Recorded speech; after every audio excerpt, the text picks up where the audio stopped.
For the second game in a row, the Flyers lost in overtime. What the f*** is this? Last night they fell to the Edmonton Oilers 2-1. Jack Roslovic took advantage of a turnover by Cam York and scored on a 2-on-none break, 119 into the extra frame, giving the Oilers the win. The Flyers thought that they were in line for a win with only 23 seconds left in regulation.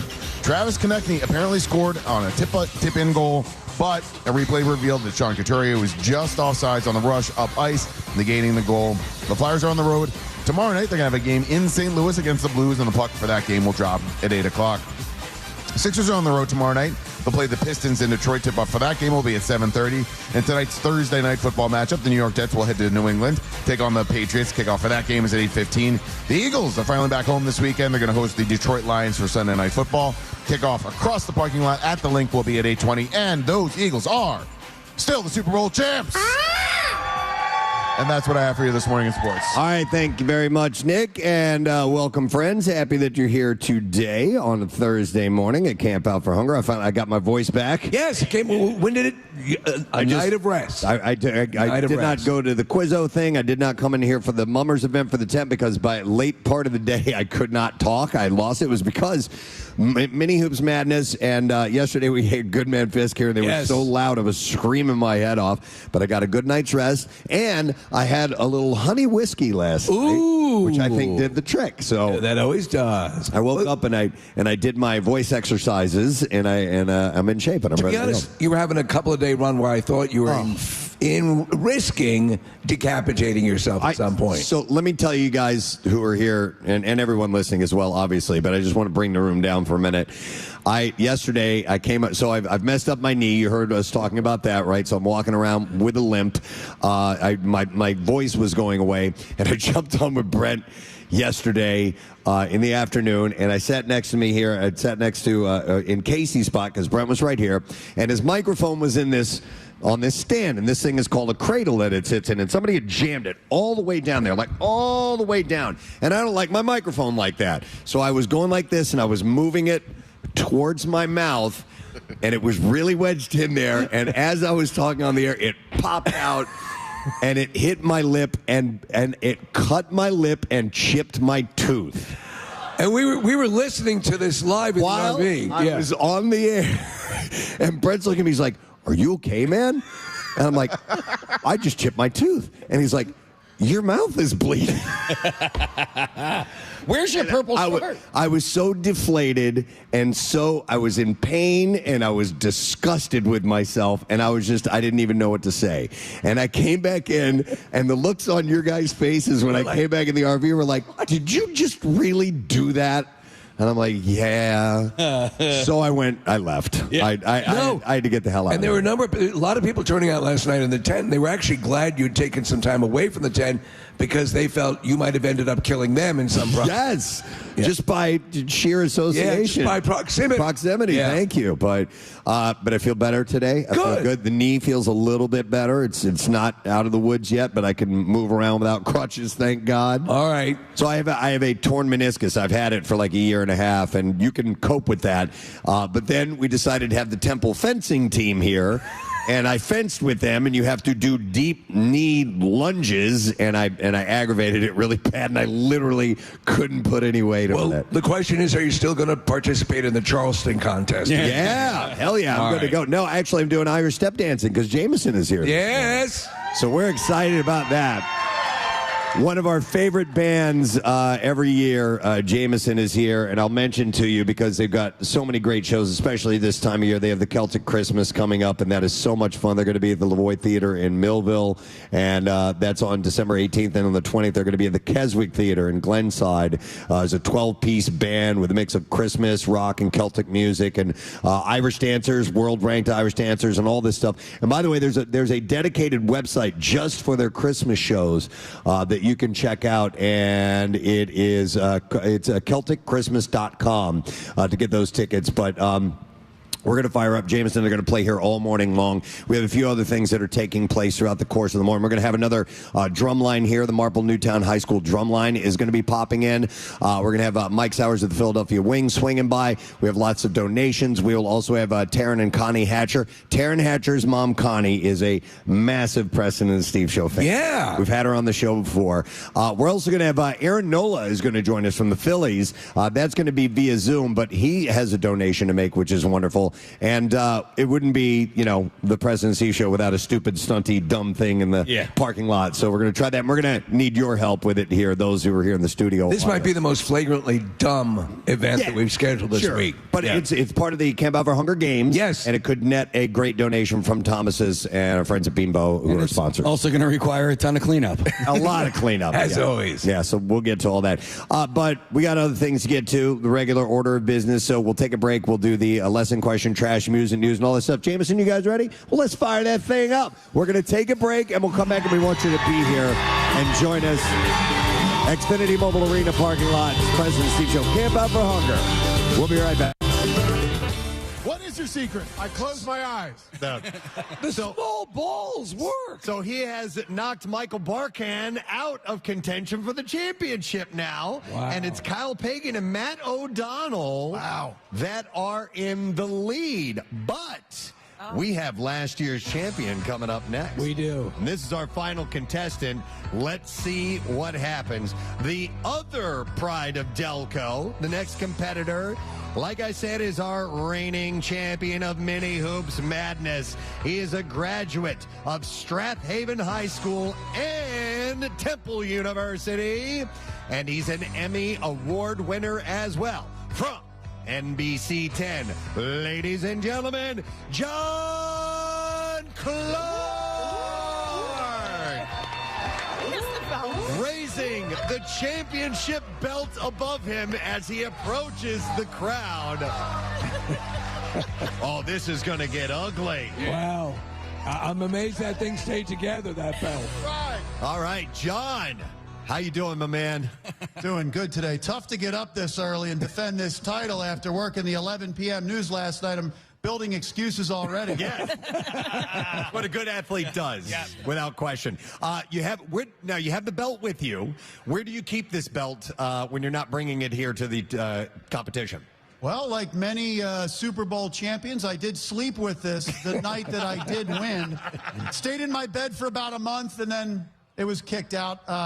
It has been in the kitchen. It's been in the kitchen to remind me every day to play like a champion today. This is the greatest thing I've ever won in my life. Better than the Emmy? Come on. This is better than the Emmy Is that it you better won. than the Emmy? Totally better than the Emmy. Yes, most definitely. All right, man. Listen, these guys, they really brought it today. This is serious out there. I So think people have been training. yeah. Gunning for the champ. John, were you an athlete? Did you play anything? No, not well. He's a tennis player. Really? You play tennis? I'm 6'5", but all I had in basketball was 5 fouls. That's what I gave my teams. That was- 5 fouls. That's all I had. It works. Yeah, You need it. misunderstood what they meant when they said bring it. Yeah. All right, speaking of that, it's time to do this thing. You ready, John? Go defend your title. Here he goes, John Clark. Nick? Johnny Airport over his way to the basketball hoop. Nobody does sports coverage in this town like John Clark. John, welcome to the hoop. Are you ready to defend your title? Good to see you, my friend. Good to see you as well. Listen, we know you're a rocker. We love Bruce. We love Pearl Jam. We love the Killers. Any inspiration from a guy like Bruce Springsteen when you're in a competition like this?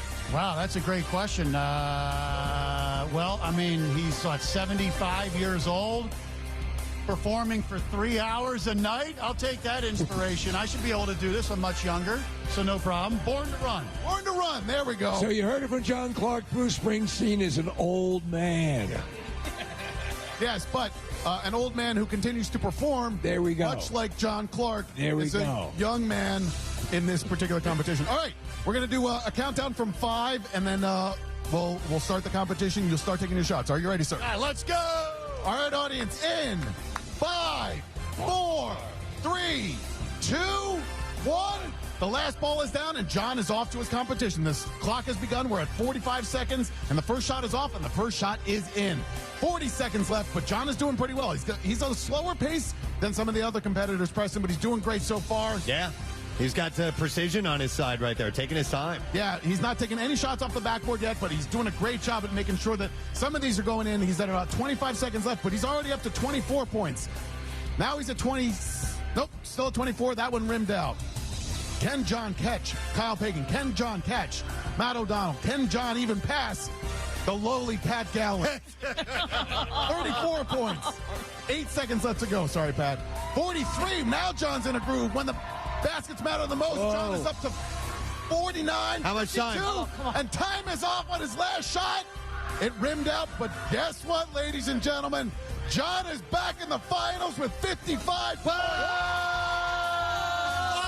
I need to defend this title. Let's go. Our champion last year, our current reigning champion, is heading on to the final head-to-head matchup. This has been, I think, by far the most exciting one we've ever had. It's unbelievable. I could not have called this. No, the lead has switched several times, and that is an exciting sports But moment. everyone, besides Pat, everyone is doing a great job. All right, and I think that the current reigning champion can decide who goes first in our final round. So John and Matt O'Donnell, John Clark, Matt O'Donnell, come back over this way. Guys, sorry. Yeah, hi. Yeah, hi.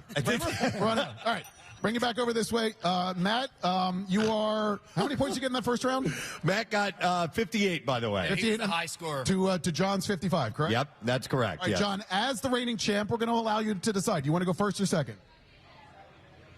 I'm actually going second. Let's go. All right. John's going to go second. Matt, he's deferred to you. Matt, and your tiny white balls. How you feeling about being in the... We're never going to let that go. How you feeling? This is the round where you stop making a move, right? No. All right. Well, I feel pretty good now. Okay, good. Well, listen, you did great in the first round. You made it to the finals. So whatever approach you brought in the first round, bring to the finals. You should do pretty well. I just threw the ball where I thought the rim would be. That's smart. It worked. Yeah. It worked, yes. What he did, in essence, was he aimed the basketball for the basket. Right. Yeah. And So it was a winning strategy. it was indeed. All right, you ready, Matt? I'm making stuff as I go along, but yes, I am. As we go into this final round, I want to thank our sponsors, Victory Brewing Company's Brotherly and Love Hazy IPA, and let's see what happens. All right, Preston, we'll give the countdown from 5. Here we go, Matt. In 5, 4, 3, 2, 1. His first shot is off. His first shot has rimmed out, and it actually worked its way out of the arena, which is impressive. He's up to 0 points thus far. That first one went in. Second one went in. Now he's been in a bit of a groove as the rim starts to shift from left to right. It does go back and forth, which obviously makes it a little more tricky. Matt is slowing down now, in part because all of the balls were on the other side of the contraption at this point. Only up to 8 points, now 10. About 20 seconds left. Matt is at 10 points. He's not in the groove that he was in the first round. There's 12, 14. Another one has rimmed out. Only 10 seconds left. And Matt's up to 17 points. This is where the points shift to 3 points per basket. 20 points. There's another one that goes in. 23. 26. 3, 2, 1. And his last shot at the buzzer goes in. All right. Wow. Final round, Matt, of 32 points. Not as great as your first round, but pretty good. You feeling okay? I wasn't pacing myself, so now. Okay, not feeling good at all. I feel absolutely terrible. Well, I think you developed the yips this time around a little bit because once the pacing was thrown off initially, in your first round, you got into a groove, and that kept you going. He was catching the back of the rim a little bit, unfortunately. Yeah, things just weren't going in. Yeah. I opened my eyes. That might have been the problem, too. Stop opening your eyes, man. Yes. So for round 2, for the finals, we do reset. So all you have to do, John Clark, to retain that belt, to be champion 2 years in a row, is beat 32 points. How you feeling? A lot of pressure. A lot of pressure. Hopefully I'm not like Ben Simmons under pressure. Hopefully. Sorry. No. Yeah. I come through here. Come on, let's go. Let's give it up. All right. John Clark, we're going to give you a countdown. Don't be Ben Simmons. In 5, 4, 3, 2, and 1. John's first shot is off, and his first shot is in. 45 seconds. All John has to do is beat 32 points, guys, and he's off to a great start. John is switching back and forth from the one-handed shot to the two-handed shot, but off the bat, he's doing much better than Matt did in the final round. John's already up to 14 points. We got about 30 seconds left, and John made another one in a row. There's a third, fourth in a row. Wow, John's crushing it. 22, 24, 26. He's got 20 seconds left, and he's already up to 28 points. There's 30. There's 32.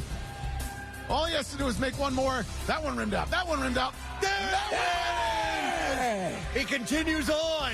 He's just going to finish it out because he knows how to do this in style. He knows how to do this in style. Johnny Airport up to 38 points. 3, 2, 1. And he's finished. The last shot also goes in. John Clark, 2 years in a row, our champion. Let's go for the 3-beat. 3-beat. Let's go. Amazing. Unbelievable. Back-to-back champions. John Clark representing NBC 10 and NBC Sports Philadelphia. How's it feel to win 2 years in a row, man? I've never won anything 2 years in a row in my life. What an awesome crowd here this morning. What a great crowd out here today. John has been on the field interviewing champions. You were on the field when the Eagles won the Super Bowl. You were on the field when the Phillies won the World Series in 2008. How does this compare to those championship moments? This is the greatest moment of my life. We have to ask the question, Nick, John, can you do us a favor and take a picture of you in bed with the belt tonight? Yes, please. Absolutely. All right. Oh. The belt tonight, we're going to tuck it in. Championship. Probably a couple weeks I'll sleep with the belt. Now, where does it end up in the kitchen specifically?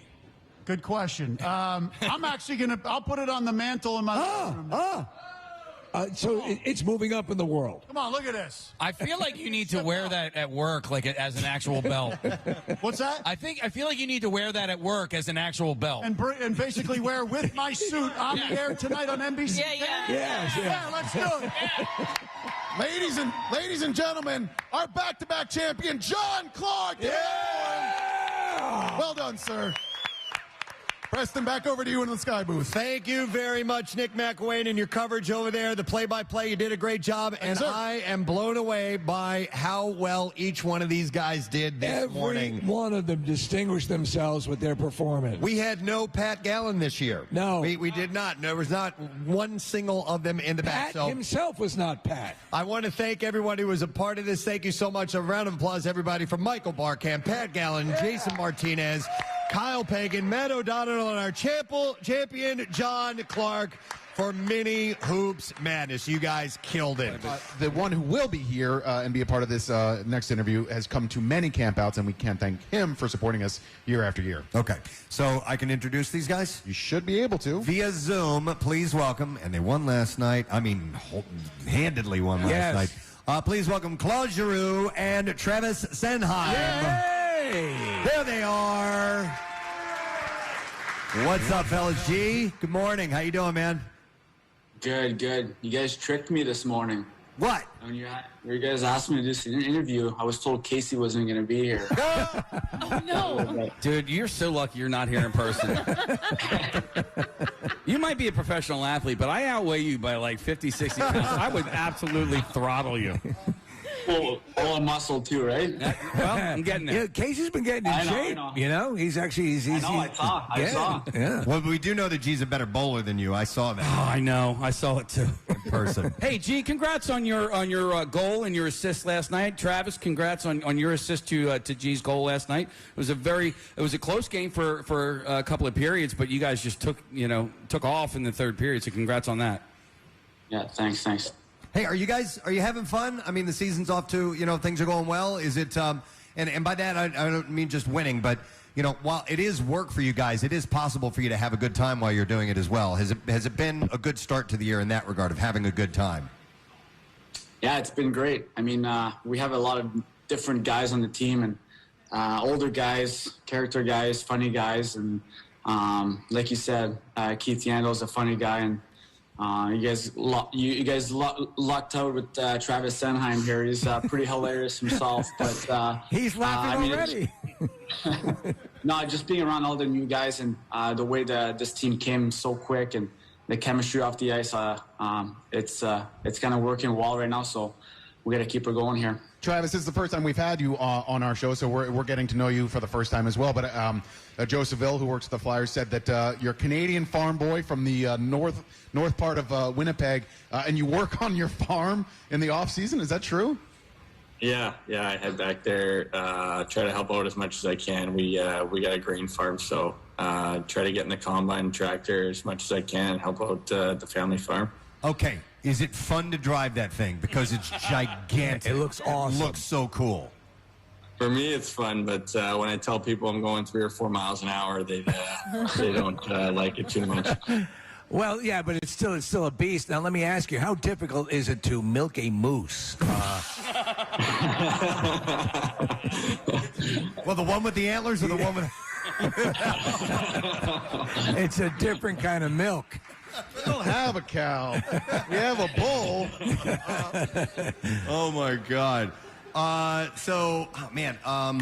Something I was going to ask G. What do you guys like to eat? No, it wasn't what do you guys like to eat. Well, I wanted to ask him, and Casey pointed this out. I was at the game last night, which it was really fun. It was a tight affair until the third, and then you guys pulled away, and Drew had a goal and an assist. But your goal was there was an empty netter, and Couturier could have taken it and got his second goal of the night, but you were right next to him, and he passed it to you, and it was such a typical hockey play. It was so selfless, and so you got a goal as a result. And did Couturier say anything to you ahead of time, or is it like you're open, he passes it to you? So before we get to the lesson question or the stupid question, all that stuff, I would like to mention that, it takes a bit of an army to put this thing together, our Camp Out for Hunger, and a lot of people have to spend a lot of hours down here.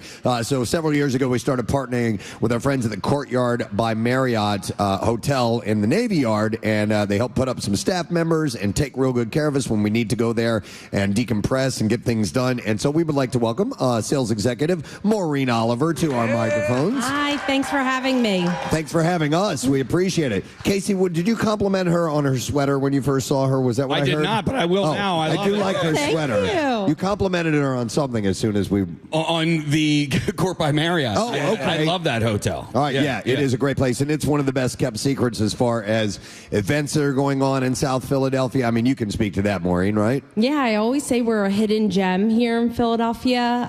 The Navy Yard in general is just growing. We do community events. We had our 5K. Thank you guys for kicking that off with us this year.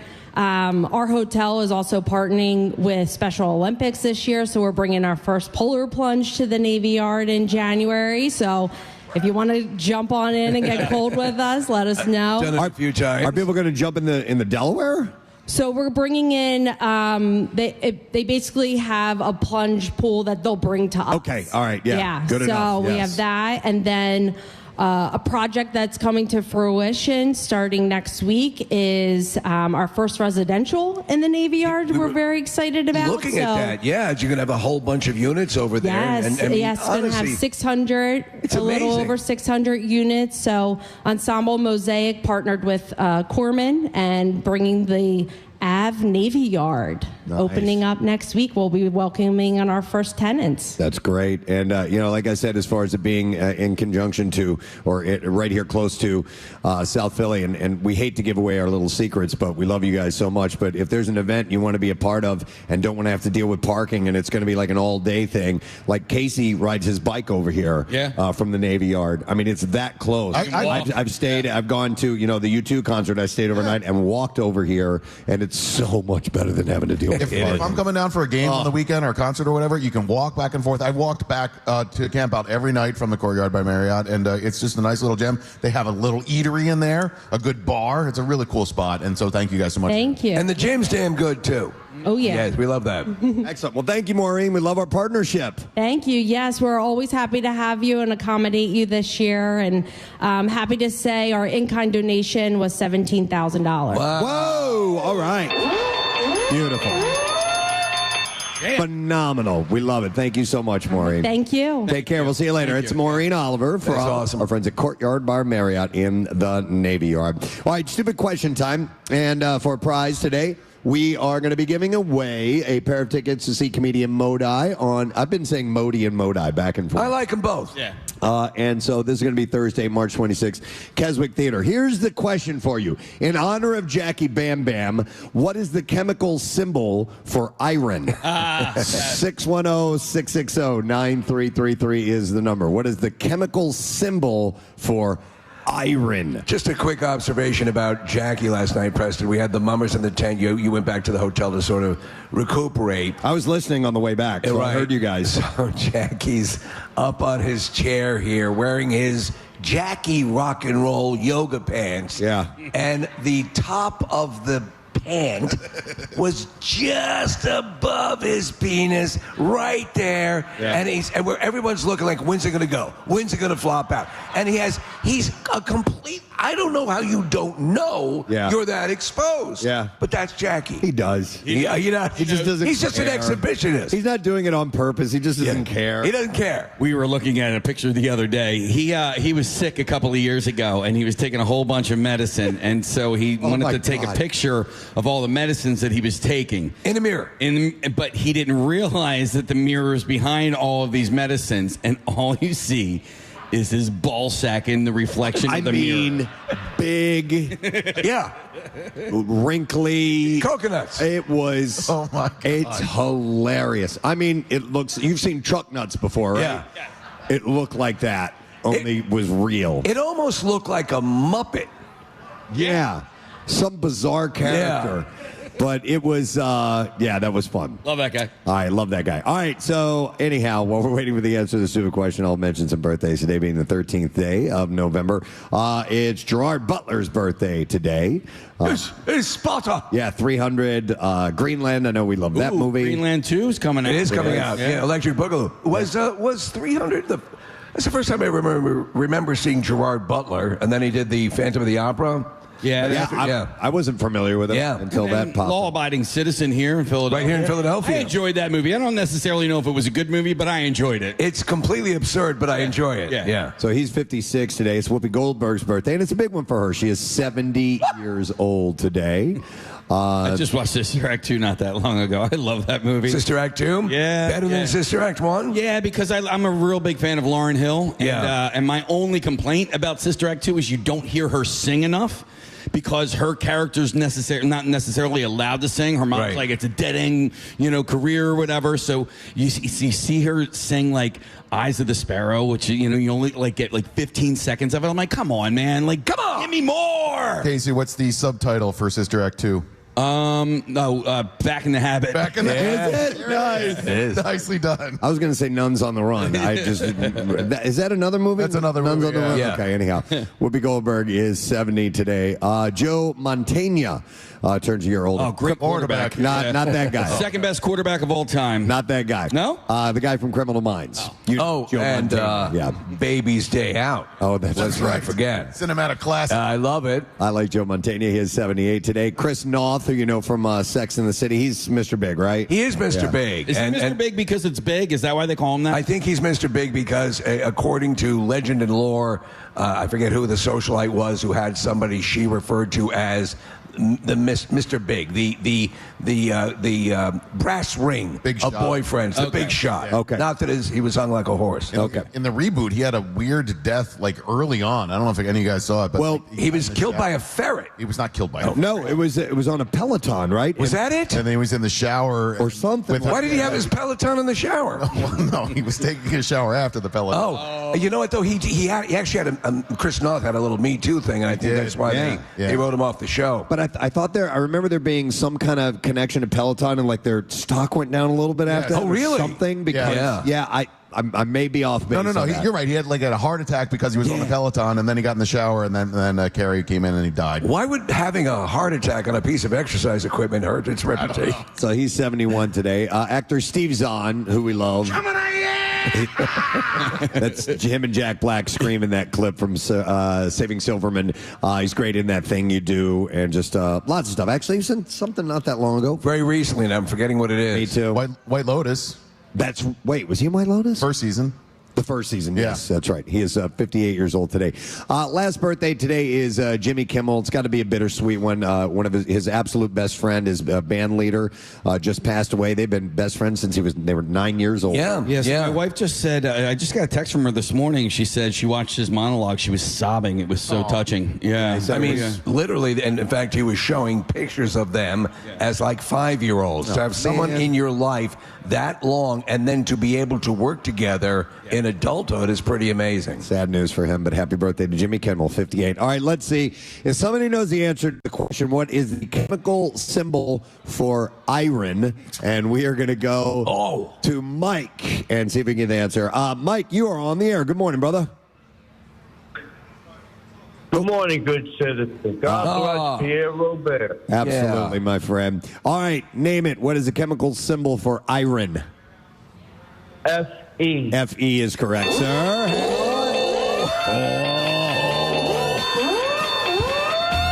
We're going to give you a pair of tickets to see Modi or Modi on Thursday, March 26th, Keswick Theater. Tickets go on sale 10 a.m. this Friday at KeswickTheater.com. We got a couple minutes. I see Jameson already getting ready. I'm like, I'm just getting started. So. Question, iron is on the patriotic table of condiments. Is that what that is? Yeah. Where we'll find that? All right.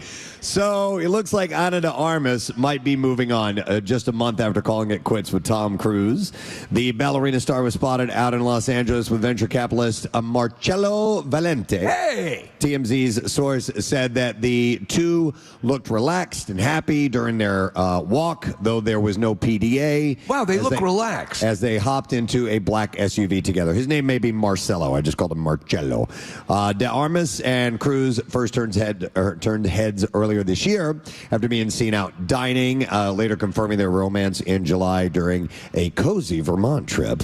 But by October, they had fizzled out, and according to sources, the split was her call. Source said things were just moving fast, and she started to get a little uncomfortable. She seems to be the one that ditches out on these. She was the one that called it quits with Ben Affleck. Oh, yeah, really? Yeah. Well, she calls the shots, dude. She's got the power in those relationships. Stunning. Things between filmmaker Yi Zhou and actor Jeremy Renner keep getting a little messier. Zhou had told TMZ, I thought it was love, maybe true love. It seems that he thinks otherwise. Renner, meanwhile, claims that their encounter was just a brief, consensual encounter before making it clear in August that he wasn't interested in a relationship. Zhao says that she believed he was her significant other, alleging that he pursued her intensely and even sent intimate photos while working on a documentary for Disney before things went south. Now, she has hired high-powered entertainment lawyer Con to handle her case. Okay. Both sides have now fired off cease and desist letters. His over an AI project called Stardust Futures, Stars, and Scars, and hers over his alleged threats and behavior. Despite it all, Zhou had added, I hope that he can develop more of his good side, she says. That's her lawyer speaking right there. How do you even hash something out like that once it gets to this level? It is literally he said, she said. Yep. All right, this was sad to see. James Van Der Beek is selling off some of his treasured mementos to help fund his cancer battle. The actor has teamed up with Prop Store to auction off wardrobe items, props, and more from both Dawson's Creek and the 1999 film Varsity Blues. The items will be available at the Winter Entertainment Memorabilia Live Auction from December 5th through the 7th, and 100% of the proceeds from anything auctioned off will go to Van Der Beek to support his fight against stage 3 colorectal cancer. He said, I've been storing these treasures for years, waiting for the right time to do something with them, and with all the recent unexpected twists and turns life has presented recently, it's clear that it's time now. And while I have some nostalgia tugging at me as I part with these items, it feels good to be able to offer them through Prop Store's auction to share to those who have supported my work over the years. I wonder where things stand, because you say he's it's at stage 3 right now. He looks really gaunt. I hope things are obviously that he can beat this. Yeah. But he definitely has. He has a bad look about him. Yeah, hopefully he's getting he's getting solid treatment and he'll respond to it. Actress Ruby Rose believes that she knows why Sydney Sweeney's boxing movie Christie flopped at the box office, and it's because of Sydney Sweeney. The original, she says, Rose said on Threads, the original Christy Martin script was incredible, life-changing. I was attached to play Cherry. Everyone had experience with the core material. Most of us were actually gay. It's part of why I stayed in acting.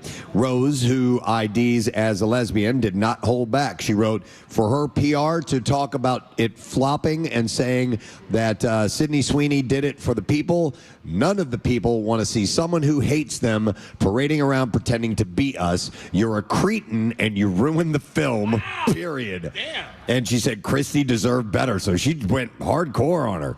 As for what the real Christy Martin, who we had in our studio, by the way, thinks of Sweeney portraying her in the film, She said, she got to be this totally different person that none of you expected. She wasn't the beautiful, sexy Sydney. She was the tough, rugged Christy in the movie, and I think it's awesome. She kicks ass. I saw the movie, and I thought she did a good job. But the thing is, if you stop and think about it, she had this movie. Dwayne Johnson was in that flopped. Yeah. The Springsteen biography flopped. Yeah. I think people are more expecting to see movies like this streaming as opposed to the more quiet films like this. Even with the hook, like, it's a Springsteen biopic. Yeah. It's not pulling people into the theaters. Yeah, I guess the last one of recent memory, and it's been a few years, that really dominated, though, was Bohemian Rhapsody. Yes. Like, that was, like, people went to see that movie. So it depends on how it's done, or if there's a glut of them, maybe. People don't want to get out and see them all, I mean, because what was the one right before Springsteen? Well, there was one not too long ago that was solid. The Bob Dylan one? Yeah, A Complete Unknown. That was really well done, and I think it did well, didn't it? better, yeah. But, listen, I'm on Rotten Tomatoes, and the Christie movie, it's a 66%, but, like, the popcorn meter, or whatever they call that, the viewer meter, that's at 97%. Wow. So it's not getting horrible reviews. It is a good movie. It's just not a reason to go to the theater. Especially when you can see comparable stuff at home. You need to give people a reason to get out to the theater, and this is the kind of film I don't think people go, we got to go out and see this in the theater. Yeah. All right, former Home Improvement child star Zachary Ty Bryan is now legally restricted from getting anywhere near his most recent ex-girlfriend for a period of 5 years after she was granted a restraining order against him. This guy is a complete scumbag. This was for allegedly punching her in the head. He has a history of domestic violence, and several arrests involving incidents with previous partners. The current restraining order stems from Bryan being arrested for second-degree domestic violence in January after police found that he had gotten into a physical fight at a residence in Myrtle Beach, South Carolina. So, all that stuff keeps on going. He's got a steady string of these. Yep. Steve, I just wanted to do a follow-up on the Selling Sunset. Yes. Chrishell Strauss. Yeah. Or Strauss, I'm sorry. I don't know. Just days after announcing she was leaving the reality series Selling Sunset, she has backed up her words with action, and she has unfollowed all but one of her former co-stars. I've always loved her for being a person of action, and that's why I'm such a fan of this show, and one day actually hope to watch it. Yep. The lone survivor of her social media purge, Chelsea Lascani. Oh, not her. That's who she is. The unfollowing reinforces what Chrishell said when she announced the departure of the show. She said, I'm lucky to have other forms of employment because it's no longer good for my mental health. Have you ever noticed that someone has unfollowed you? It's not on my radar. It's not on my radar. At all. Nor would it matter. Yeah. No, it does. I don't care. I mean, I'm not one of the shows of Sunset. Nope. All right. Adele is making her acting debut, and it will be in Tom Ford's upcoming film called Cry to Heaven. And you know who she's playing? Boxer Christy Martin. Wow. Yeah. Now that I'd go see. This is adapted from Anne Rice's 1982 novel. The story is set in 18th century Italy and centers on the lives of two men, a Venetian nobleman and an opera singer. It's unclear who Adele will play. That said, concerning the film will have a focus on opera. It's not a stretch to think that she's going to show off her vocal talents. But she'll star alongside some other major actors like Nicholas Hoult, Aaron Taylor-Johnson, Paul Bettany, Thandie Newton, and Colin Firth. Thandie? Oh, we have Thandie Newton and Colin Firth in the same movie. This is crazy. Thandie and Colin Firth. The movie. Thandie and Firth to the stage. Pronto, please. The movie is reportedly targeting Thandie and Firth to the... God damn it. a late autumn release next year. This was nice to see. Chadwick Boseman will be honored with a posthumous star on the Hollywood Walk of Fame November 20th, with Ryan Coogler and Viola Davis set to speak and his widow accepting the award. Man, I think that guy could have been one of the greatest actors we've seen. Oh, if you look at the movies that he got in his short life, and the performance is amazing. His portrayal of James Brown was spot on. Yeah. Obviously, Jackie Robinson as Jackie Robinson, and the Marvel stuff was a blast. But he was super, super talented. The ceremony will be live streamed at walkoffame.com, and organizers said they are deeply honored to celebrate Chadwick Boseman's extraordinary legacy. He rose to fame, of course, playing icons like it says here, Jackie Robinson, James Brown, and Thurgood Marshall, before becoming globally known as T'Challa in Black Panther, and he died of colon cancer at only 43 years old. And they say Preston, his star is going to be right next to Wink Martindale. Wow. So, Wink Martindale. That's a prime spot. it's the best spot on the strip. All right, so I saw the first teaser of The Devil Wears Prada 2. As did I. It looks awesome. Yeah. It's short, but it's cool. All right. What? Who will willingly admit they're a fan of The Devil Wears Prada in this room right now? Show of hands, please, if you will. Thank you. A fair amount of people. We're a small group, but we are strong. All right, who hates it? Anybody here hate it? No one hates it. They just haven't seen it. There you go. Now, one hand went up. It's a great movie. So it's an instrumental version of Madonna's Vogue playing, and we see a set of red high. What was that? I think somebody died. Yeah. Oh, I thought it was dramatic music, but someone died. It's no big deal. With an instrumental version of Madonna's Vogue playing, we see a set of red high heels making their way to an elevator as the camera pans up to reveal Meryl Streep's Miranda Priestley, and the elevator doors begin to close, and then you see a hand stop them, and Anne Hathaway's Andy Sachs walks in, and Miranda says, "It took you long enough," and then Hathaway smiles, puts on her sunglasses, and the doors close. So you can tell she's a player. Yes, she's become I like that. A high-profile player in that. So Devil Wears Prada 2 hits theaters on May 1st, by the way, and the trailer is available if you want to see that. Let me see. I have another story, and then we're going to get to the clips here in just a moment. After nearly a decade away from the director's chair, Pirates of the Caribbean and Rango filmmaker Gore Verbinski is back with a new wild sci-fi adventure. It's called Good Luck, Have Fun, Don't Die. And the first teaser just dropped yesterday, revealing the release date has been nudged from January 3rd to February 13th. So it stars Sam Rockwell, who's great. Yeah. And he's a guy from an apocalyptic future that's thrown back in time only to hold a diner hostage in an effort to save the world. And you can expect sharp humor, action, and a little AI chaos. And the star-packed cast includes Haley Lou Richardson, Zazie Beetz, Michael Pena, Juno Temple, and more. So that might be a pretty solid one. And then one last story, and then the clips. Scary Movie 6 is coming out. What? Yep, I know. It's good, though. It's a mix of new and familiar faces. Damon Wayans Jr., Kim Wayans, and Heidi Gardner have joined the cast alongside returning franchise faves, our friend Sherry O'Terry and Chris Elliott. O'Terry cracks fans up as reporter Gail Hailstorm in the first film, while Elliott is known for playing Hanson in Scary Movie 2 and Ezekiel in Scary Movie 4. The new chapter is currently filming and also brings back Marlon and Shawn Wayans, Regina Hall, Anna Faris, and more. No word on which horror franchises the spoof legends will take on.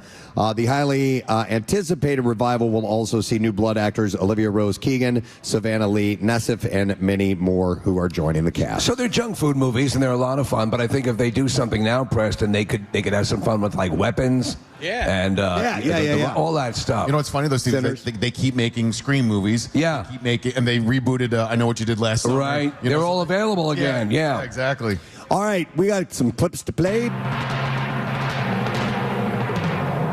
In Jay Kelly, a famed actor and devoted manager embark on a journey through Europe, confronting their past, their egos, and the legacy that they'll leave behind. And here, Adam Sandler answers why he took on this role. All right, Jason, go ahead. It's nice to be someone who's selfless and only cares about somebody else, and I cared deeply about Jay Kelly. Felt nice to give myself, but Laura's character and we did give so much to this man that we were sacrificing some of ourselves.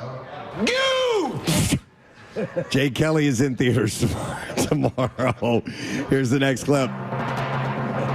In The Running Man, a man joins a game show that challenges him to survive 30 days while being hunted by professional assassins. And here, Glenn Powell talks about the toll that this took on his body. All right, let's go. the stakes of this movie could not be higher. And the character I play, Ben Richards, is taking real world hits. Gravity's a thing. The punches are real, the bullets are real, and I knew that my body was gonna get punished. So I just made sure to try to fortify as best as possible. I don't think I want to see it. The Running Man will be in theaters tomorrow. By the way, I do want to see it. I do want to see it. It is getting mixed reviews. I read a review that said it really dropped the ball, but maybe some people are expecting something different because of the Arnold Schwarzenegger film. I we'll think see. they were, but also Edgar Wright, who's such an inventive director.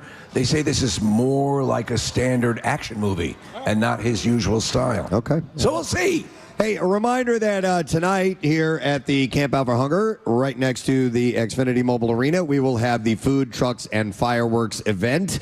The gates will open at 5. We've moved the area. If you've been here in the past, we were right in front of Stateside Live, but they're doing all these renovations over there, so we're moving the parking lot, the observation area over closer to where we are now. And the gates will open at 5, and you can come by and get your dinner on if you would like to. It's free to attend. Just make a donation. But let me give you some of the food trucks. 2 Street Sammy's, Babalouie BBQ, Biz Empire, BYZ Empire, the Deli St. Bakery, Deke's Barbecue, Fiesta Churros, Fire Nashville Hot Chicken, G'day Gourmet, Hardee's Funnel Cakes, Les Auchan, Nitwit Grill, Philly Fry, Pizzeria Vetri, Rooster and the Chick, Ravioli Remix, and the Little Sicilian will all be here. So, Preston, it's a different configuration, but it's actually going to lend itself to if you're eating, you can wander into the tent here, hang out. It's a little windy or whatever, no matter what the situation is. We had sort of a separation in years past, but it's right in the same line here. So the food trucks, and by the way, you're going to be in crazy proximity to where they're setting off the fireworks. So that's what makes this such an amazing thing to see. Yeah, the Celebration Fireworks and Star Flight Drone Show starts at 8, and it will be a tribute to Pierre Robert tonight, by the way, with music and images. Yeah. It's going to be excellent. And there's all kinds of crazy stuff that surrounds it, too. Like, we're going to have a giant transformer here as well, like literally. Yeah, literally a giant transformer. A guy like 8 foot tall. Yes. Yeah, and you can. There's lots of. I think we're going to have a giant turkey running around, too. So a trans turkey? It's good. No, it's not a trans turkey. It's a turkey. Oh, okay. And it's awesome. So we have a lot of cool things that are taking place, and we'd love you to come out, bring the family, and be a part of this event. So you can get here starting at 5 o'clock and get set up for that. All right, we have stuff to do, and we got a break to take, so we're going to do that. Fortunately, we have Jameson, who's here this morning, so they're going to be our house band. We'll take a quick break, and you can come and join us at the Camp Out for Hunger. Bring us your donations. We'll be right back. It just happened that you kind of follow the play. It's it's an empty netter, and at one point it was just me and Coots, and always taught drive the net, you put your stick down, and good things happen, and that's what happened. But like you said, it was a selfless play from Coots, and I mean, if he could have put it in, and he didn't. So it was we just laughed about it after. Yeah, I mean, he really could have and maybe even should have buried it as he's making that pass. And I know it's kind of a bang bang play. Did you have any thoughts like, dude, what are you doing? Like, this should be yours. Yeah, well, he had the puck, and I was going to, skate away, let him have it. But I'm like, if I skate away and he passes it, I'm not there anymore. And it looks pretty bad, right? It looked bad, yeah. I'm not going to complain. I'll take it. Yeah. You know, we talk a lot now, and we apply it to everything because the show Ted Lasso is so popular, and it kind of, in a way, has given us a peek into locker rooms, and we sort of perceive, is this the way that it goes? Is this across sports? Is this sort of accurate? Are you guys watching it? And if so, does anything ring true, at least about the dynamic of a team to you guys if you are watching it? Have you seen it? No, go ahead. No, I haven't seen it. Oh, I've seen it. It's great. It's pretty accurate about teamwork and how a team goes well because they click together, and when it's not clicking off the ice, most of the time you're not clicking on the ice. So right. I mean, it's a great show, and it's pretty dead on, I want to say. Okay. Now, speaking of the locker room, there's a new tradition. The past few years, it's been a tradition of somebody at the start of the game gets to wear something that's been assigned. And now it's, what is that thing It's called? the starter jacket from the Starter 90s. jacket. Yeah, and I'm lukewarm on it, man. you were a big helmet fan. I The like motorcycle the original motorcycle helmet. I think was the best one. What do you guys think? What as far as that tradition? How about this? How about we give you guys a chance to bring something for us to player of the game, and if we like it, we're gonna do it. But it's got to be good. Like we're gonna vote as a team. You guys bring anything you want to be. We can do that. A moose head or whatever you guys want. No. All right. Whatever you guys want. We're going to give you guys a chance to have the player of the game. Oh, my God, Preston. Yeah. That's, our minds are reeling with possibility. The wheels are turning, man. Yeah. I can see Casey right now. I'm like, I got some good ones. I got a couple. The first thing that came to my mind was the kissy bear head that we have, but we can't. That thing's crawling with syphilis. It has pink eye in it. Yeah. I was thinking a strap-on, but I don't know. No, you can't get away with that. No, It's got how great would that look? a dildo on your head? That'd be great. God. No, I didn't say wear it on your head. I'm not an animal. No. That'd be ridiculous. That'd be ridiculous. All right, we will come up with something. All right, something that you can wear and not lose your careers.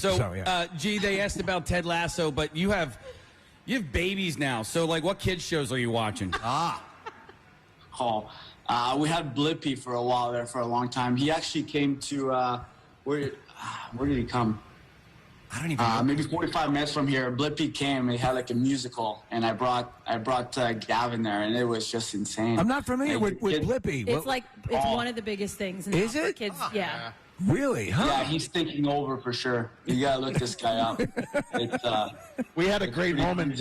If you remember last year with Gavin, because during the pandemic, you were still in Canada. We had Scotty Hartnell was calling in from Jersey, and JVR came on from, I think he was in Minnesota. But Claude, you were at home, and there was just a moment where Gavin kind of wandered into the background of the Zoom. It was pressed up against the door, and that was a year ago essentially at this point. He's doing well, and congratulations on the other baby too.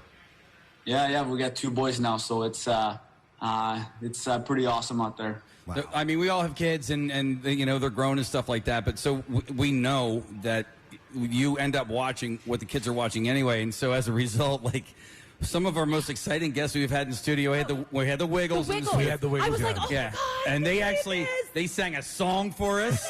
And then here at the Camp Out for Hunger, we had the Fresh Beat Band. They're not around anymore. They're not around anymore. So so that's why I asked you, because this stuff you become celebrities in our world. Like, you tacitly become fans because that's all you're hearing, right? I mean, you don't see any adult regular programming for a while. You're watching kid stuff. Yeah, I mean, when we went to go see Blippi, we met him after too, and I was looking at him, and I was actually amazed. I'm like, you're sick. You're famous. Like, how can I get a picture? With Blippi. Travis, how old are you, by the way, if you don't mind me asking? 25. 25. All right, your kids ways off from that. What's your relationship status right now? You single no man? No kids, just a girlfriend. Yeah, no kids. The guy's driving a vehicle that goes 4 miles an hour. He doesn't have time for it.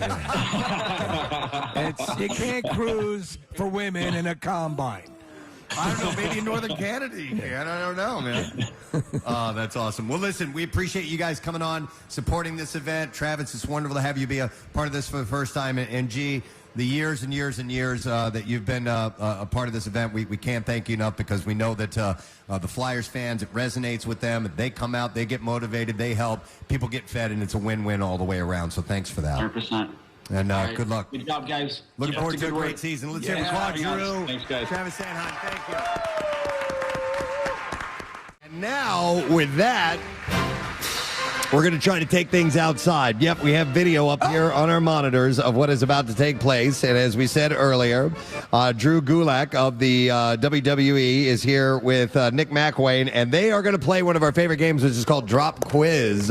And it is with the Chunky's Campbell Chunky Soup. Thank you. Campbell Chunky Soup Can Drop Ride. It's a lot of cans in there, and it's hard to say all these. So it looks like you guys are wired up and ready to go. Nick, is that the case? Yeah, we're out here. It's another gorgeous day. We really have lucked out with the weather this week. It's absolutely beautiful. So if you've not come down to Camp Out yet, please come down today. And Drew's ready to rock. Last night we actually had a number, Nick, of first-timers who waited for the event last night to come down, and the question was, why have I been waiting this long? Yeah, Steve, I was walking around outside the tent earlier this morning, and just it's a great reminder to see see the scope of all of it, to see how big the tent is. But when we go up and we do can drop, you can see the entire campus. Obviously, you can see the link, you can see the ballpark, all of Xfinity Live, maybe some damage in the parking lot where the fireworks were last night. It's going to be a great view. All right.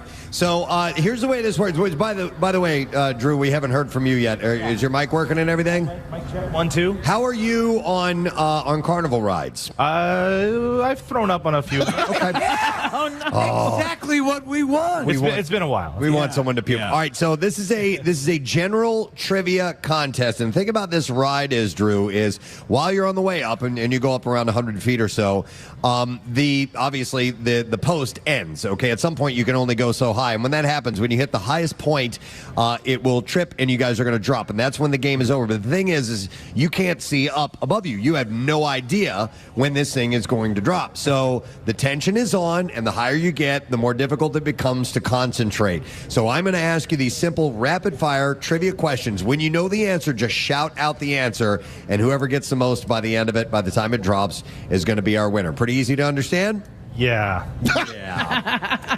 All right, I think we're ready to try this out. He's a good sport, isn't he? He is. He's a very good sport. Thank you. All right, let's begin. And Nick, as soon as you guys are moving, let me know, and I'll start asking the questions. All right, we've gotten the thumbs up from Skelly. And here we go. All right, what is the name of the character Johnny Depp plays in Pirates of the Caribbean? Captain Jack Sparrow. That is correct, Drew. What temperature and Fahrenheit does water freeze at?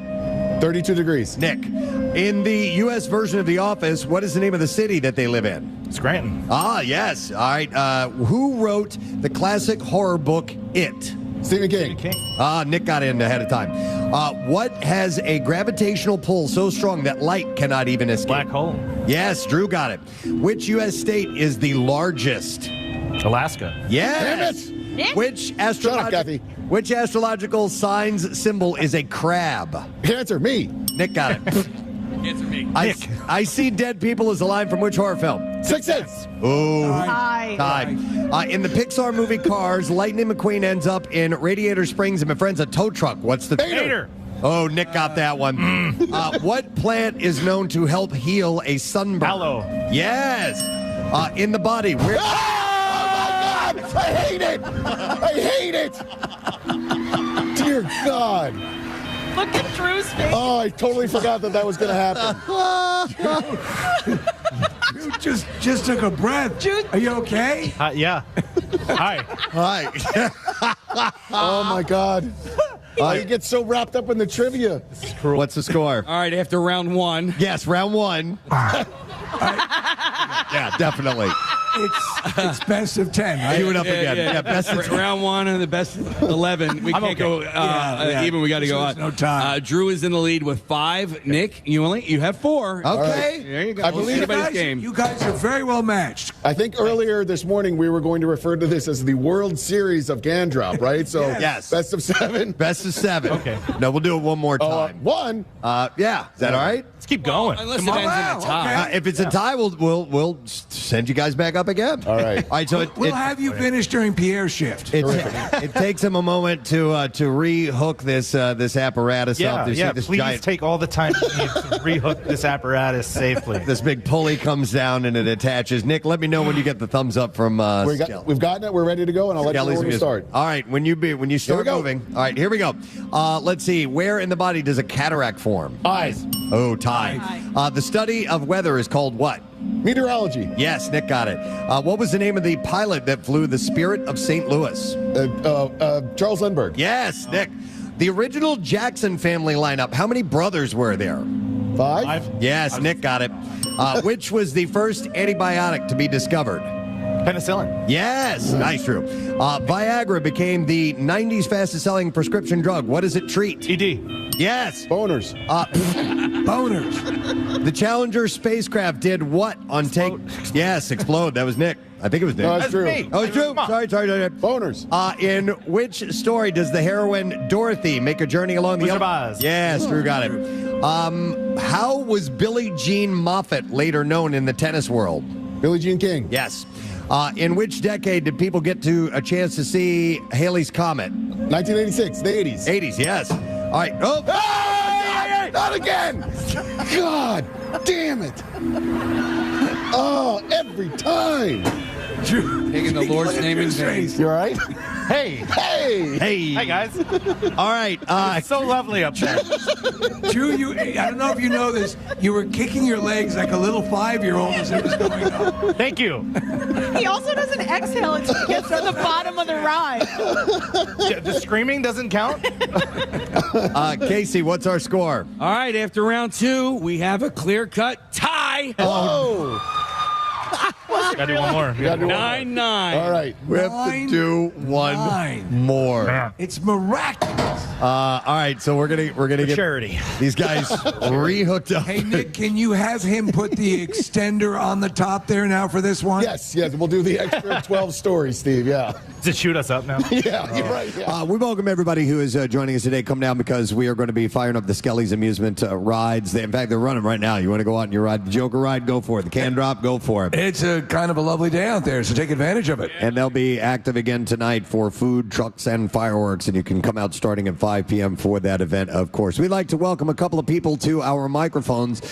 This great partnership took place this year for Camp Out for Hunger with our friends at 2SP Brewing. And I heard last night the 2SP was flowing at the Quizzo event next door. And we would like to welcome the tasting room and event manager, Christina Petrilla, who is here.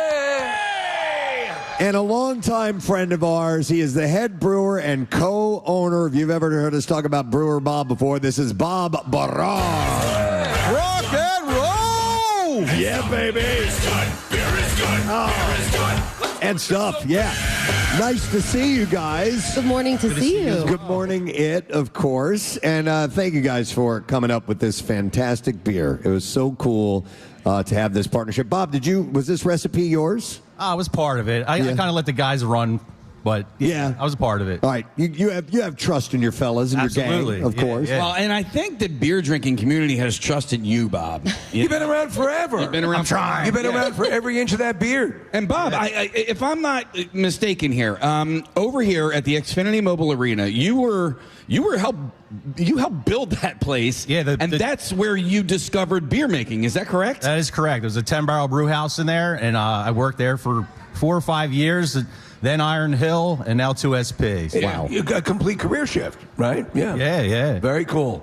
So what's it like being an owner, man? Yeah, let me tell you about it. It's a lot different. We have Christina with you as well. So obviously you and by the way, your facility, your brewery is so awesome. We had a number of events there, and behind the scenes is cool. And there's just a community of people that make that their regular haunt. It's terrific. Yeah, well, thank you for coming out. I appreciate it. Like, this is awesome. Just loading the van this morning, I'm like, man, this is cool, man. And I always wanted to come to this. Yeah. My first time. Wow. What do you first think? Time. And I want to do the Cardboard Classic, too. It's something I always wanted to do as well. Well, now you got to do it. You got to partner with us for that, you know. And I see, No, we're coming to Cardboard Classic. Our hotel, a couple of us booked hotel rooms. We'll be there. All right. Nice. All right. And I love it. You know, we gave you a reason to have a beer at 8 o'clock or 7 o'clock in the morning. Yeah. Before we get to your donation, how many locations of 2SP are there? So we have our one brewery, which is in Aston, and then we have 6 restaurants there in Delaware County. They're all in Delaware and Pennsylvania, but Kennett Square, Jennersville, Chad's Ford Tap House. There's in Delaware. There's Wilmington, Newark, Middletown, and Hockessin. Thank you, Mallory. General manager of Hockessin. You know, what I really dug is the time when I came out to visit when we had the debut of the beer, and it was a big event. It was cool.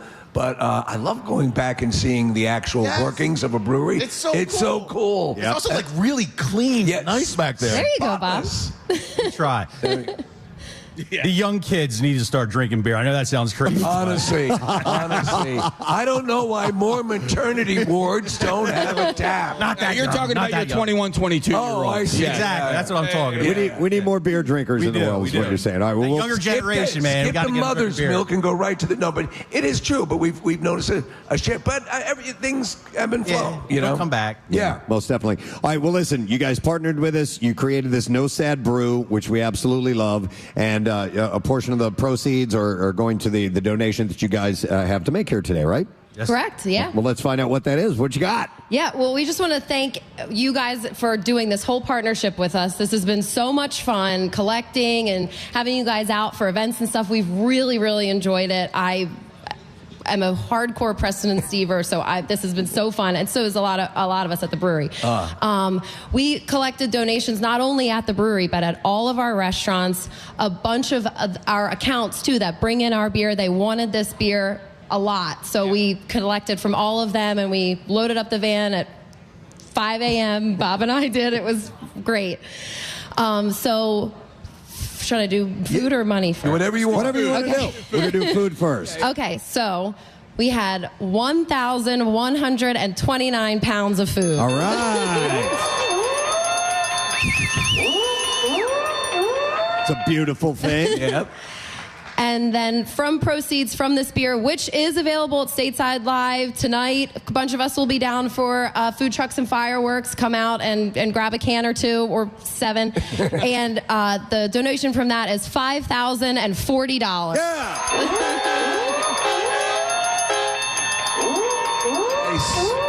That's excellent. Beautiful. Yeah. And they're both taking a big slam off of the No Sad Brew this morning. That's fantastic. I hope we keep this partnership alive. I love what you guys do. We do all love too. what you do, and you're wonderful people. So thanks for being part of it. And Bob, we'll see you at Cardboard You're the Class. And you best. can do, Christina. Let's hear it for 2SP Brewing. Oh, they're bringing us beers. Hell yes.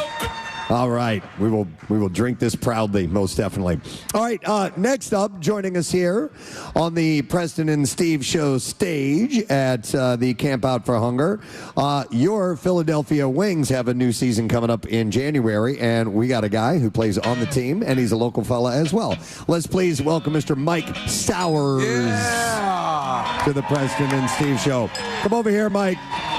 Mosey on across the stage. Let's get you settled in, and we'll have a quick chat and see how you're doing, man. What's going on, Phil? Put those headphones on there, brother. You'll be able to hear us a little bit better and get nice and close here. I got you guys. How you doing, man? I'm great. Thanks Excellent. for having me on this morning. No problem. Real quick, you're from the area, right? I am. Where'd you go to high school? I went to Upper Dublin. Upper Dublin. Okay, cool. And, Preston, I don't know if you know this, but Mike and I have something in common. We both went to Princeton. I went there like a couple of times to go have ice cream with a girl. Okay, But you actually attended. Yeah.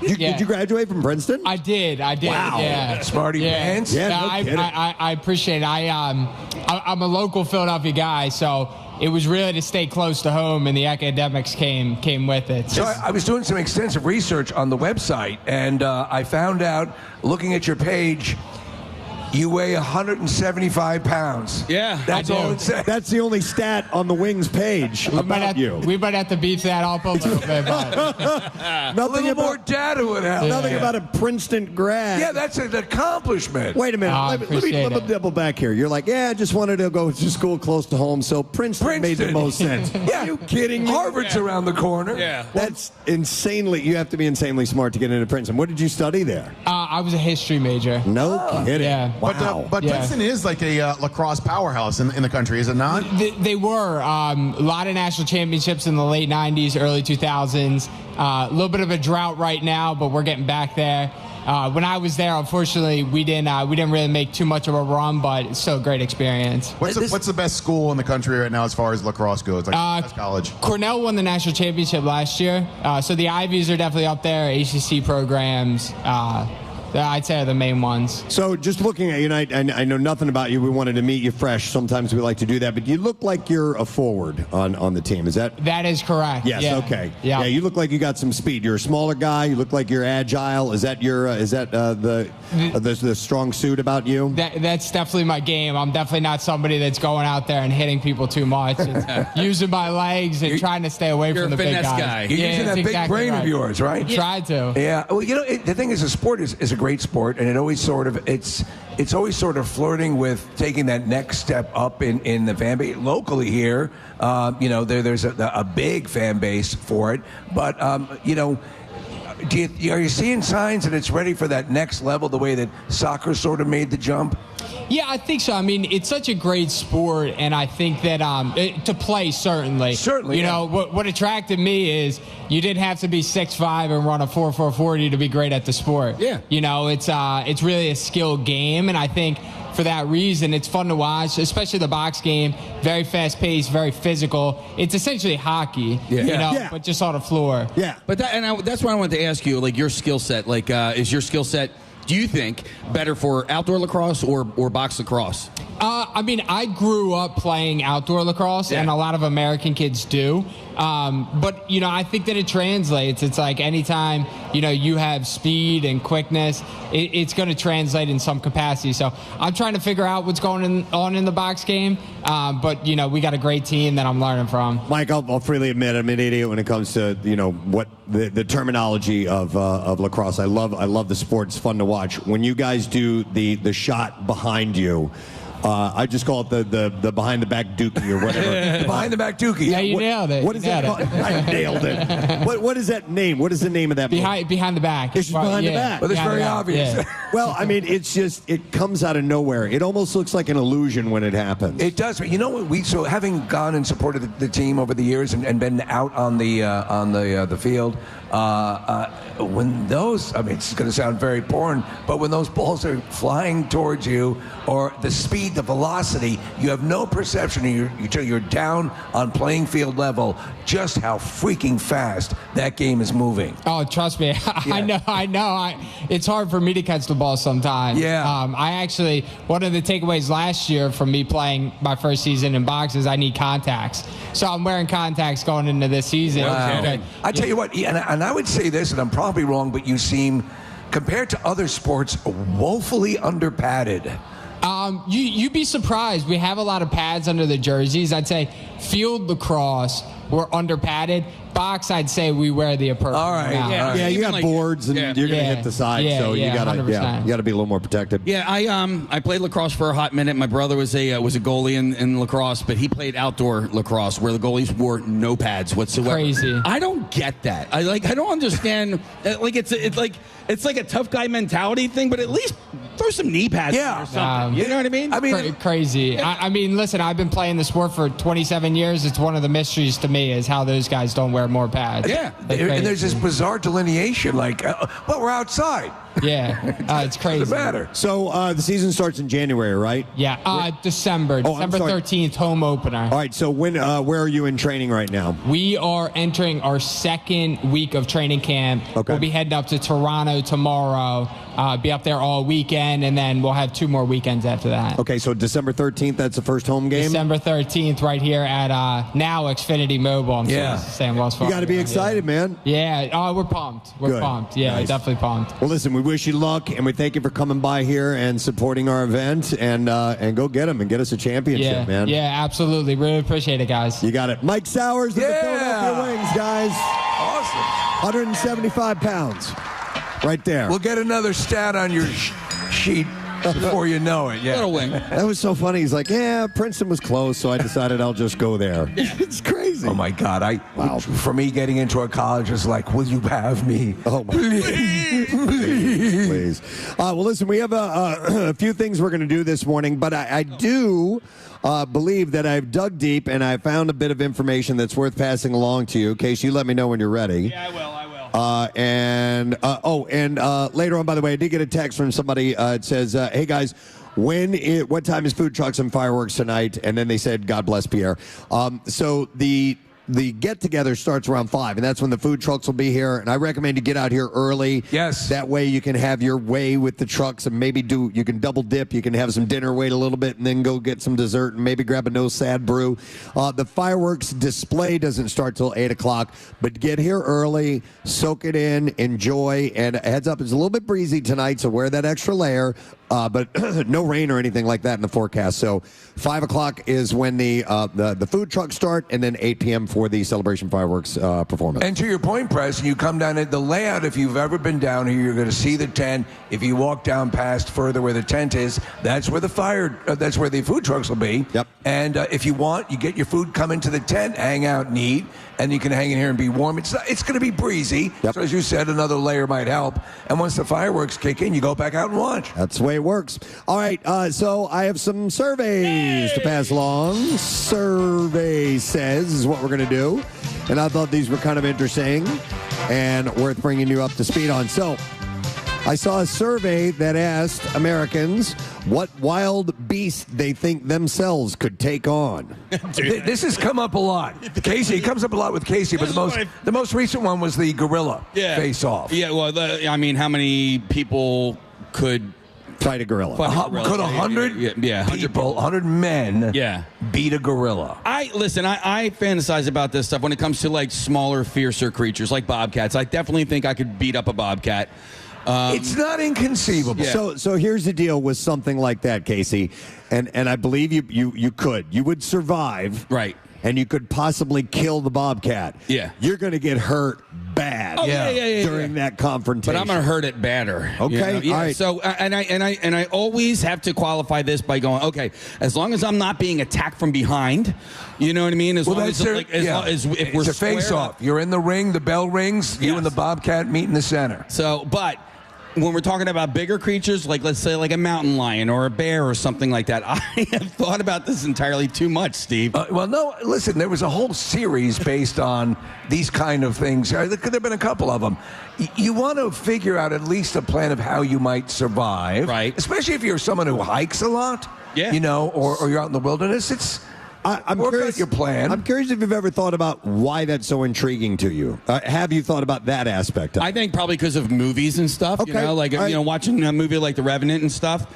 And that is historically that happened to that man. Yep. And so, how would you, in the case of an attack of what appeared to be like a Kodiak bear or a grizzly bear, right? How would you survive that? Okay, so I would attempt to shove my arm down their throat and choke them to death that way. So do you know how big a bear's throat is? Yeah, that's why I got to get it all the way down there. You'd actually have to walk in. Yeah. Actually, I have heard that if you are attacked by something like a dog that is being aggressive, right, and they are biting, say, your arm, is that you are supposed to go further. Right. And I'm not talking about like your fist going down there, but I'm saying like your forearm. Force it in. If you push towards it, it's the opposite of what you think you want to do, but it will cause the animal to open their mouth up. Yeah, like, what are you doing? Aren't you then you can supposed get to away. Punch a shark if a shark attacks you? Yes, in the nose. In the nose, or go for the eyes. All right. Or as well. Yeah. Punching underwater, you have no power. You know what I mean? Still, you got to go for it. Well, you go for their territory. Yeah, you go for their eyes as well. You know, I've thought about this entirely too much. So as I'm choking them out with my arm down their throat, I'm with my other hand, I'm poking their eyeballs. So I'm saying this. I think a bear's maw is too big for your arm to be anything other than a breadstick. Yeah. But as I'm distracting him with my arm down their throat, then I'm also poking their eyeballs out. So do you literally think? I mean, man, I don't even know. I don't think. Yeah. But it's a fight for your life. I'm trying to survive. Right. So this is all I'm trying to do. Let me give you the results. I'd do the half Nelson. All right, these are unarmed humans. And they asked Americans if they thought they could triumph in a battle against them without any weaponry. The results show that Americans aren't confident in their abilities. Most Americans are convinced they could beat a rat. 77. We're going to start small. Just kick that rat's ass. 72%. 69% said that they could beat a house cat. Yeah. 61% said a goose in a fight. 17. Wait, only 61% on a goose? Yeah. 17 to 24% still feel that they would lose in a struggle with such creatures. The only other animal listed that Americans tend to think that they could take is a medium-sized dog. That's a drumline, Casey. A medium-sized dog, although not even half are sure of it. 49% said that they could take on a medium-sized dog. By the way, you get an animal going nuts, like a dog, or you even a house cat that freaks the F out. And that doesn't mean the cat is going to kill you. But to your point, an enraged house cat can slice you up. Yeah. And dogs have been known to kill people from time to time. We were talking to Eddie Alvarez the other day about, like, when you're going up against another human being, the mentality, like, you know, like when that other human being is in like attack mode, like you have to be at least able to match that mode in order to be able to compete. When Eddie's training, and he revealed this, he trains by boxing chinchillas. Wow. Should. Yeah. So the confidence drops further with dog size. Only 23% of Americans think it could beat a large dog in a fight. So, Casey, like a Rottweiler, something like that, how do you think you would handle yourself? Well, I've been training, Preston. Okay. I have an 80-pound dog, and I kick his ass every single day. Now, you get.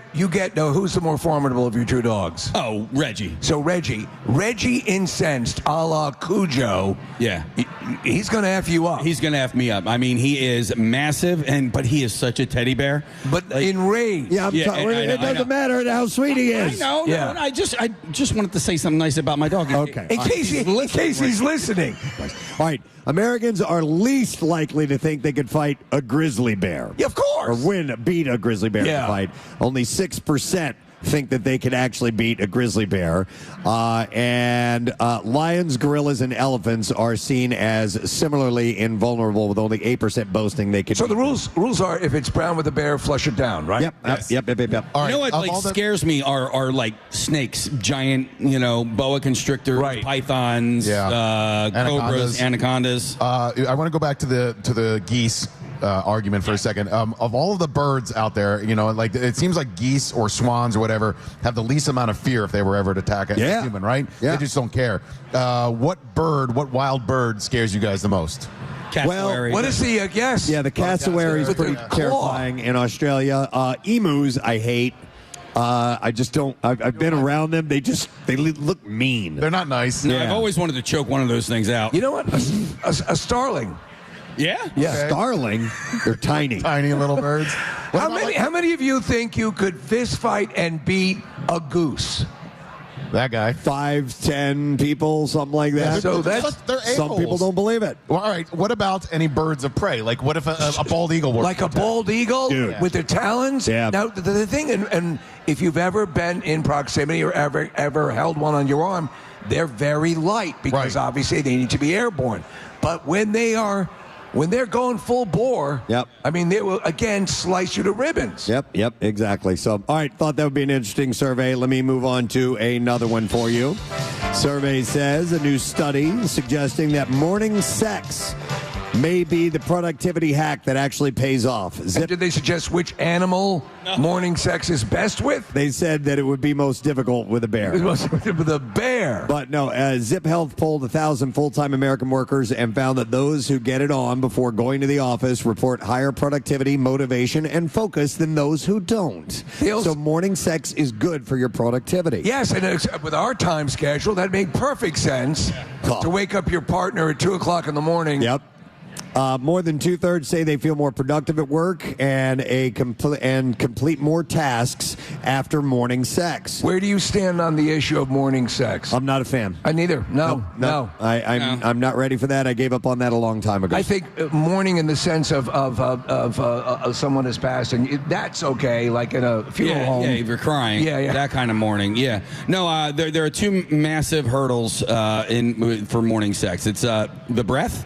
And I have to pee. Like, I got to pee so bad in the morning, so... Get a bathroom in the house. No, I know. But, like, to me, when you say morning sex, it almost feels like you roll over in bed and then you do that. But, like, there's got to be a little bit of preparation. What if you could incorporate that into the sex act? Oh, God, no. There you go. No. So, over half of the respondents reported feeling happier and more confident afterwards. Nearly 1 in 5 of fans of morning sex say that they have gotten a promotion in the last year. Wow. Wow. And 51% have gotten a raise as well. Were these people having morning sex with their bosses? Right? They didn't indicate that, but it's very possible. I agree with Casey. There is a, I like to be cleaned up. I like to have, I think you want to be presentable. Right. And I also like to bring hummus. Morning sex may even boost mood better than a caffeine fix. 35% say that it gives them a better start to their day than their first cup of coffee. This might be a new offering for Duncan. Maybe. Wait a minute. Start to their day? Yeah. No, after morning sex, you're going back to bed. You're going. It's sleepy time after. No, but these people are going to work. They're going to work. Oh. Yeah. Remember, they're being more productive. I feel depleted after. I don't feel energized. Yeah. I like sleepy after sex. All right. Well, let's see what else we got in the surveys. All right. I like this one. This is a poll of 2,000 drivers, and this one speaks to the late, great Pierre Robert, because apparently half of drivers admit to hiding in their car for peace and quiet, and Pierre would regularly nap in his car. It's one of the legendary things with Pierre was people would spot him at various locations asleep in his car, and he loved that. More than three-quarters, 77%, said that they enjoy car time or the opportunity to stay in their vehicle for 5 minutes or longer at the start or end of their I agree. I do it at the end of a drive. Yeah. I'll just, especially like I like using the car to make phone calls if I got to catch up with somebody or whatever, and then I'll just like finish the phone conversation in the car, and sometimes just hang out for a little bit. Do you know what the seat? First off, I like having a heated seat, and especially in the winter, you're sitting there, the contour of the seat, kind of leaning back a little bit. I find it very comfortable. I've talked to you guys about this on the air because that my wife is a car sitter, and then I found out, and I think I brought it up to you guys because I found out my son is a car sitter. You know, when I get home, I can't get out of the car fast enough. But when those two get home, they sit in the car for a little bit first. Case, Parker will stay in the car for like a half hour. Half hour? Like he'll just sit there watching videos on YouTube for whatever reason. When I put the car in park, 1 foot is already out. Yes. Yeah. Like Rochelle and I will be in the car together. I'm driving. I am out. She's fiddling around with stuff. She's putting things in her purse. She's picking this thing out. And I'm like, I'm standing out here. So I'm ready to go. When you've arrived at the destination, that's me too. Let's get going. Yeah. However, if I'm like on a phone call or whatever, I'll hang, and it is comfortable. I don't mind napping in my car. If I'm like really tired and I'm on a drive, like if I'm headed to the shore and I'm getting drowsy, I will pull over and sleep in the car. Will you have morning sex in your car? I haven't tried that yet. Try that. I will. Marissa? There's studies about this that like it's transitional for especially like ADD and ADHD, like, and I do it all the time. And Nick, you pointed it out too. Like I'll sit in the car after work and I'll sit there for 30, 40 minutes and finish emails there, because if I like have to end work mode, like getting out of the car means work mode is over. Is this at home or is this in the parking lot at work? At home. Okay. So when you're getting out of the car, you have to undo all that special seat buckles, all those. I have to jump out of my car seat, actually. I have to remove the blocks so I can reach the pedals. The big blocks. Yeah. It's a lot of work at the end. But like Press, when I'm in the car and we get home and I've got people in the car, one of my cars, I can actually lock the door. If a car door's open. So I will say, hey, can you at least just open your car so I can lock it? But you know what I mean? Or like, here are the keys, you lock it. The best invention is you put the car in lock mode. Yeah. And so I'll be out of the car, and Claire will take a while to get out. I can walk away. It's going to lock once she closes the door. Yeah. But at least they have to open the door. I'm like, can you at least open your door so I can do that? Right. Yeah. Or if you're not going to, here are the keys, you lock up when you're done. Let me ask you a question, because I think it pertains to this in the macro here. What animal do you believe you could beat in a fight within your car? Ooh. Oh, man. Oh, wow. An elephant. Yeah, they have no swinging room. They can't. They have no reach at that point. I think there's like dogs, maybe cats. I think smaller animals would be a lot harder. Yeah, because they can get into like small little crevices and sneak around and stuff. Well, listen, if you do linger in your car either before or after, the majority of people are with you on that. 77% said they enjoy their car time and they take extra time in it. So I'm not one of them, but you guys clearly that's where it falls. I'll bet you it skips up exponentially in the winter with the heater running and everything. I think that all adds to the environment. Maybe. All right, we're going to wrap up. Survey says there, but I thought you guys might find that a little bit interesting. So there we go. You learn stuff. There you have it. All right. We have another donation. Before we're going to strike up Jameson again, we have another donation from our friends joining us on stage right now. They have been huge supporters of Camp Out for Hunger. And we would like to welcome a whole cavalcade of guests from WSFS this morning. We stand for service, WSFS. And I'm going to make sure I get everybody's names and titles correct. We have the Executive VP and Chief Consumer Banking Officer, Sherry Krasinski, who is there. The Senior VP Chief Community Impact Officer, Justin Dunn. And the Executive Vice President of PA Marketing, the President, Bernie Shields, who is here. Morning, guys. How you doing? Good morning. Nice. How are you guys? We're doing Look at this well. crowd. I'm saying, right? Yeah. Wow. Amazing. Jameson. How great is it? Unbelievable. It's so great. Aren't they fun?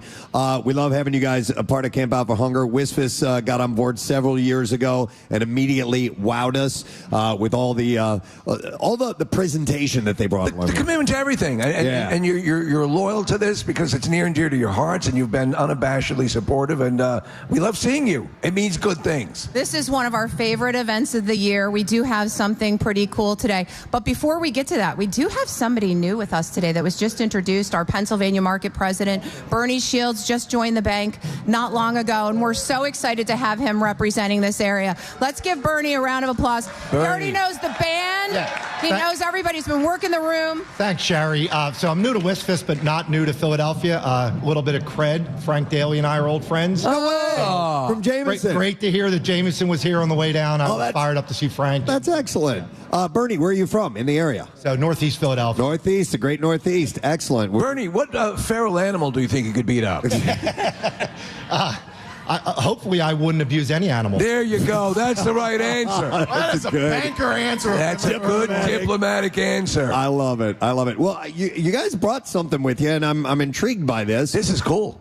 This is a giant Magic 8-ball. Of course, you guys remember these. Back in the day, you ask it yes or no questions, and it will give you the answer. But I've never seen one like this before. What is it? That's a big Magic 8-ball, and we're celebrating. This is our 8th year of participating with Camp Out. So we always have to do something cool and unique. So Magic 8-ball. Okay. Would you like to ask it some questions? Yeah. How do I do this? All you do is ask it anything that's on your mind, shake it, and okay, so you shake it and it'll give you the answer. Okay, here's the question. Could Casey Boyd beat up a bear by shoving his arm down its throat? So I shake it. Let's see. It says definitely. Scientific proof. Wow. I'm sorry, Casey. I have to apologize. The 8-ball says you were right. Yeah. Look at the readout on the bottom of that. It's not because the classic 8-ball had kind of a what is it, a tetrahedron or what? Yeah. Inside of it, it would float to the top and give you the answer. So, Steve, do you have any kind of a generic question you want to ask, and I'll shake it up for you?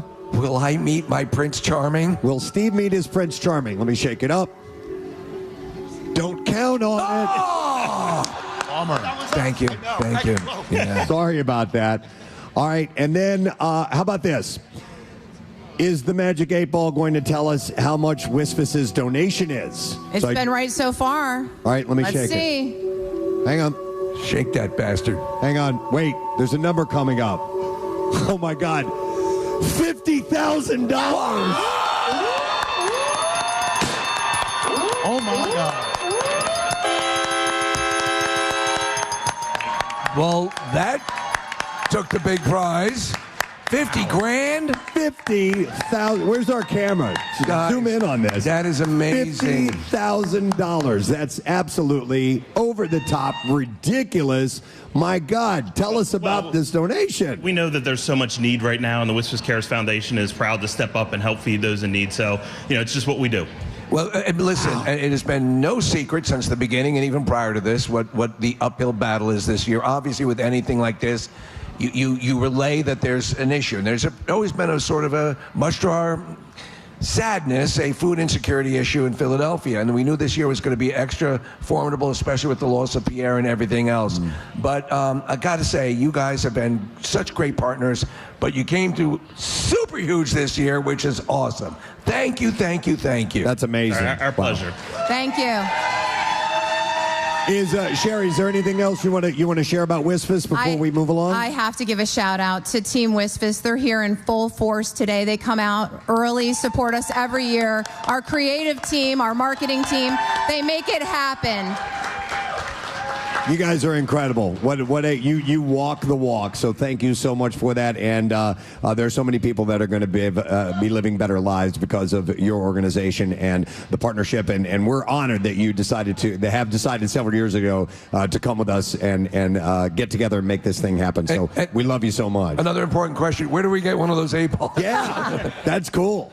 Just have to open an account. So easy. So easy. Hey, thank you, guys. Yeah. All right, let's hear for Sherry and Justin and Bernie from WISFIS with a $50,000 donation. That's incredible. Wow. All right, on top of that, we better take a break and come back in a moment. Our friends at Jameson are our house band this morning. They're entertaining you while we take breaks. Come and see them. They're amazing. And we're having a good time here at Camp Out for Hunger. We'll be right back.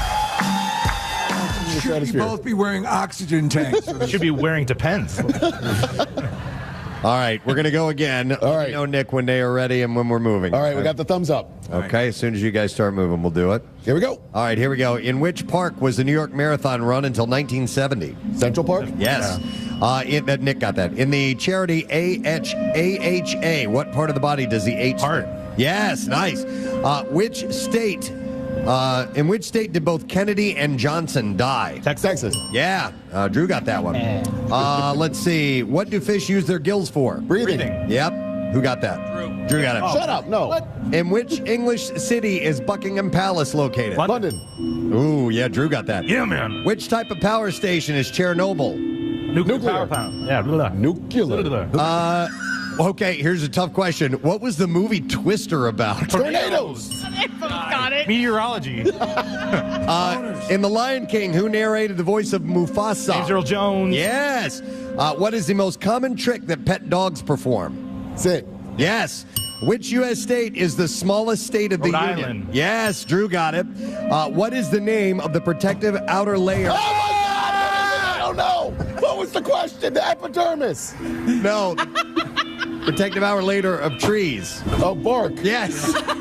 It doesn't count. No, it does. Skin? It does. The question counts. All right. Technical international. With that, Drew jumped out in that one. Oh, baby. That was close. We should have a winner. Casey? You would think that Drew jumped out, but in reality, Drew kicked his ass! Yeah! Well done. You were letting me You win. know what? Now that we see all these people smiling and happy at what is about to transpire, it occurs to us that this might be the most beautiful parking lot wedding ever.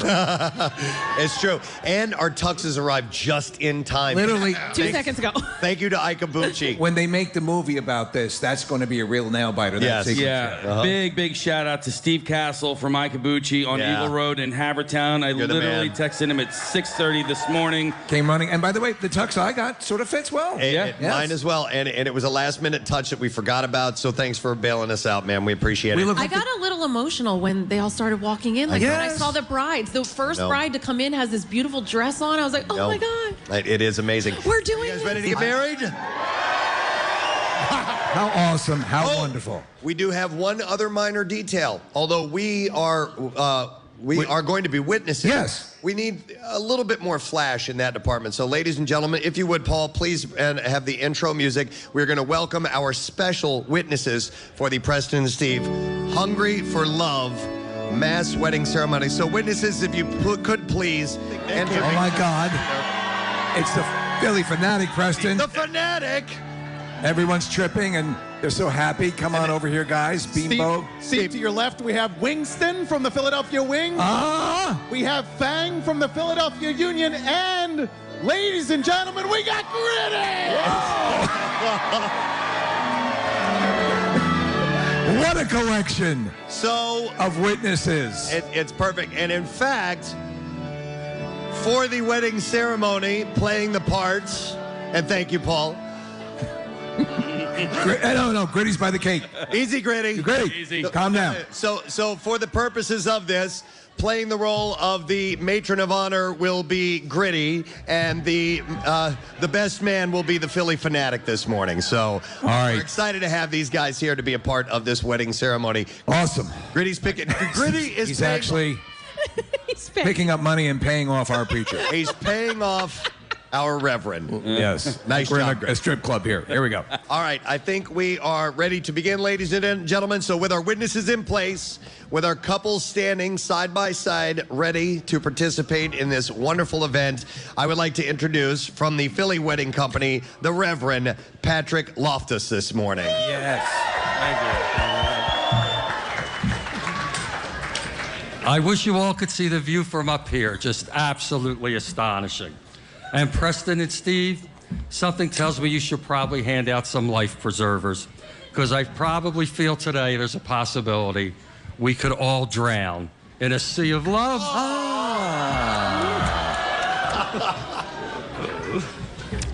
So, friends, on behalf of Preston and Steve's Camp Out for Hunger, in conjunction with Philly Wedding Company, it is our absolute honor and privilege to welcome you all here today.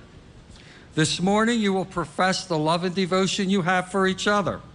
This morning, you will leave this event and venture on a glorious trail, an adventure to be shared with the person you love, with the person you are about to marry. So, as we prepare to profess your love for each other, I ask that you please face each other and join hands.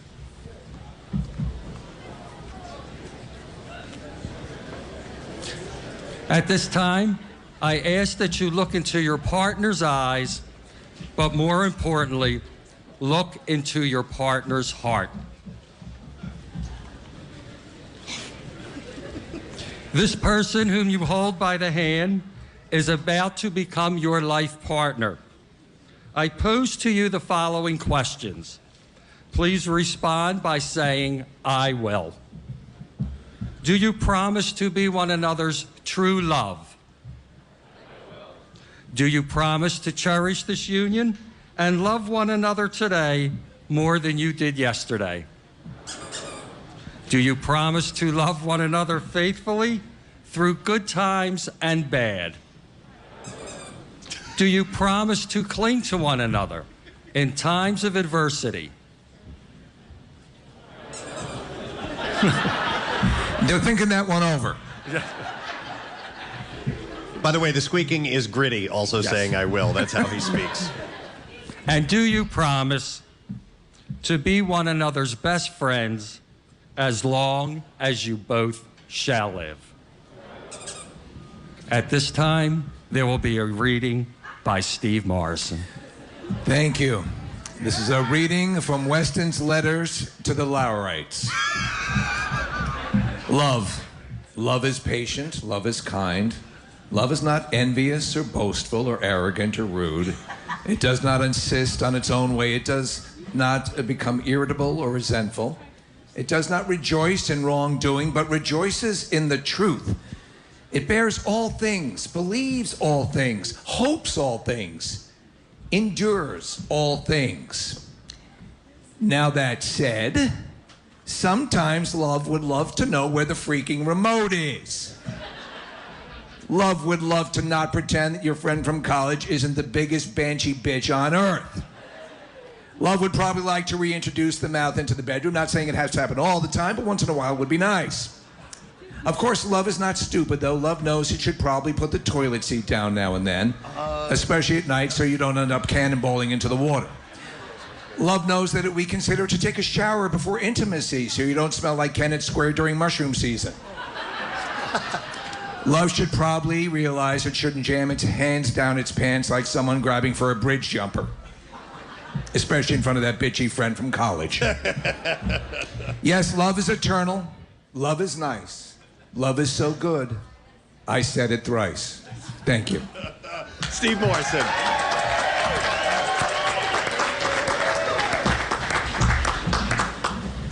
I am completely overwhelmed. Thank you, Steve. That was my just pleasure. wonderful. So now we will prepare to exchange rings.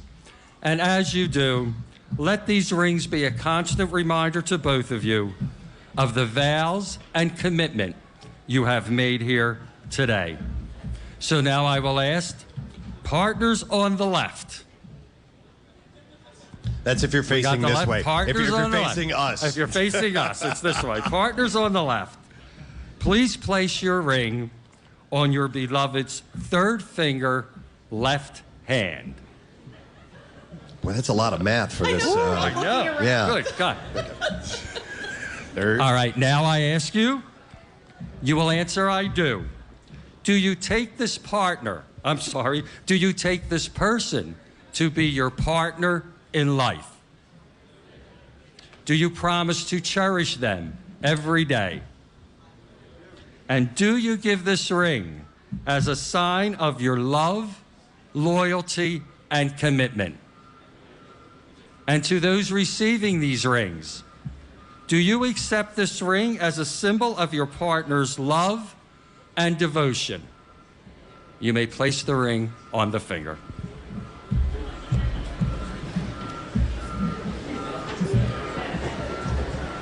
All right. To our partners on the right, please place your ring on your partner's third finger, left hand. May I jump in here for a second? You may. If those partners would like to speak up when they respond, that'd be awesome. Yes. I now ask you, do you take this person to be your partner in life? To cherish every day?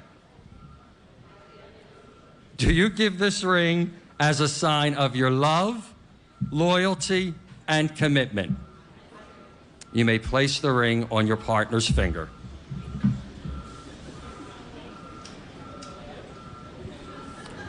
Please remember that these rings you have exchanged today are a symbol of your marriage as well as the promises you have made. A ring is like a circle, and as we all know, a circle has no beginning and a circle has no end. A love with no beginning and no end is what we all wish for you here today. So here comes the best part, folks. Having heard the vows of your fidelity and love, by the powers vested in me, by the Commonwealth of Pennsylvania, in the eyes of Gritty, and before Preston and Steve, it is my honor and privilege to pronounce that from this moment on, you are partners for life. You may now. You guys can kiss now. You can kiss now. Yes. Kiss your bride. Kiss it. Kiss it. Is that what he said? Kiss it. Oh. You heard the declaration. My goodness. The command. Everyone in this tent who participated is now officially married. This is a wonderful thing to witness. Everyone is kissing and making. You know what? And Gritty's kissing a few. I'm blown away by how emotional I feel right now. I do as well, Steve. I mean, I knew it was going to be lovely. How could it not be in a parking lot? But this is amazing. You see these people looking in each other's eyes, Yes. and it was wonderful. This gentleman right here wearing the hat in the very front row, he is sobbing. He's crying. There you go. Congratulations, everybody. Wow. And the fanatic is out there hugging everybody. Oh man! So we are gonna move right along. Now that you guys are officially married, we are going to have, and it's all for you, a 5-minute reception. Yeah! And we will start with the first dance as partners for life. So I turn to possibly the greatest wedding band in the world, Drop Dead Sexy, to play your first song. But right after that, we're going right into the party, folks. So don't go anywhere. Here we go. Your first dance. I think the fanatic and Gritty should dance. I think we may have made a love connection there. I think so. This is unbelievable. I think the Bimbo Bear and Sir Francis might actually be married. I think the Bimbo Bear clearly has the most limited sight of any of the mascots. This is lovely. It's amazing. Oh, this is great.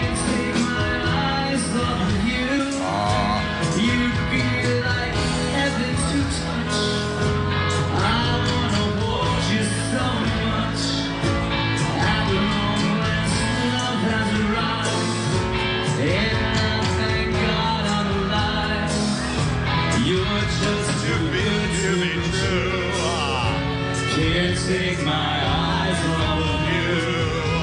Running away that I stand, there's no one else. And listen, the mascots are wandering around, interacting with our dancers. You can see a lot of love in the room, Preston. We've got couples of all different faiths here. It's wonderful, different ages. Some are dressed up fully in wedding attire, and others are in casual clothing. Yeah, I see a Miller Lite Pierce Christmas sweater. And by the way, the Fanatic had jumped on with the band, was playing his tambourine for a little while. Oh, nice. Here we go. Look at the Fanatic. Pretty, everybody.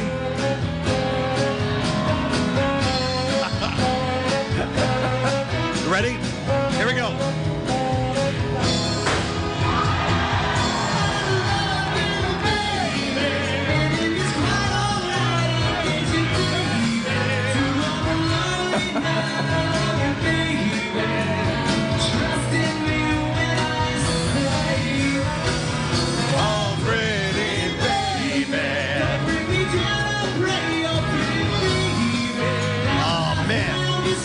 This is all on video, by the way.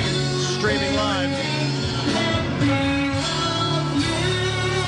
And now it's time to crank the party up. McElwain, thank you very much. And you know what? Yeah, you can give some applause to Nick. Thank you. Thank you.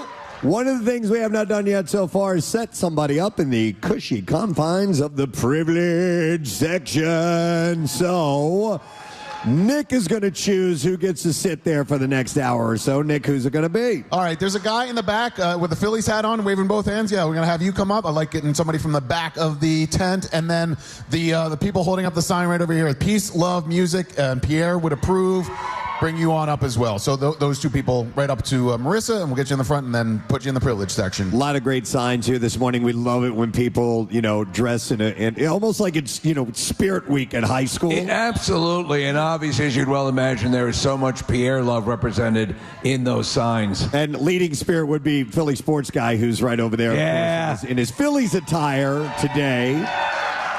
And we are going to have Aaron Nola on the show later on via Zoom, which is pretty fantastic. All right, you with the Pierre sign. What is your name? Lisa. Hi, Lisa. How you doing? Good morning. Good morning. Good morning to see you. And I see you're wearing one of our blood drive shirts. Yes, I am. I actually borrowed it from one of my friends. That's okay. All good. Where are you from, by the way? I'm from Riverside, New Jersey. Thank you so much for the Pierre sign. That's wonderful. We miss him very much. We do too. Thank you. So grab a seat over here. And you've been to the blood drive too, because you're wearing a blood drive shirt. What's your name?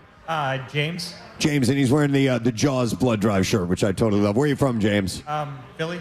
Philly, just Philly. There you go. All right. Any particular neighborhood or area in Philly? Brewery Town. Brewerytown. Excellent, brother. All right, thank you for being here this morning. We appreciate it. Have a seat, get comfortable. It's the best seats in the house that we have right down front. And we'll do more. Yeah, absolutely. We'll make sure many people get a chance, or a few. Many is overstepping it. But we'll make sure a few people get a chance to there. I don't even know what the hell I'm saying right now. Many of the few. I'm just so excited. Yes. All right, so we have another donation, and we want to thank one of our sponsors for being here this morning. That would be NRG. Yeah. And we want to welcome the Senior Manager of Communications, Mr. Dan McCunney, who is here. Yeah. Morning. How are you guys? Good, Dan. How you doing, bud? Good. Where are you from, by the way? I'm from Jenkintown area. From Jenkintown. Yeah. JTP. Yeah. Jenkintown Posse. Yeah, right. Excellent. And I'd said that you are the Senior Manager of Communications in NRG. How long have you been in that position? Almost 2 years. Okay, cool. Yeah. Is it nice being in charge? I wouldn't say I'm in charge, but it's nice to be at NRG. Is it nice being an underling then? Yeah. It's nice to follow rules. Yeah. All right. What is NRG all about? Everybody who comes up here, I definitely want to give them a chance to tell us a little bit about their company, what you do, and what people should know. Yeah. So NRG is a retail energy provider. So you can go out and purchase your energy from NRG, just as you would from Pico or your utility, and get your energy and natural gas, your electricity.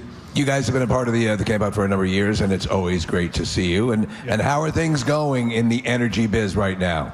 things, I mean, as you know, energy is expensive these days. Yeah. We try to do what we can to help people, manage their costs and manage their energy efficiency, and it's a big part of what we do. It's actually part of the thing that we talk about. Well, you talked about it the other day about meeting energy costs and putting food on the table at the same time. And I think that maybe some people don't think about shopping around for their energy needs, Exactly, yeah. And that's something that people can do. You go to picknrg.com and you can search for different plans that meet your needs, including our Choose to Give program, which Phil Abundance, our great partners at Phil Abundance, are part of. You can give fund to Phil Abundance just by paying your energy bill through the Choose to Give program. That's great. Excellent. All right, well, Dan, do you have a donation on behalf of NRG today? We do. So just yesterday, we announced through our Meals for Million campaign a $400,000 donation to food banks across the country. As part of that, we are going to help our friends at Phil Abundance here today with a contribution of $25,000.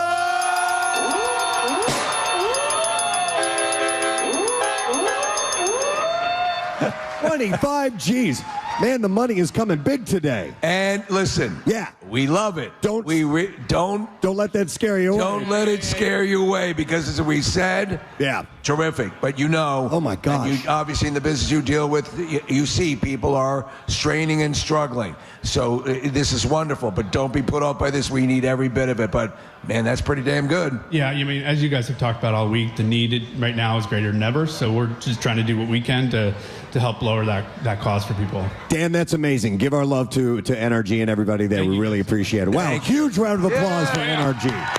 25 grand. This is a good Thursday so far. And Dan, for the last few years, I've taken part in the NRG flag football game that happens over the NovaCare complex. I've been playing for Team Phil Abundance for the last few years, so hopefully I'll see you again in June. And we maybe need Steve and Preston.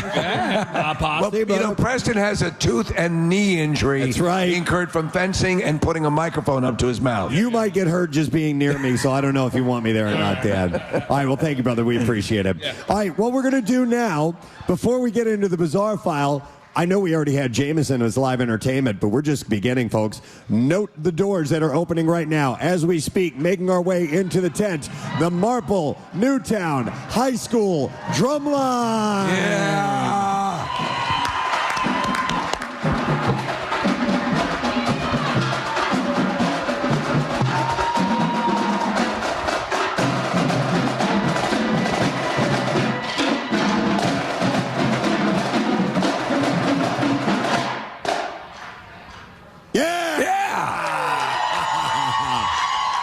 All right. Oh, there's more.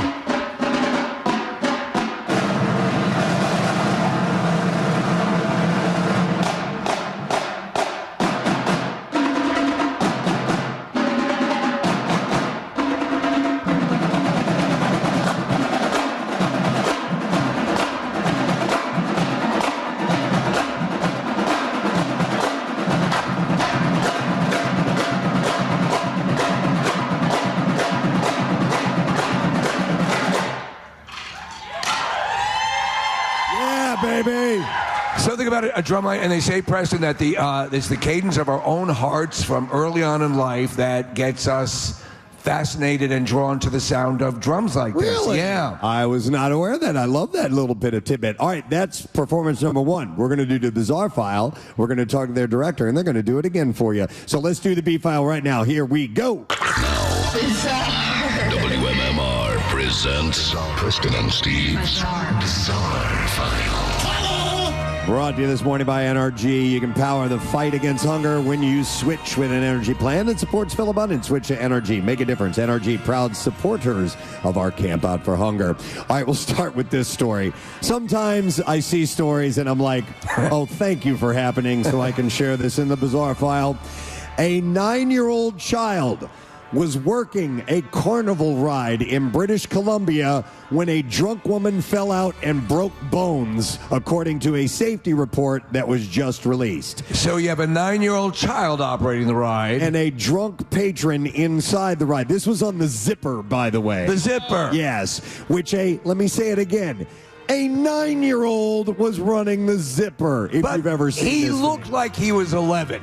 The incident happened at the Port Hardy Carnival when the boy, who was the son of the ride foreman, was helping load and unload passengers on the zipper. The ride operator activated the car before a woman had fully exited, and when the car was 6 to 8 feet off the ground, she fell out the open door and suffered broken bones. The woman was drunk and had been kicked out of the carnival the day before. I'm back. She and another drunk patron had been loaded onto the ride multiple times. Hey, is it just me or is that a kid? They had been on the ride multiple times before the fall. The 9-year-old said that the woman appeared half asleep. Investigators found that the staff had no training to identify or to deny intoxicated riders. So they took a statement from the 9-year-old? Yeah. So the boy didn't feel confident enforcing the rules. I'm only 9 years old. The carnival had no policy against selling tickets to people who shouldn't ride, by the way. But again, a 9-year-old running the zipper ride. I want to tell you that at Skelly's Amusements, minimum age is 12. There you go. They run. We're running very safely here in all our rides. All right, viral footage captured the moment that an entire section of a newly constructed bridge in China's Sichuan province collapsed on Tuesday, just months after it officially opened. The 758-meter Hongqi Bridge, part of a major national highway linking China's interior with Tibet, gave way after heavy landslides struck the surrounding mountainside. And videos circulating on social media showed the moment that the bridge gave way, with dust billowing up before the road fell hundreds of meters. So they had indications that it might collapse soon, right? That's correct. Other images and videos show large sections of the bridge missing and the remaining roadway hanging over the river as rescue and inspection crews cordoned off the area. Police had already closed the bridge to all traffic on Monday afternoon, warning of cracks on nearby slopes and visible ground shifts that signaled instability. By Tuesday afternoon, conditions on the mountainside worsened, triggering landslides leading to the collapse of the approach bridge and roadbed. Officials added that there were no reports of injuries or fatalities, which is amazing. It is amazing footage to see. It looks like a Hollywood movie. Yeah, the bridge was built to strengthen connections between Sichuan and the Tibetan Plateau. So much for that. Yeah, it was completed earlier this year, but that was a brand new bridge and it went down. Yeah. All right, in Russia, floor walks on robot is what this says. That's the headline. So Russia's first humanoid robot fell face down during its presentation in Moscow. The robot, called Aldol, was being shown off as able to move around, move objects, and interact with people. But during the presentation, the robot walked on stage with two people with the theme to Rocky playing, and then it fell down, and staff members quickly tried to cover it up with a screen and hide it from the audience while they worked on fixing the problem. The developer said that the fall had happened because of test settings and explained that the project is still in the testing phase. Aldol is described as Russia's first anthropomorphic robot, meaning that it's designed to look and move like a human. I'm not feeling so good. I think if you're going to pick something that will represent the high-tech qualities of a futuristic robot, Rocky's the name to go with. It hurt my ass. No word on how much my digital ass trouble the engineers found themselves. I need to see that again because everybody laughed at the robot falling. What? Yeah, if you can run that video again of the robot falling. I just saw him carry him away like he was some drunk dude. Hi everybody, my name is Rocky. Look at me walk. He is walking like a drunk dude. Yeah, absolutely. Yeah. And then he stops. Where am I? Adrian! Hi. He's trying to wave. Are you my mommy? And then... Seriously? He seems hammered. He's completely blasted. Well, our ability to replicate drunk people is at a paramount now. Aldol, the drunk robot. Yeah. That's what they created right there. And you know what? That's a good spot to wrap up right there. We'll finish the Bizarre File. I got more stories that I'll share a little bit later on this morning. Right now, we would like to welcome to our microphone the band director of the Marple Newtown High School Drumline that's been here this morning performing for you. We have Jake Olympi, who's joining us. How are you, Jake? I'm great. How are you? Wonderful. thanks for, number one, we put the word out on the air a few days before Camp Out for Hunger. We really didn't do it well in advance. And we were like, we'd like to add this thing. It was Casey's idea. Let's add a little dimension of music to the event and invite some drum lines out because Casey, as myself and the rest of us, are big fans of cadences and percussion performances. So we put the word out and you guys responded. So thank you for that. Yeah, as soon as the community heard, I had multiple people calling me, texting me, finding me in person, saying, you need to enter the drumline into this. Does this represent the entire? I assume this is just part of the drumline, or is this the whole? This line? is our drumline here. Well, yes, they generate a large sound. This is a national champion drumline. Yeah, right? Sunday we won the U.S. Band's 3A national championship. Well done, guys. Wow. And 9 members. That's 9 members to the drumline. We have 64 total in our band, yeah. Okay. Yeah. That's a smaller size band. We are a little smaller this year, but they put out a lot of sound. They have a lot of energy. They're great. That's great. So tell us a little bit about the group here. It looks like there are a lot of young ones. So we do have a lot of young ones, but they've been with us for 2 years now. This has been like the solid drumline for 2 years. So you represent 8th through 12th grade. Oh. Yeah, 8th through 12th grade. No kidding. And they represent us with the marching band and our indoor percussion ensemble. All right, who's the youngest here? Who's any 8th graders? There's you Liam, on the one on the stroller. Boy, yeah. They gave you the biggest bass drum, and you're the youngest. You poor guy, dude. That's what. No, he had a solo during our field show too. So yeah. Did he really? Yeah. That's what they do. When I was a freshman, they made me carry the biggest bass drum, and they just said, "Here, dude, lug this around all season." It's a rite of passage. I know, right? Yeah, Exactly. So you said he had a solo? Yes. To the end of our show, the band's moving around, and all you hear is that bass drum playing. Can you? 2, 3, 4. Yeah. Give us a little taste. Play, yeah. Play your solo, a little part of it. Go for it. That's amazing. Who wrote that? That was the literal heartbeat of the band right there. I thought it was going to be. No, we'll get there. It replicates the sound of indigestion. Yeah. No, it's awesome. I love it. How many shows a year do you guys think you do? We did about 11 or 12 performances this year. Okay. Yeah. It's a lot of practice. A lot of practice. Football games, competitions, yes. Parades, all You got anything coming up for Thanksgiving? We don't have anything yet. We've done a lot in the last 2.5 months, but later on we have some more marching things, especially with indoor percussion and winter guard. Okay. We have a pancake breakfast coming up on December 13th for the concert band and orchestra. Fundraiser? So, yeah, fundraiser. When and where? Marple Newtown High School, December 13th, 9 a.m. Okay. There'll be pictures with Santa, performances by elementary through high school kids. It's going to be a great day. Cool. When you have a drum line at the ready, right at your fingertips, do you ever want to just take it to a library and barge in? It's tempting. A quiet environment. Yeah, maybe an administrator's office. There you go. Yeah. And these guys could do it. Yeah. Do you have a captain or section leader? We have a few. We have Will right here.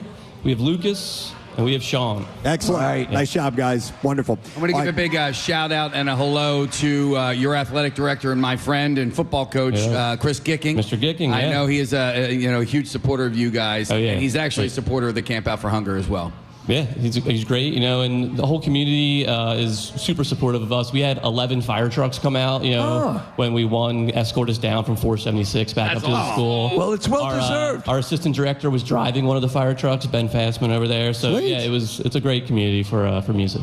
Well, thank you for taking the time out. Everybody's been loving the fact that we have these drum lines here, and, it only supports what we're doing here. Yeah, thanks for having us. We did bring some food, too, to donate, so it's on the bus right now. We'll donate that food. Wonderful. That's very kind. Thank you. Yeah. All right, so we're going to get one more cadence, and they're gonna march out of here as well. Yeah. Are they going out that door? They're going to circle around and go back out that way. You go back out. Right, They're going to circle around, so heads up, audience members. But we're ready when you are, Mr. Director. Thank you, Jake. Thank you very much. All right, let's hear it for Jake Olympy and the Marple Newtown High School Drumline. When you're ready.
making their way through the back of the room, through the crowd, and marching out our doors. I love it, man. I have a question for you in a second. All right. There they go, Marple Newtown High School drum line, guys. That was awesome. So to my ear, I love it even when they employ it in rock. That dun dun dun dun. Yeah. Is that a specific named thing, or is that just dun dun dun dun? Yeah, that like dun dun dun dun. You know that cadence. Yeah. Going down in tone. I don't really know, All right. but it just sounds awesome. It sounds cool. I love it. You know what else sounds awesome? Jameson. Yeah. We're gonna take a break. We're gonna come back in a second. Our house band on the Parks Casino Bet Parks app side stage will entertain you while you come down here. See us at the Camp Out for Hunger. We'll be back in a moment on MMR. Here we go, ladies and gentlemen. 5 minutes of all wedding dance songs. Kathy, get out there and dance. Woo! Here we go.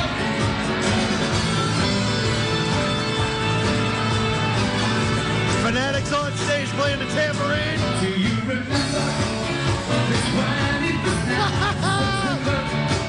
Casey went to join the party.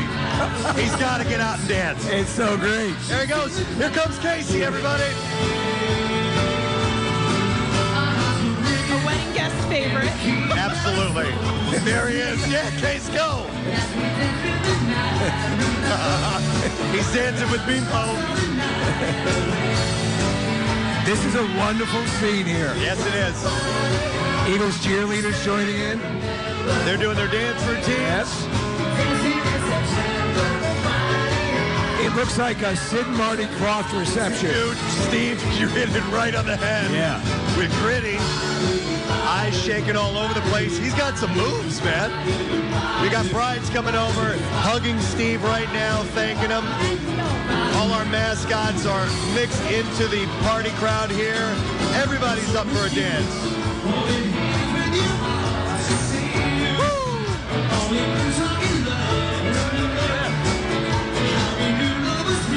Oh, now we got a train started. Oh, can Casey start that? Oh, Casey, I don't know. Bimbo is. Here comes the train. Everybody on board.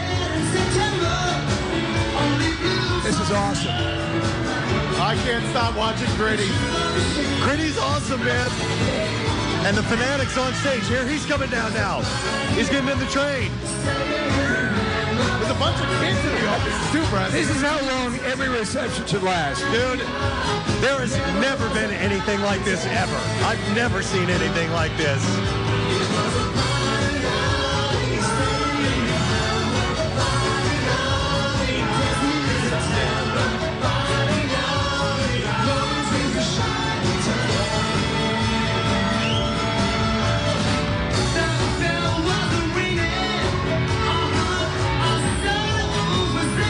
Dude, this is fun.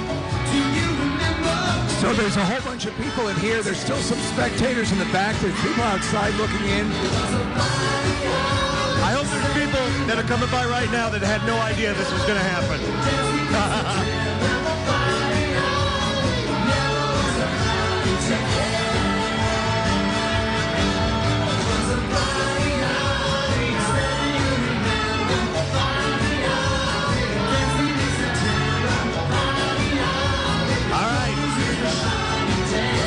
The train is trying to move around the room. Preston, it's come to a halt. So many people in here. Yeah, let's hear it go. Yeah! That was wonderful. All right, now we're going to do lovely couples. We are going to do one more thing. We need all our married couples in the middle here because we need to have our bites of wedding cake right now. So we are going to have our friends at Kriebel's Bakery. They are Kriebel's Custom Bakeries are bringing out right now. They made over 300 of these awesome, very detailed and beautiful cupcakes that we're going to have you guys in the wedding tradition feed to each other. And what we'd really like to do is get the biggest collection of people smashing the cake into each other's face. If they were, this gal down front, I just saw her go, I don't smash cake in my face. That's okay. I don't do that. That's all right. That's all right. But Gritty, dance moves on Gritty, man. You have got the chops. Let's hear it for Gritty and his dancing. And wow. Preston, everyone, again, this crowd looks phenomenal. Yes. And the dance moves, everything was great. That's just about the right length for a good reception, I think. Yeah. 5 minutes. Yeah, one song. And now we're going to proceed to this. A lot of cakes. How many were made? How many cupcakes? Over 300. 300. Okay. Yeah. Wow. So after we do the couples, we'll bring out the cupcakes, and you guys will all of our participants will be able to grab some. So they're being handed out, and we want to get a nice photo op of you guys feeding each other. Are we still waiting on cupcakes for some of you guys? Yeah. By the way, quick show of hands. People are still amazed that right now they're married. Oh, yeah. There we go.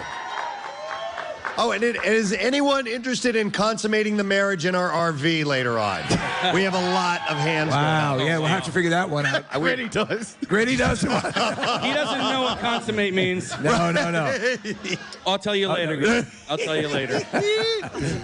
All right, so they're going to hand out the cupcakes, and we'll get that going in just a moment. But I can't thank our friends from the Filling Wedding Company enough, Reverend Patrick and Reverend Joe. Patrick Loftus and Joe Sheridan.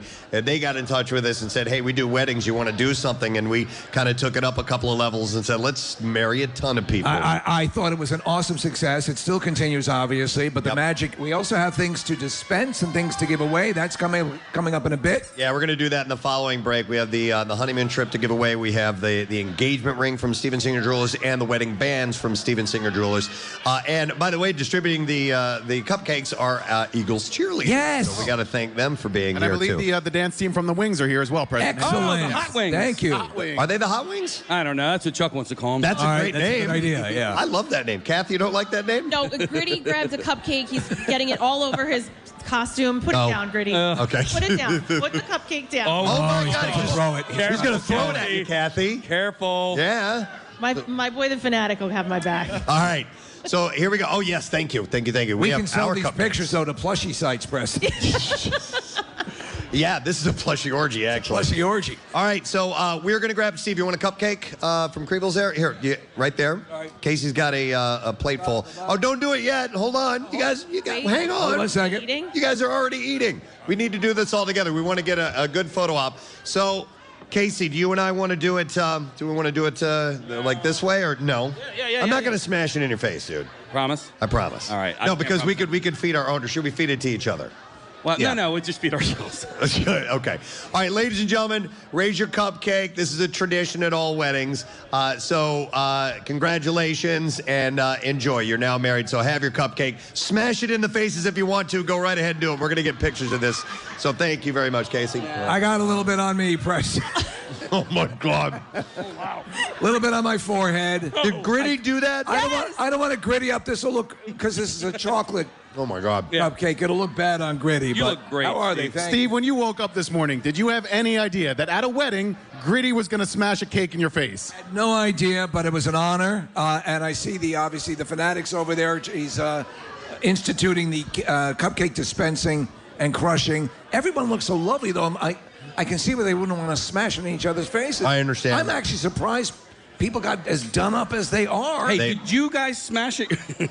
Did you smash cakes at your wedding? Yes, we did. You did? No, Did you do no. We had a sword fight. Oh, Yeah. Me and the groomsman. Wow. Yeah, I did. Did you? A little bit. I felt like I had to, but I don't know. Kathy, there's no No. way. No. You said that it... Oh, I was just going to say that there are, I think there are different types of situations when it comes to the cake. And it's either they talk about it and Yep. it's, no, we're not doing that. Or Yeah. it's just all out and they smash the cake. Did you have the discussion before the wedding? Oh, yeah. I was like, don't no. you even think no, about I'm it going to yet? have, do you know how much money I'm paying to have my makeup done? Yeah. No way. Too clean for that. All right. So I guess we need to, we're going to come back in a moment. We're going to find our winners. Yes, and talk to them, see how they're enjoying married life right now. Yeah, and then after that, they actually have to go do a little more paperwork. Yes, they do. To make it all final. So should we take a break and come back with that? Yeah. All right, we're going to continue partying here in the tent, but when we come back, we'll find out who our winners and Drop Dead Sexy, the greatest wedding band in the world, on stage. We'll come back in just a moment with more of the MM Barbecue and our mass wedding. You know you make me wanna shout, kick my heels up and shout, throw my hands up and shout, throw my head back and shout. Come on now, don't forget to say you will. Don't forget to say yeah, yeah, yeah, yeah, yeah. Say you will. Say it right now, baby. Say you will. Come on, come on. Say you will. Say will, are you?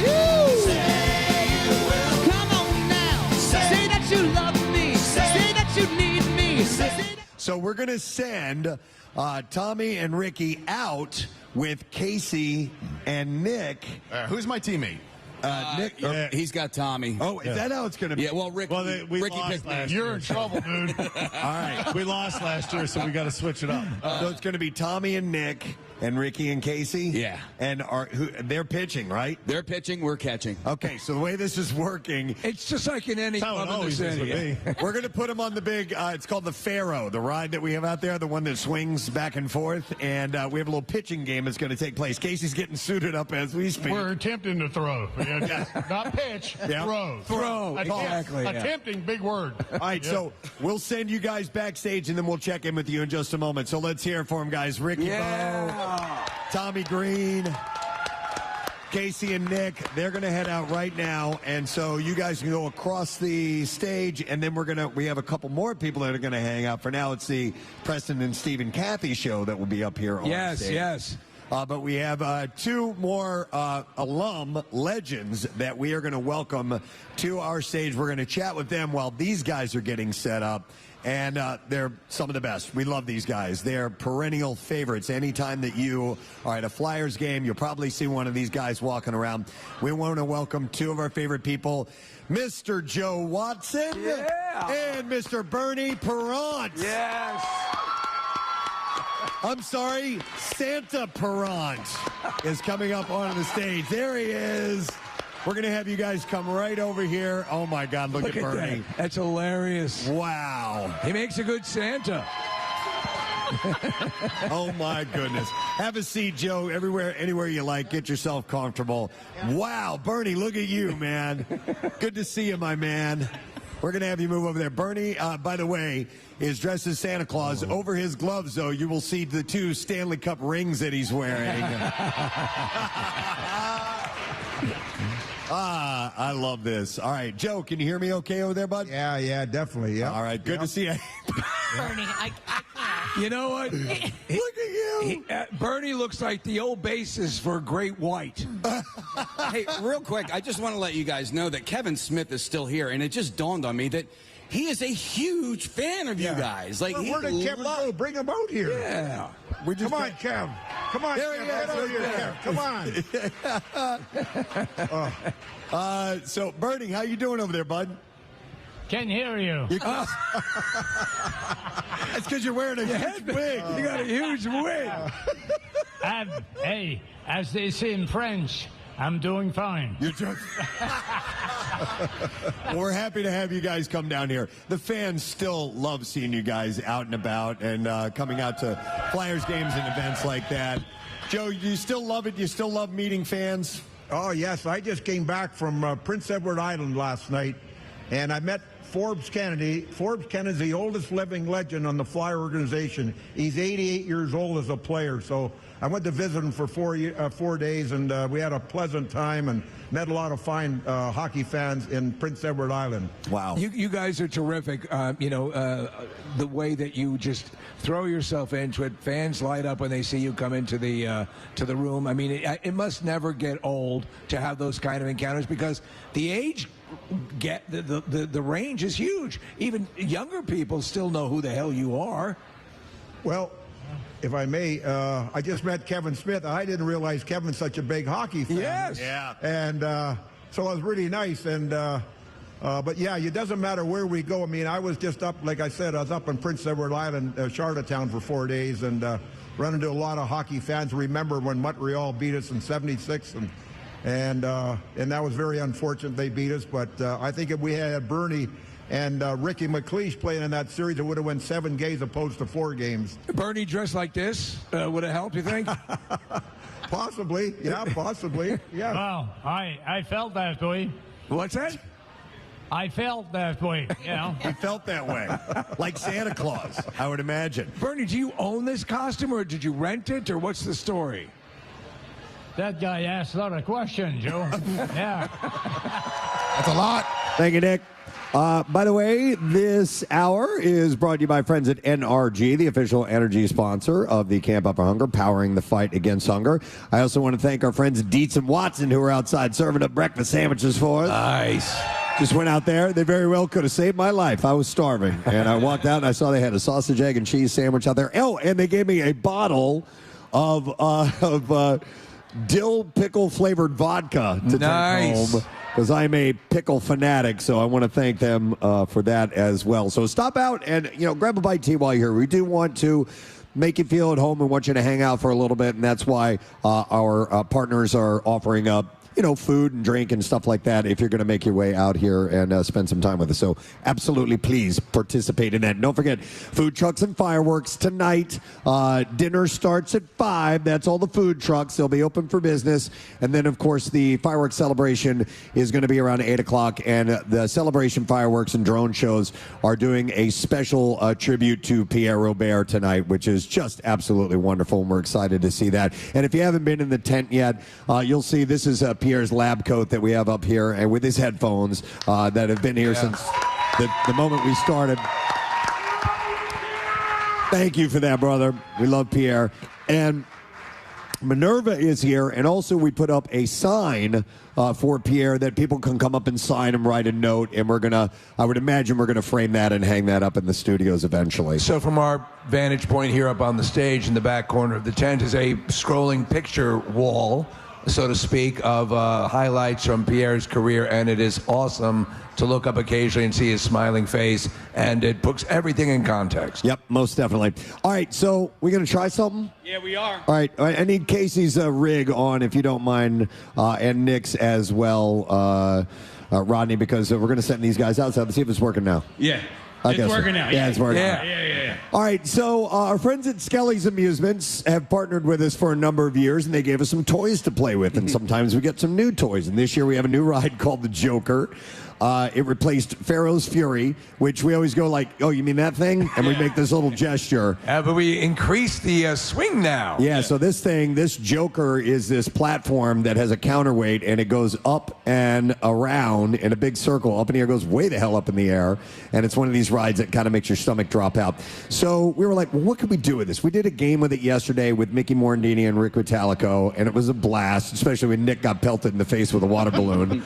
But we also wanted to include the crowd in on this, too. Now, there's a bit of information I didn't know about this ride that I just found out from Mike Skelly. Casey went out and found out that when there's a certain temperature, because carnivals are normally, when it's warm, and even though it's still comfortable out, it's cool enough.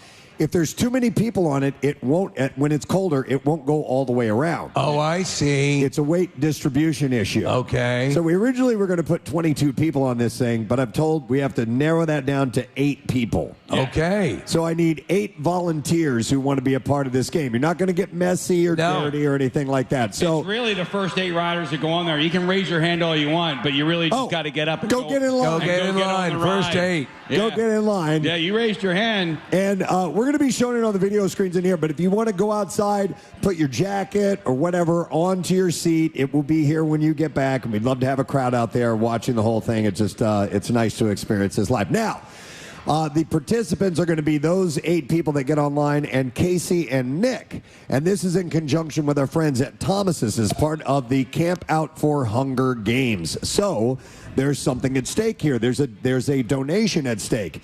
For every correct, well, I don't know, until we get out there, I don't want to explain exactly how the thing works. Right. Have all of our props in place and all of our people set to go. But there is a number associated with it. Well, I'll just wait till they get out. Yeah, because you don't want to take the hand. I'm just going to have to say we're going to be able to raise some food, which is wonderful, through Thomas's. Nooks and crannies, Preston. That's a vital part of the muffin experience. They got plenty of them, the nooks and crannies. And by the way, Bimbo Bakery is the sponsor of our tent, and Thomas's, our daily donation with the Camp Out for Hunger Games. And of course, like you said, Steve, English muffins and bagels to swirl breads. I love them. I'm a big fan of the cinnamon swirl bread. Yep. So Thomas's breakfast breads make a delicious meal or quick snack. You can visit your local grocery store to pick up your favorite Thomas's products and wake up to what is possible. So this is part of the official Camp Out for Hunger Games. All right, let me see if they can hear me. Casey? Yeah, we hear you loud and clear. All right, Nick, how about you? Yeah, you got me? Yeah, I got you. It's really nice out here today. It's a little breezy, but we've had great weather this week. It is beautiful. All right, so we can see you guys on video, and it looks like we have our 8 people sitting. And these 8 people, we have given them baskets. And the baskets are different colors. We have white baskets, and we have green baskets, in honor of the birds, of course. And what we're going to do is, as this apparatus swings up and around, Nick and Casey are going to throw, I think we have 4,000 ping pong balls. Yeah. Thank God we don't have to clean this up. Yeah, we have 4,000 ping pong balls. Casey and Nick are going to fill the ping pong balls. They're going to fill up buckets with ping pong balls. And as they swing around, they're going to throw them up in the air. And our participants are going to try to collect them in the baskets. For every ball caught, it's going to be worth 100 pounds of food. So there's a lot to be made off of this. Most definitely. We're hoping to get at least 2,000 pounds of food, a full ton, from this very stupid thing that we're going to do. So the mechanics of this, Preston, as I'm thinking about it, and guys, you can hear me as well, obviously, it's sort of a mass flinging event, just like scattershot. Yep. It is up to our participants on the ride to not only try to catch the ping pong balls, but keep them in the basket as you're swinging around and accepting new ping pong balls. Yeah. And I don't know the methodology that's going to be the best way to do that. And by the way, this is a team sport, so we're looking for either the green team to win or the white team to win, and they get brownie points. They get pride points on this. That's basically it. There's no real prize. They know that they've done something good. How about that? Yeah. Case, now we have not, as is Preston and Steve Show tradition, tested this out before we've tried it. Yeah, we have no clue if this is going to work or not, but we're going to have a great time chucking balls at people. And the way this will work is, the ride actually kind of has to like swing back and forth for a little bit in order for it to gain enough momentum to get to the top. Right. Once it gets to the top, Nick, that's when the contest will start for you and I. Okay. All right. So once it reaches that zenith, then it's like go time, and then we, Mr. Skelly, are going to ride this ride, or these guys are going to ride this ride until we're out of balls. And by the way, it will, there's not one side that's favored. The ride at a certain point switches swinging, does it not? I don't know if it'll do that this time or not, but it doesn't matter. It doesn't matter. It does not matter. Yeah. Nope. Casey, just from an assessment of standing there and with the ping pong balls, do you think this is going to work? I do, and actually I think I chose the wrong side because the wind is blowing towards Nick, so I have a feeling that a lot of the balls that I'm going to have to work with the wind. You got to judge it. Yeah, I got to judge it. I'm going to have to work with the wind a little bit because a lot of the balls that I'm chucking, I think forward, might end up in the green basket. Where will you guys be standing? Will you be actually up on the steps ascending, or where are you going to be at the base? We're at ground level, All and right. we're going to have to throw up. And honestly, much like Ricky and Mickey yesterday, we're going to have to adjust. Once the contest starts. So, I don't know if we're going to be successful in the beginning, but hopefully, Nick, I think you'll agree with this. As the game goes on and progresses, we'll have to adjust with the wind. And, there's a nice big gust of wind right there. If there's any wind at all, obviously, they're ping pong balls. They're light. They're not gonna go the direction that we throw them. So I think my technique is just going to be to throw as many as I can at once, and then hopefully that my team can catch them. But Casey's absolutely right. They're just, I'm going to have to aim for Casey's side. Yeah. Casey's going to have to aim for the left of his side, and we'll see how it goes. So, Casey, originally I would have thought that your assessment that this will work was ridiculous, but then I found out you could choke out a bear by ramming his fist down, your fist down his throat, and so I think you might be right on this. Yeah, I sometimes I don't even know what to say to that, Steve. To tell you the truth, I don't know what choking out a bear has. Just say amen. Amen. All Casey, right. do you think are you gonna throw one at a time? Oh no. We're going bucket. baskets, baskets at a time. And just because I throw a ball doesn't, if it ends up in a green basket, that's green points right there. Yeah, man. Yep. You got to Jackson Pollock this sucker. Yeah, throw as much up as you can. And it looks like we have a camera actually from Neumann University on the ride. So, Michael, why don't we start the ride now? Because it's going to take a little while. So we can start the ride now because it's going to have to sway and swing back and forth in order for it to get started for us. It's international rules, right, guys? International rules, yeah. So our man Mike Skelly, who owns the company, is helming this, and the ride has begun. They have started swinging left to right, and eventually it will get all the way up to the top and make a full revolution, and then that is when it will begin. Case, have you filled up a bucket yet? Oh, yeah, I have How a about bucket you, Nick? full. Yeah, I got my bucket full, and they have made, 4 or 5 back and forths, but they've not gotten to the top yet. And it's going slow, by the way. Once it gets to that zenith Yep. and it comes down, at least as you know, from my experience being on the ride, it comes down pretty fast. Steve, did you know that there's a Batman symbol on the bottom of this ride? I did notice, and there's an inspirational Latin phrase on top that says, ha, ha, All right, ha. I think we're getting ready to start here, Nick. All right. Here we go. Not yet, Nope, not yet, not not yet. yet, All right. not yet. One more revolution. One more. All right, and it's coming back down. It's going back up to the top if it makes it all the way around. No, it didn't make it up. Are you kidding me? It's okay. Okay, all right. Oh, now it's they're slowing down now. Well, listen, guys. When we go on air with this, it's gonna go flawlessly. Wow, it's Yeah. going the absolute opposite Yeah. way. It's now stopping. No, we're in training camp right now. Oh, I see. Regular season is about to start. So this is the combine. Yeah. The good news is Casey and I are tied. Yep. Yeah. Nothing, All right. nothing. So let me know. Why don't you guys just walk up and pour it into the basket? Let's see.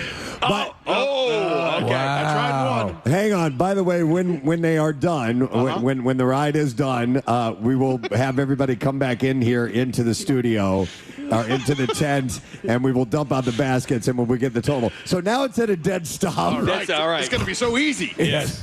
All right. Not that easy, though, Nick. I saw you throw it. So I assume that it has to do this counterweight and everything. As we learned, there's temperature aspects to this. Yeah, they might have to take somebody off. I don't know. No, Yeah. I think what they need, see, if you see the counterweight at the top, Steve, I think we need to strap somebody to the, right. counterweight at the top.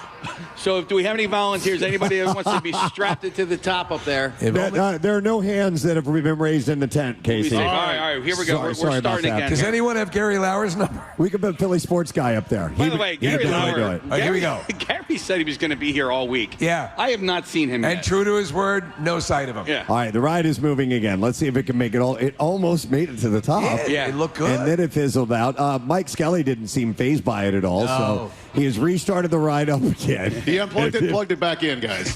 Yes. Got to reboot it. Control, Alt, Delete. Yeah. All right. So now it's about halfway up and swinging now to the right. Let's see if it gets a little further up than halfway. It did that time. Looks like a lot of English on it. Swinging to the left. I don't think it'll make it to the top here. But maybe one more revolution over the other side. If you do come down to camp out, these things are so much fun, and you get great views of the city. Yes. Yes, you do.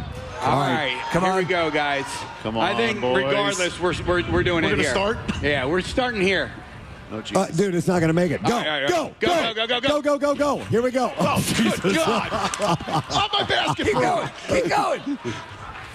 All right.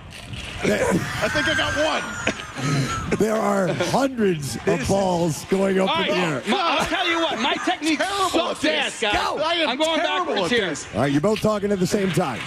I think I got a couple. I need more balls. By the way, we have 4,000 of them. 4,000 ping pong balls. Yeah. Boy, I am not good at this game. Well, how do you ever perfect it? I'm getting better. Nick, I'm getting better. I swear to God. Somehow I'm getting worse. It was a training camp, really. Tell my mom. Nick, you got to go full speed during training camp. Otherwise, how are you going to get any better at this? That was my best toss, and I timed it terribly. Am I out of breath from this, guys? By the way, anybody who comes to the camp out can get a free commemorative ping pong ball. Yes. Yep.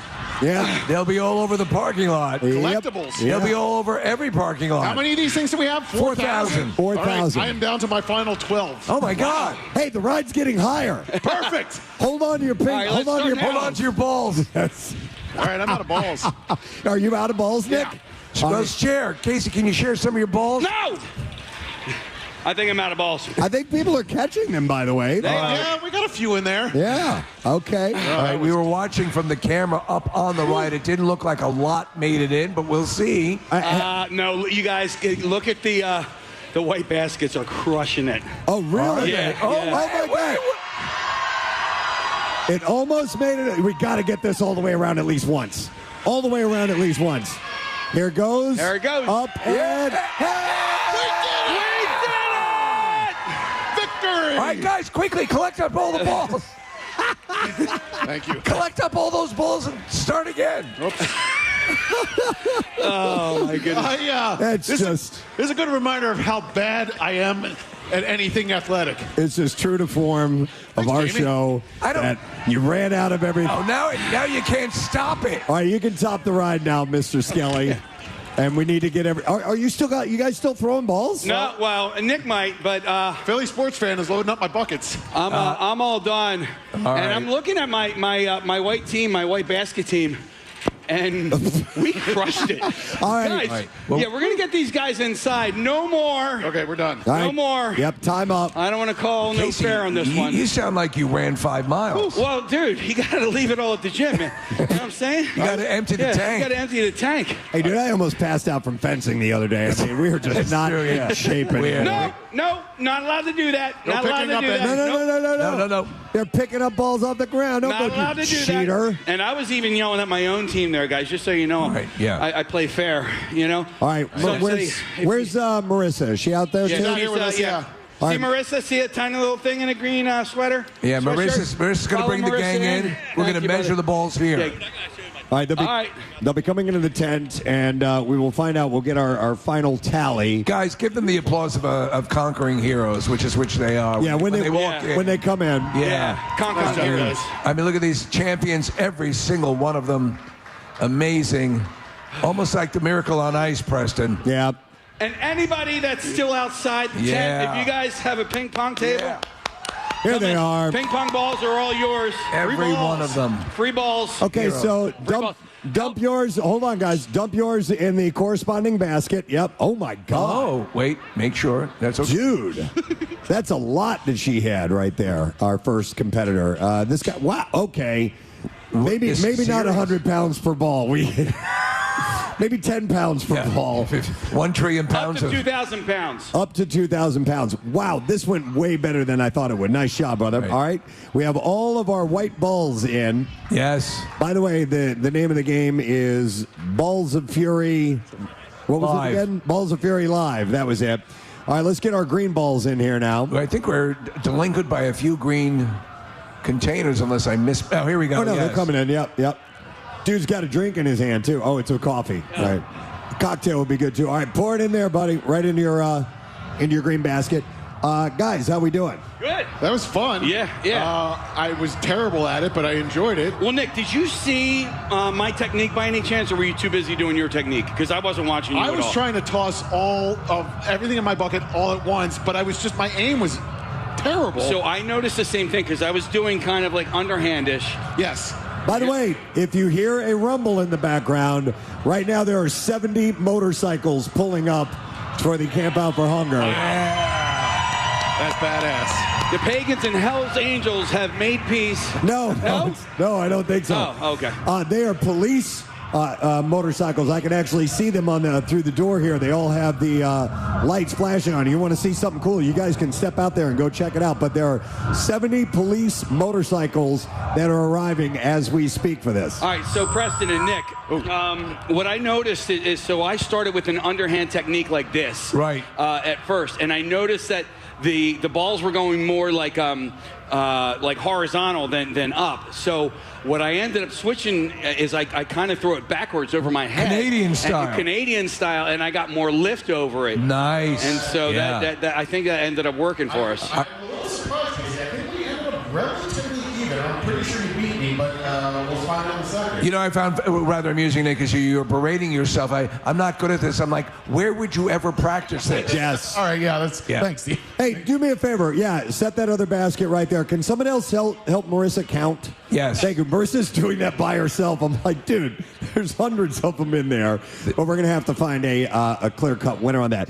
And actually, once it got going, you guys were doing a great job. It looked pretty cool. You know what? It makes me reconsider if we should have gone with our original plan to use meatballs. I know. Yeah. I know, but we thought maybe not. It's a food drive. Yeah. They wouldn't have caught all of them. We might have lost a meatball or two, and that's wasting food. Look at this. We don't want to do that. I think you're right. Substantial, Preston. Yeah, there's a lot there. There's hundreds there, actually. And kudos to Marissa, who went out and bought 4,000 ping balls for pong balls for us. So last night, you don't see the multitude of things that Marissa does behind the scenes. I walk into part of the RV. She's there with huge tubs pouring ping pong balls. Yep. And she just looks up at me like, yeah, this is what I'm doing. Yep. All right. It looks like Marissa's done counting, and we have a good citizen that's helping count the other one. So it's green versus white. So, Marissa, let's get that mic on up front. So, Marissa, do we have a tally? I have a tally. All right. And by the way, Casey, you were the white team. Nick, you were the green team? Correct. Okay.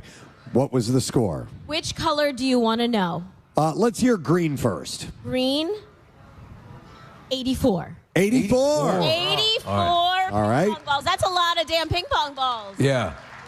And how about white? 112.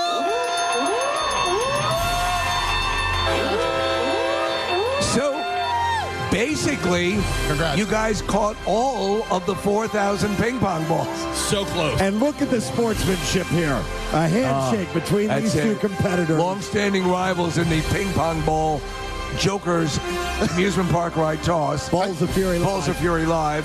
What was your total case? 100 and what? 112? 112 to 84. I believe that's a new world record. I think it is a new world record, but like the reality is that the all-time record, I've only beaten you one more time than you've beaten me. In this competition, it is 1-0. Yeah, it is. Yeah. That's amazing. Close. Very impressive. And you all were here to see it live. I mean, come on. This is very, very special. I imagine sometime, Preston, in the future, many of you will be sitting with your grandchildren on your lap and let come tell you a story. Yeah. Does anybody here own a ping pong table by any chance?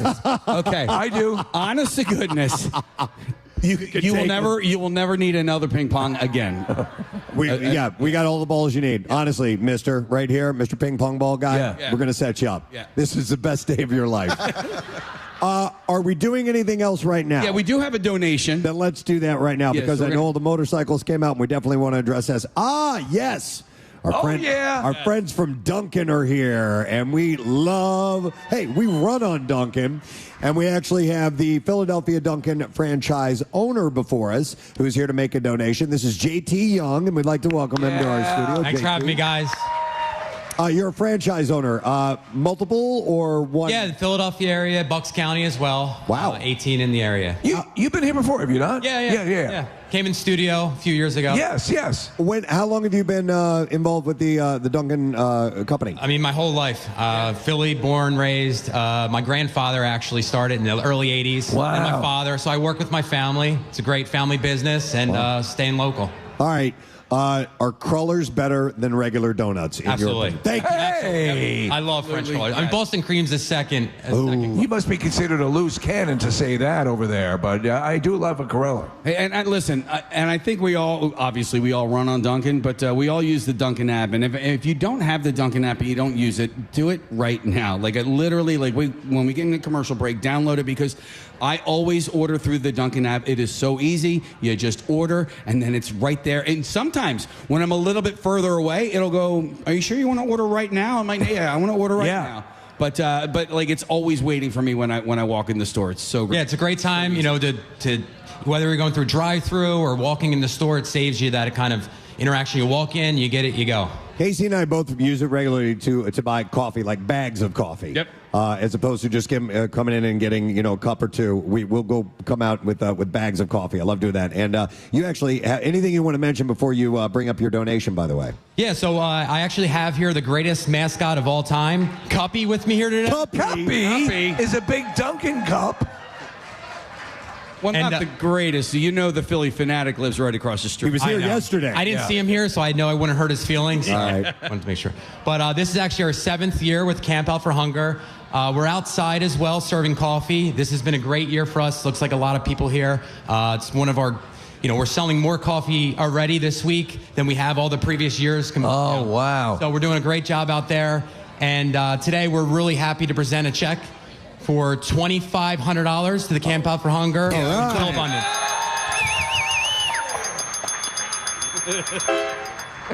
Thank you very much for that. Yeah. And That's like 10,000 pounds of coffee right there. yeah, that's what I heard. 10,000 pounds of coffee? Yeah. 10,000 pounds of coffee?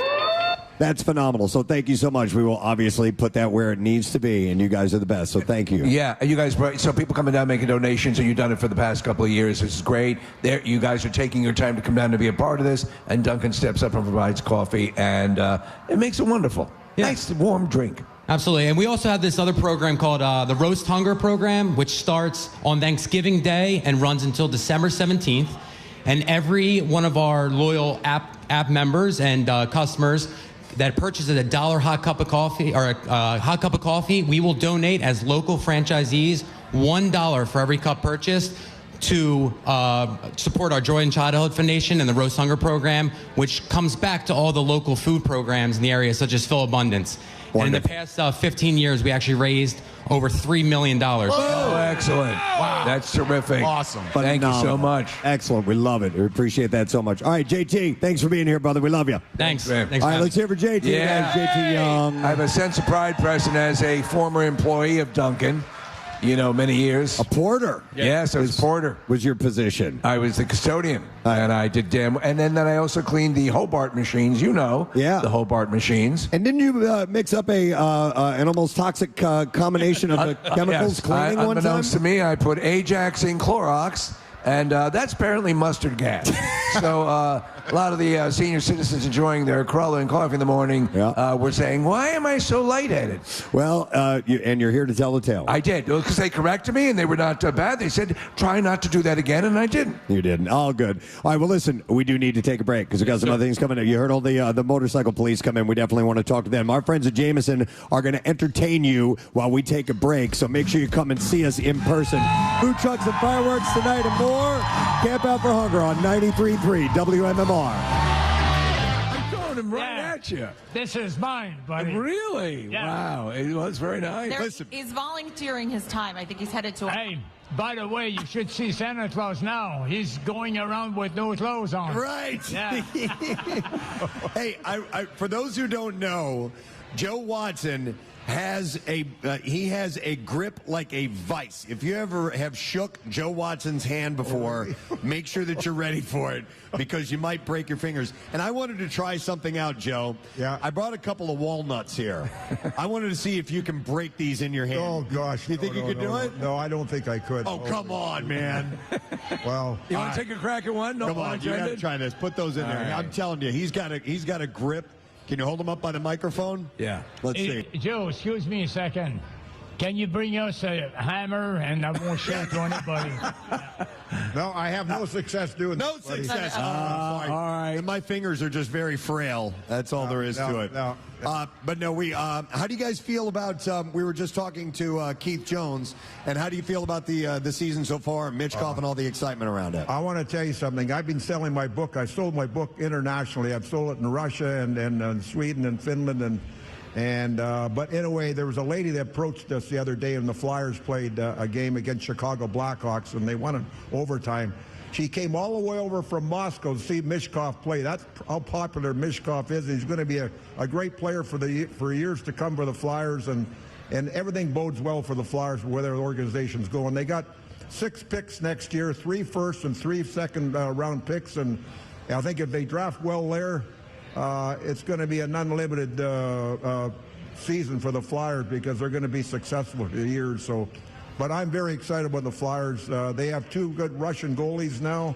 I think they're getting used to the play and how you have to play in North America. See, in Europe, they make 4 or 5 passes before they shoot. Well, in America, they make 1 or 2 passes and shoot. I don't think they were used to that competition, but they're really coming along strong, and I'm excited about the Flyers. I really am. Awesome, excellent. Yeah. Bernie, do you agree with Joe? Oh, definitely. They have a great coach. His communication is awesome. But you know what they have? The greatest in the world hockey. Okay, everywhere. The crowd. Yeah, the crowd. Yes, the absolutely. fans. Yeah. They have the biggest, by far. We have the best fans in the world. How about that, Flyers fans? Yeah. Well, listen. By the way, I remember when I played, Joe, people threw stuff at me on the ice. I had a bad game.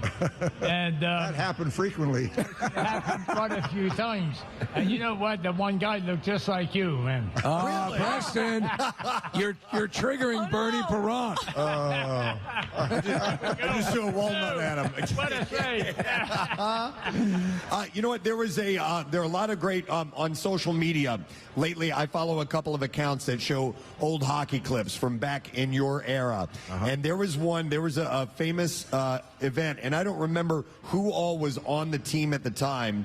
I think it might have been the Canadiens were playing against the Flyers, and they crossed over in the pre-skate, in the warm-up, and crossed over into your zone and shot a puck into your net, into the Flyers net, and a fight broke out before the game even started. Yeah. Were you there for that? That was in the playoffs in 86. 86, okay. And there was a guy named Ed Hospodar was out in the ice, and I think it was one of the Lemieux shot the puck in the open net, and he charged after him, and next thing you know, we got mayhem on the ice, and took a half an hour for them to settle the whole thing down, but typical Flyer Canadian series. It gives me so much respect for the earlier era of the NHL, and seeing how the game has matured the way it should. Yep. But if you look back and see some of these old clips, I don't know how you guys are still alive, man. I mean, you played hard, very hard. One thing I want to say, look at Joe. Joe is 98 years old. He doesn't look that old.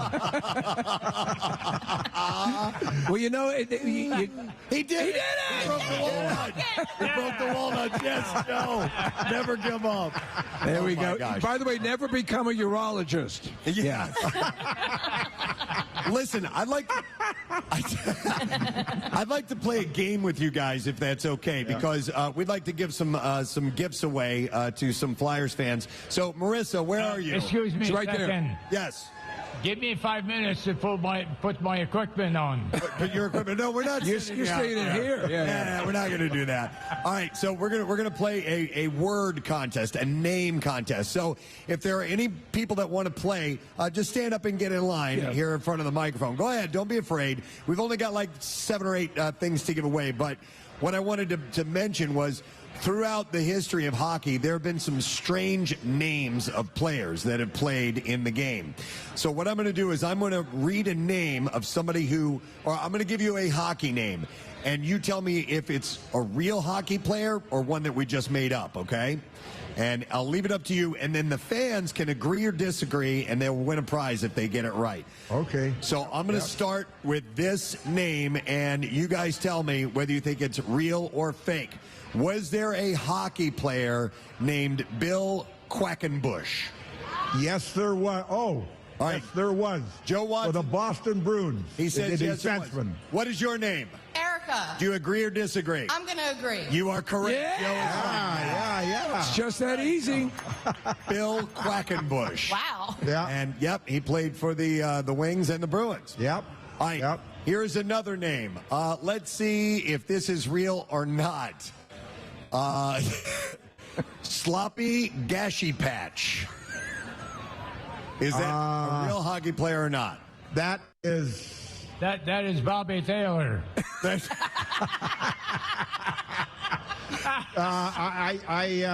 Sloppy Gashy Patch. I agree with that name. You believe that was a real hockey player? Yeah. Okay, we're going to go to our contestant here. What's your name? Joe. Do you agree or disagree, Joe? I disagree. You are correct. Yeah, you're right. Good man. We have a prize pack for you. All right, let's ask you guys another one. Was this a real hockey player or not? Luca Conti. I think I said that name on a box of cereal. You think you saw it on a box of cereal? Luca Conti. You believe it might be real? Well, if you're asking me, it's not real. All right, he says it's not real. What do you think, Bernie? Can I ask you a question? Yes. Our men with the microphone there. Did you get your hair cut this morning? Talking to Steve. Just this morning, yes. All right, he thinks it's not real. What is your name? John. All right, John, do you agree or disagree? I agree. No, there was a real hockey player named Luca Conti. He was a Swiss hockey player, and he plays in his home country, but he was drafted by the Tampa Bay Lightning in the third round of the 2007 NHL draft. So that guy was real. It's okay. Good, all good. We're going to move on to another one. How about... before you go on, can I say something? Yes. To the crowd here. Joe and I are so proud to have played in Philadelphia, the best city in town. How about that? Best city in town. No, and they love you. They love you, Bernie. So you're in everyone's hearts. All right, let me give you another name. How about this one? Is this real or not? Klitsky Beanflick. Holy Christ, this must be back in the 20s or 30s, for Christ's sake. I never heard of that name. So do you think we made it up? You think it's fake or real? What's the name again? Klitsky Beanflick. Yeah. It can't be real. I mean, who the hell would want a name like that, for God's sake? Holy God. All right, let's go to our contestant. What's your name? All right, do you agree or he says it was fake? Do you agree or disagree? You agree? You're right. Yeah. There we go. You guys are doing great. You guys are doing great. Preston, just so you know, the outside is ready whenever you are. All right, we'll do one more. We will do one more, and I will leave you with this. Is this a real hockey player or not? Harry Dick. Hey, I don't know if it was real, but it was really a dick. Harry Dick. Yeah. Well, I remember there's a guy named Tommy Dick, but I don't remember a guy named Harry Dick, so I don't agree with that. Okay. What about you, Bernie? I agree. Harry Dick. You think Harry Dick was real? Oh, there were a lot of dicks on the ice. All right, we're gonna go with Bernie's answer. What is your name? Kelsey. All right, Kelsey, do you agree or disagree with Harry Dick? I agree. Yes! Yes! Harry Dick, Nice. he only played 12 games in the NHL during the 1946 to 47 season for the Chicago Blackhawks. Hey, Joe, I got to say one more thing. Good questions. Joe, I got to say one more thing. I know a dick when I see one. Oh, my God. And on that note, we are going to give a big round. Oh, wait, hold on. Marissa, what are you going to do? Well, Kelsey right here scored the Bernie Perron bobblehead. Only 125 of these were made. Whoa. She has 123, so there's only 124 more out there. That's great. Congratulations. Bernie, that's awesome. Bernie and Joe, on behalf of Philadelphia and the Flyers fans, we simply love you guys. Thank you for being here this morning. Thank you. Great job, boys. Thank you very much for including us. Okay. Let's hear it for these legends, Joe Watson and Bernie Perron, everyone. And also, I want to thank Joe and his wife, Jamie. They did make a donation to the camp out. Oh, excellent. And that's Mrs. Claus over there. That is Bernie's wife. That's Bernie's wife over there. Joe, Thank you, guys. Bernie, thanks. Pleasure to see you, sir. Thank you. Thanks so much. Thank you. Get your I'm telling you, handshake. he's got gripped like a vice. Oh, my goodness. there you go. Okay. He broke the walnut. From what I understand, we are ready to go outside. We are about ready to do our contest, and it looks like it's freaking freezing out there. Not only are we ready, but they're freezing. All right, I told them to wait. All right, we have Ricky Bowe playing with Casey Boy, and we have Tommy Green, who is playing with Nick McElwain. All right, let's start right now. All right, we're doing a tossing game. We have both snowballs and we have hockey pucks and baseballs, and they're actually they're like treats. What would you call like them? ring pastries, like ring dings. And Ricky Bowe is eating one right now. Ricky, how is that? Not bad. All right. So the contest is essentially a throw and catch. All right, and Casey and Nick are going to be on the catching side, and whoever catches the most is going to be our winners. And both Casey and Nick have their mitts, they have their masks, and they are ready to go. And they have to do it while the ride is moving. So this ride is like a giant ship. It sways back and forth. It's really hard to do this, and these guys are sitting near the very, very back. It sucks. I know. It's cold. You can say that again. Yeah, but hey, whenever you want to talk about Harry or whatever his name was Dick. before, you can let us start this thing. I agree. Whoever set this up is in trouble when we get off. All right, let's go ahead and start it. Casey, Nick, can you tell them to begin? Big boy, too, by the way. All right, here we go. All right, so Hold ready? on, you gotta go one more down. All right. Yep. All right, here we go. And you guys can begin. Here we go. Oh, All right. God damn it, way over my head. I got one. I got one too. Ah, come on, you throw like Tommy Green, Rick. Give me the heater, Tommy. Go on, throw uphill. Oh, God. Oh, I always forget how much it hits your balls. That's two. I just missed on that one. We're looking at the video now. Look at how high up these guys are goes going. crazy high. Hey, you can't hit mine. Cheater. Damn it. That's three. Ah! Casey, how many do you have? Oh, this is ridiculous. Tommy is so good at this. Tommy is great at this, and I am terrible. Oh, This is top. way you too should have high. had that. I'm gonna lose these. Oh, Casey, how many do you have? God, this is so difficult. I can't hear Casey. Oh, crap. Tommy's got a rhythm. He's getting it right to Nick. Nick's just not catching them. Oh, the wind got that one. The wind's horrible. Low and inside. Damn it. I'm at three. Oh, Nick, Oh, you eat with those hands? Jesus Christ. I'm terrible, Tommy. I got it. One more. Give me another. Give me another. Now Ricky's throwing a bunch at a time. The ride is As coming they're to a winding close. down, And time. Yes. You eat with those hands? Jesus Christ. How many did you get? Tommy's so mad at Nick. You a-hole. Yeah, sorry about that. Tommy. Suck on that. You know how many times you whiffed? Yes. Tommy, we were seeing you throw really good throws, and Nick is the first to admit he really botched it. I thought we were going over it one time, dude. Yeah. Tommy was absolutely throwing strikes, and I am the worst catcher on the planet. Wow. He always throws the ball All straight. right, come on in and we'll get the I had final. some good He had movement no today. movement. I had good movement today. We'll get the final Hey, at least you got tally lunch. when they get inside here. All right. Jesus, man. Now, who's in charge of this? So I can go find him? I think it was Brazier. Okay. go get Brazier. Brazier. It's Brazier's fault. If I left my phone in there or not. I think All right. Casey left his phone in there, I think I just heard him say. So, all right, why don't you guys come back in here and we'll do the total and we'll see what the final score is. But it sounds like Casey It's and, a runaway for Casey and Ricky, Ricky. kicked ass. And, Tommy was doing his job. pulling We his could weight. see he was lobbing them. They were going, but Nick just didn't have it today. Well, you know what happens from time to time. So as he's on his way in, as those guys are on their way in, we'll remind you about the event that's going on tonight. We're doing Quizzo at Victory Beer. Was none other than our very own Charles Peak. Nice work out of you, Peakster. Getting out there, getting the rays, the different colors, the reds, the greens, the blues, the purples. I mean, all this basically is the interaction that goes on at different miles above the earth, like 60 to 150 miles. Is it more nitrogen? Is it more oxygen that's being reacted upon here? Just really awesome reading about this, Jordan, and all the different reactions you're getting. But I think, the pinks have been very prominent, the reds, even the orange. I'm like, orange? Where the heck did orange come from? Well, here's the thing. The fun thing is we get to read about the science of it all. Can you imagine seeing this centuries ago when there wasn't science on it? And you're like, what? You would think the sky is falling. Well, yeah. Well, back in the day, right? People thought this was the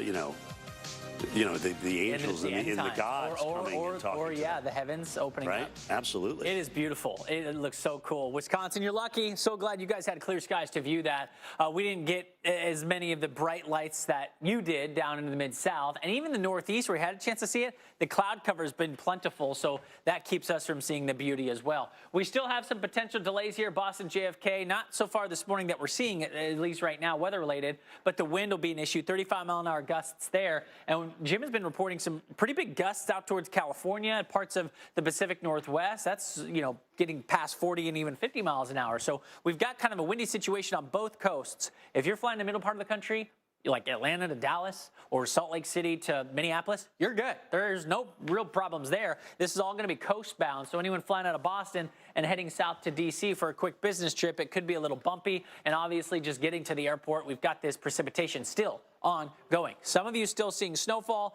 Others, like this I-90 corridor east of Buffalo, that's all liquid form here to Syracuse and Utica, and then down I-81, you can maybe run into some mixed precip south of Syracuse. Back to California we go. This is the I-5 corridor. Right now, just impacting Northern California. You get into tomorrow, all this will slide down towards LAX and San Diego. Jim? All right, be on the lookout. Yeah, San Francisco's going to be a tough road to hoe. How about this warm-up, this whiplash that Lynette talked about at the top of the hour and through here? Not only, record highs in the afternoon, but even in the morning.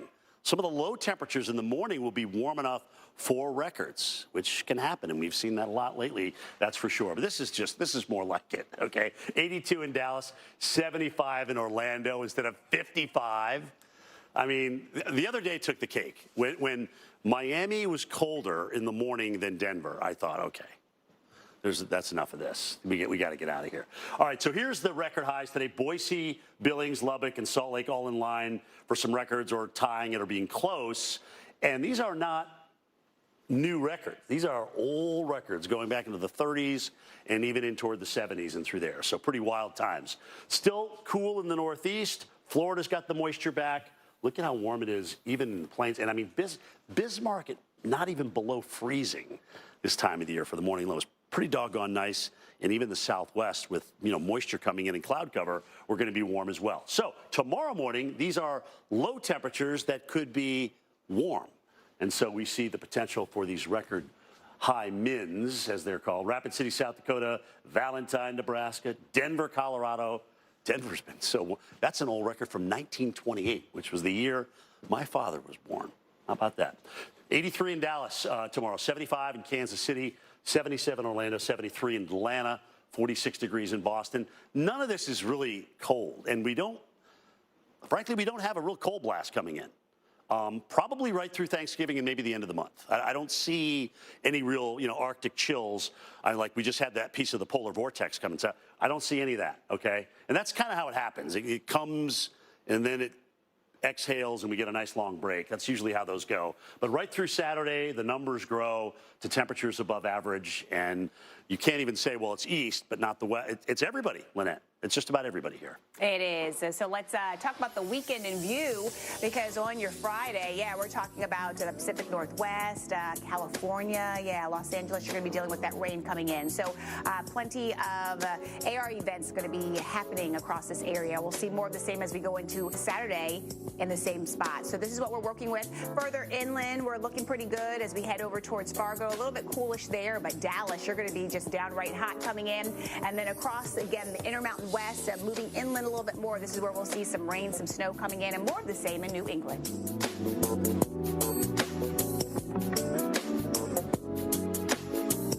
Dad, are we there yet? Not even close. Sweet.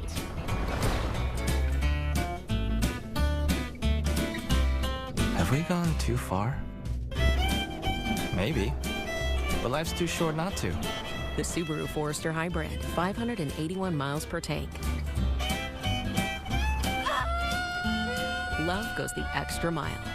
The Subaru Forester Hybrid is the highest rated SUV tested by Consumer Reports. Marshall's buyers travel far and wide to hustle the best deals on amazing holiday gifts. So you don't have to. We get the deals. You gift the good stuff. Give you what you want. I checked Allstate first and saved hundreds on my car insurance. Unfortunately, I didn't check if doing the Georgia bark at my boss would be appropriate. Go, dogs! Yeah. So we need to... Well, at least I checked Allstate first and saved hundreds. Rice Krispies treats. Chewy. Crispy. Excuse me, Anna. Anna. We'll see you now. Treat your inner child. Yay! Time is running out on Olive Garden's never-ending pasta bowl. So first round, get your go-to. Second, have what she's having, what he's having. Go on, try it all while you still can. Starting at $13.99. This holiday, Verizon's got the craziest deal ever with iPhone 17, iPad, and Apple Watch. All on them. But no getting it if you're naughty. You just ate. Don't worry, we know what list you're on. I'm always watching. Always watching. Not always. Boundaries. Get the powerful new iPhone 17, iPad, and Apple Watch, all for $0. No trade-in needed on any plan.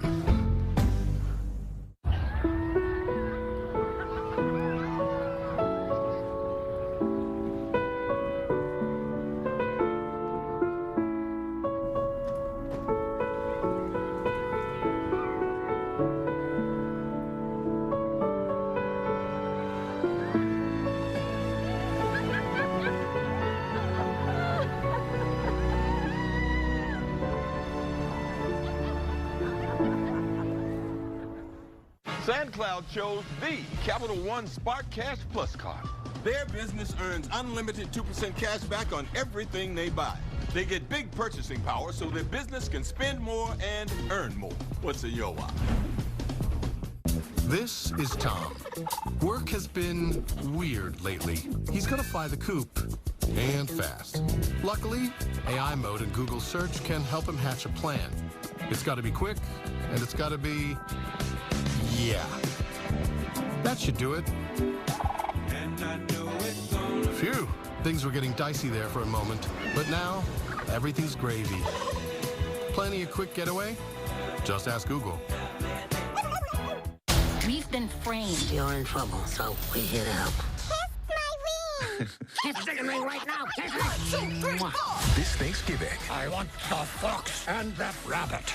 I would like to call a partner meeting. We have to clear our names. I got eyes on them. we need to just lay low. Flash, 100-yard dash. We need to get across town, ignore the laws. No problem. Disney Zootopia 2, rated PG. I never thought this would happen. When disaster takes control of your life, we got you. Get it back with a single call to the team that shows up fast to make things right.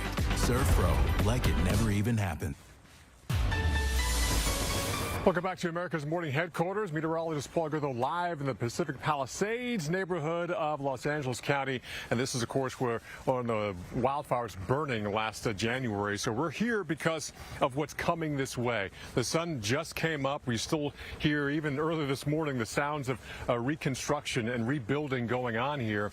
But if you kind of broaden out the view, you can see the hills behind me. Yes, there's dozens upon dozens of empty, burned out lots. Then you have the hills behind me. We're concerned because we have this low meandering its way slowly onshore from tonight right on through the end of the weekend, which could deliver between 1.5 inches, maybe 4.5 inches of rain in spots, which means these areas which have been burned out last January, well, with that type of rain and this elevation change, we could have massive mudslides and debris flows right on towards the Pacific Ocean as well. So this area is under evacuation order, and they're trying to prepare for the worst. We are hoping for the best, Jordan, but burn scars, heavy rain, elevation, it's a recipe for a disaster, another disaster in this area of Southern California. Jordan? Yeah, and it's so hard, Paul. It's bitter, it's a double-edged sword because, like, this is the time of year we have to get our rain. Wintertime is we have to get our rain in Los Angeles, but it's like, how do you expect to get 4 to 6 inches when you got burn scars like that all over the place? Right, so we're hoping for the best. We hope it's maybe drawn out, maybe 1.5 inches over 3 days would be great, but 1.5 inches over 3 hours could be catastrophic. Right. We'll be watching that plume of moisture coming in off the Pacific throughout the life cycle through this weekend. Paul, thanks for the update. We'll get caught up with you in just a moment. It's kind of good to see what's going on over there in Los Angeles. You saw the sandbags around some of the properties. But again, it's not just the home. I mean, you got to look at these hillsides and what gravity is going to do once you get this beautiful swirl to come and park itself off the southwest coast, potentially for days. So there it is right there. A deepening low pressure system throwing moisture from San Francisco all the way up into Seattle. Notice it's all green here. We don't have a ton of snow right now with the snow levels pretty high. And, you're going to have to head out with the rain jacket for all these locations soon to be Los Angeles, San Diego, and some of these areas south of the Central Coastline. In fact, that's kind of one of the areas that we're going to target with this pretty heavy rain over the next couple of days. This is now through Monday. So at least it gives you an idea that we're going to get multiple inches in the rain gauge. Here's a look at those burn scars, at least two of the biggest burn scars. You got little burn scars all over the place, but those are the biggest ones. The Eaton burn scar in the Palisades, which, with gravity and some of these right on the mountainous areas, that we can be looking at very swift runoff in a short period of time. Here's a look at that rain heading south. It'll be into you around LA tomorrow morning. So when we get caught up with Paul tomorrow, he'll likely have his rain jacket on, and you'll definitely see some precip coming your way. And then that will stick with us, through Friday afternoon. There might be brief pauses here, but nice chunk returning and then hitting the gym. That's over. You have to keep, because your body is your instrument, your bread and butter, and you have to keep it tuned year round. Correct? Yeah, I believe so. I just think spring training is so much shorter nowadays than especially when I started. My first, maybe 5 years, 6 years. spring trainings are shorter now, so you don't have as much time to use that spring to really ease into it and get ready for the season. So once you get to spring training and pitchers and catchers start, everything kind of starts up pretty quick, and you're in a game pretty soon. Yeah. Aaron, before the playoffs started, we had Ricky Botalico. He works at our sister station down the hall. We had him in studio, and he said that the winner of the Phillies-Dodgers series, NLDS, would go on to win the World Series. And unfortunately, he was right because I'm a lifelong Phillies fan, and he called it. It was obviously not the result that we wanted, that you wanted. But can you talk a little bit about just going up against a team like the Dodgers, the defending champs, so they go on, they win again this year. What's your mindset going into that series? Because you know how good they are. You know what their lineup's like. Yeah, Dodgers are always tough year after year. And obviously they probably didn't have a year like they wanted to during the regular season, but they're still the Dodgers. They still got really good players. And obviously those top three guys in their lineup are really solid. So, they can do damage any time of a game, any game. But I feel like we played them really well. Obviously came up short, but we knew what we were going up against, and they played us really well. And it wasn't a blowout. I mean, they ran all the way. It was a close series, and it was really one of those series where a couple of things go our way, go the Phillies' way. I always say our. I know I'm not on the team, but if go the Phillies' way. Well, maybe this season. Yeah, I'll see it after that ping pong. But to that point, do you care about the World Series if you're not in it? Because it really was a fantastic World Series, just from a baseball fan's perspective. Do you watch it, or are you just like, I'm not in it, I'm not going to pay attention? No, obviously I watched a little bit of it. A buddy I played with pitches on the team. I played in college with Kevin Gosman, so I watched his games for sure, and then Jeff Hoffman, obviously. Watched Jeff, so I was happy for those guys getting to the World Series. I think Kevin for the first time World Series, so it was cool to watch him, but the games were really good games, especially Game 7. I mean, as a baseball fan, I love seeing that, and I'm sure y'all love seeing a game like that unfold toward the end. So all in all, it was a pretty solid game. Well, I gave everyone an option. Nick chose to watch The Notebook a few times, Nicholas Sparks. So, to cheer him up. No, listen, you had that one game that went 18 innings. Yeah, remember? And it's crazy. I don't know, from a pitcher standpoint, Aaron, have you ever been in a game that had dragged on that long? And what's it like from a player's perspective when you got a really long game going on? Never been in a game that long before. I'd have to look up what the longest extra inning game I've been in, maybe like 13 innings, maybe 14. Yeah. But I can only imagine what it's like in a World Series game going 18 innings, especially for a catcher. Yeah, really. Especially for like squatting that whole time. I don't know how a catcher does it for 9 innings. Yeah. I think too, and I mean that's a question for JT, how he would feel, especially all those position players playing. As a pitcher, you're only pitching in so many innings, but for position players, they're playing all 18 innings, and every single inning's really stressful, especially during a World Series game. And I wonder how the knowledge that as it's going along, you're shearing off more people are like, I can't. I got to go to work or whatever. Yeah. It becomes this thing. The momentum starts to dwindle. So it is an endurance test in every way that the word is used. For sure. I mean, it's 2 games in one right there. You don't play 18 inning games all the time. So those guys are laying it all out, giving everything they got for every single inning, not knowing it's going to go 18 innings. So I mean, I can assure you that those guys are super tired after that game. And, obviously the Dodgers were happy they won. It's definitely a heartbreak when you play that long of a game and come up short. Well, we're already talking about the past several years we have broadcast live from Clearwater for spring training, so we'll be down there again coming up in the following season. I don't know if we'll be down the same time that you will be, but you're more than welcome to stop by if you want to, Aaron. I know you might be a little bit busy when you're down there, but we love coming down there for that. But on to the task at hand. You're here today to help us out with our cause. If you could tell us a little bit about that, we'd appreciate it.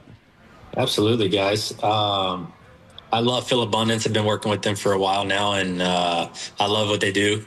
I love what they're doing over there. Y'all are doing over there right now. getting everybody together, the raising money and raising awareness, the quality of people they are, what they do on a day-to-day basis to help families eat that don't have, the money to go out and buy every single meal, like a lot of families. So what they do is really special. It is. And, it's staggering, and to that point, we talk about the people who, are the working poor, the people who are just trying to make a decision. The thing that always, we lost our colleague Pierre Robert, and he would always talk about, the decision that a family might have to make. A young mother and father looking at the kids and saying, okay, we're not going to eat so they can eat, or we're going to, we got to heat the house, and all that nightmarish juggling that has families white knuckling it all the time. To know that Phil Abundance is there to provide a peace of mind to at least get over that bridge and hopefully get things going. It's something, and we've seen it over the years. People who have been recipients one year are volunteering for the organization the next year, and I'm sure you've seen that in your experiences as well. Absolutely. I just feel like you said, once you see it and they jump on board, it's hard not to jump on board with those guys, and I feel like if anybody has a soft heart, they can see that. They can see what they do for families that are struggling. It makes you really appreciate what they do and them as people. And if you've ever been to their headquarters over there, it's pretty special. I mean, they got a whole good system going on over there, and they have it all organized, and they run a good show over there. Yeah. Excellent. And so you're making a donation today, Aaron? I am, yeah. I got being the philanthropist of the year, that award that I had gotten this year, I'm giving the $25,000 that I got to Phil Abundance. Yes! That is phenomenal, and congratulations on your award. Oh, thank you very much. Thank you very much. I'm happy to give it to Phil Abundance. Absolutely. Wow, that's huge, Aaron. That's going to go a long way. So we're very excited, and you continue to do great work. You are an asset to the city of Philadelphia, not only to the Phillies, of course, but to give into this town that loves what you do, but also very much appreciates anything and everything, the brotherhood that we have here. And we understand that John Brazier is going to quadruple your donation personally. Wow, personally. He's good like that. Wow. That's the way, John. Aaron, thank you so much for taking some time to share that great news with us. We really appreciate it. And we'll see you next season. All right, my man? Yeah, guys, absolutely. Thanks for having me on. Take care of yourself. The great Aaron Nola, guys. So cool. That's really awesome. Absolutely love it. Yeah, that's amazing. That was cool that he took the time to check in like that. $25,000 he's going to hand over to Phil Abundance. That's really cool. All right, well, we have another guest that's going to be coming out on stage. Actually, two of them. Yes. Yes, two of them. Yes. And this, I'm going to tell you the story here. Our first guest, you see her at many, many, many sporting events over the years covering them. But her mom is a huge fan of the Preston and Steve show, and we've had them both on the air together. So we thought, let's bring them both out to our program here live. We are going to welcome the sports maven of Philadelphia, Taryn Hatcher. Yeah! And her mom, Connie. Yeah! Come on over, guys. What are they doing? Oh, they are showing the Minerva. She's wearing the Minerva. Pierre Robert Minerva tie-dye shirt. It's awesome. There's a little story behind that. So snuggle up here to the microphones, get yourself a pair of headphones, and put them on. And Connie brought something with her, too, which is really good. Taryn, how you doing? It's good to see you. I'm great. How are you? We're doing wonderful. Connie, what are you asking your daughter? You can, What are you asking? They're caucusing. Okay. They're trying to get their headphones to work. There we go. There you go. Got a tiny little head, this one. All right, Connie, make sure that microphone's nice and close to you because we want to be able to hear you. How you doing? I'm good. I'm so nervous. I love this, though. This is a bucket list thing, and I came last year, but this is the best. This is what people in this area live for. Yeah. And we appreciate you supporting it. What's the story with your tie-dyed shirt? It's wonderful. My shirt or my radio? Your radio shirt, yeah. Get closer to the mic, Mom. The shirt is from one of my many car accidents. We were at Collision Max, and I was picking up my car, and on the wall was Minerva. Yeah. I said, oh, my God, that's Minerva. And they said, you know Minerva? I said, everybody knows Minerva. Pierre's car, his van. And he came out, he said, this is for you. And I put it away, and it's like brand new. It's wearing it on a Pierre. That's great. And, you know, I pulled it out the other night to get ready for here, and I started crying. Oh, man. You know, a lot of people have, though, and a lot of people have been sharing. Again, it's been sort of cathartic for people coming down and sharing. What it really ends up being is a lot of great memories, as well it should be, because the guy was all about, uplifting people and celebrating people, and everyone, no matter what you did, no matter who you were, it meant the world to Pierre, and that's reflected here. So thank you for being a part of that. I'm glad I had it. Right, and then Connie, your radio that you have there, we've heard about this. This is the Barbie radio. This is her shower radio. That I have listened to this show on for 20 plus Can I years. see this for a second? Hang on. So here's the deal. This radio is so old, and there's like little dials on it, like like an old school, or like a stove. Yeah. And my mom, so that she never, if it gets knocked, it doesn't go off WMMR, put a little Sharpie tick. So that she can always, the only station she cares about is where the dash is. And you guys, That is so cute. so this is my childhood, was listening to you guys argue about whether or not Casey could fight a bear on something like this. I could fight a bear. I don't necessarily know if I would win. The people that think they can fight a bear are the people that scare me more than the bear. Well, Casey, Unhinged. Sharon, you and Casey bonded over your absolute adoration for Vanderpump Rules. Oh my gosh. I'm like afraid to bring it up in front of Casey because he was so incensed by everything I said that day. Listen, I don't have an opinion about Vanderpump Rules, and that's yes, you do. No, you would walk out of the studio when we started talking about because Vanderpump. why are we talking? Nobody on the show watches it. Why are we reporting on something that nobody watches? How much during the entertainment break do you think, when Preston's reporting on stories, do you think he's seen all those shows and movies? No. But somebody at least could chime in on something like, anything, right? But nobody on the show watched it, and we didn't like them. So I tried to watch it. I think I watched like 1, 2, maybe 3 episodes, and I started having bad opinions about these people, and I didn't want to do that either. So I just chose not to watch, because I'm not any better than those people. No. You know what I mean? Like, I would argue that you probably are, even on your worst day. well, maybe Lisa Vanderpump. She seems like she's okay. I don't think that's the case. No. And can I be fair? One, I didn't bring this to the show. Yeah. It was happening, and they asked if I could come in and talk about it. Right. There were people in your YouTube comments that were very mad that I came on and talked about it. And 2, I did try to rewatch after we went on, and I will say, now as a person in their early 30s versus like an 18-year-old watching the show, I was like, oh my God, these people are terrible. Yeah. They're so bad. So are you now planning on how you might fist fight a bear? Have you evolved to that stage? No, I'm not fist fighting. And it's so weird. We were actually totally unrelated talking about this last night. Like, what happens if you see a bear? Because it was the argument of, do you lay down and play dead, or do you make yourself big? And I, on TikTok saw some lady who was a park ranger who's like, you just stand still and you pretend like you're an animal in the habitat as well. Well, the color basis is if it's a black bear. Okay. Thank you. That's how you avoid fighting one. But once it's on, man, It's on. You got to ram your fist down. You got to run your fist down the throat. So brown lay down, and then white good night. Right, Yep. that's right. That's Yeah. right. I heard that. Yes, Connie's aware.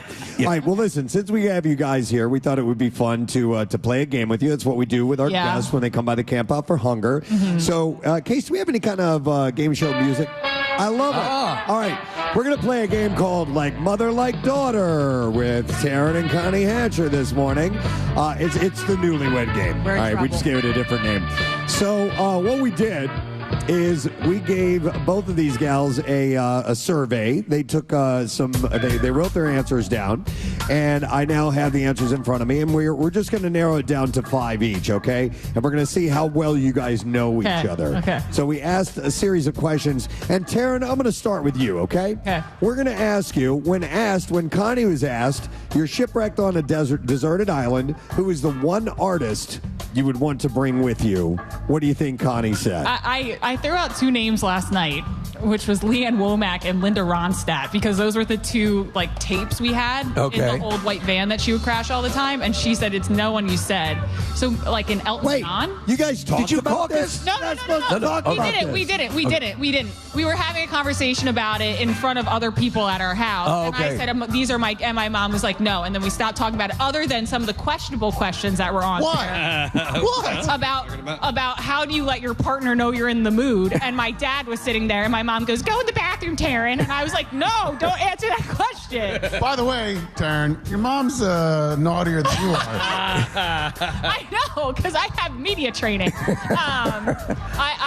I'm in trouble. I would guess like Elton John. Elton John. Yes. Well, Connie, who did you say? Elvis Presley. Elvis Presley. That shows my age. I'm sorry, I'm old. So that's 0 for you so far, Taryn. We're going to keep score, by the way, and see who knows who's better. We're done. All right, Connie, if we asked Taryn which Disney character she was most like, who do you think she said?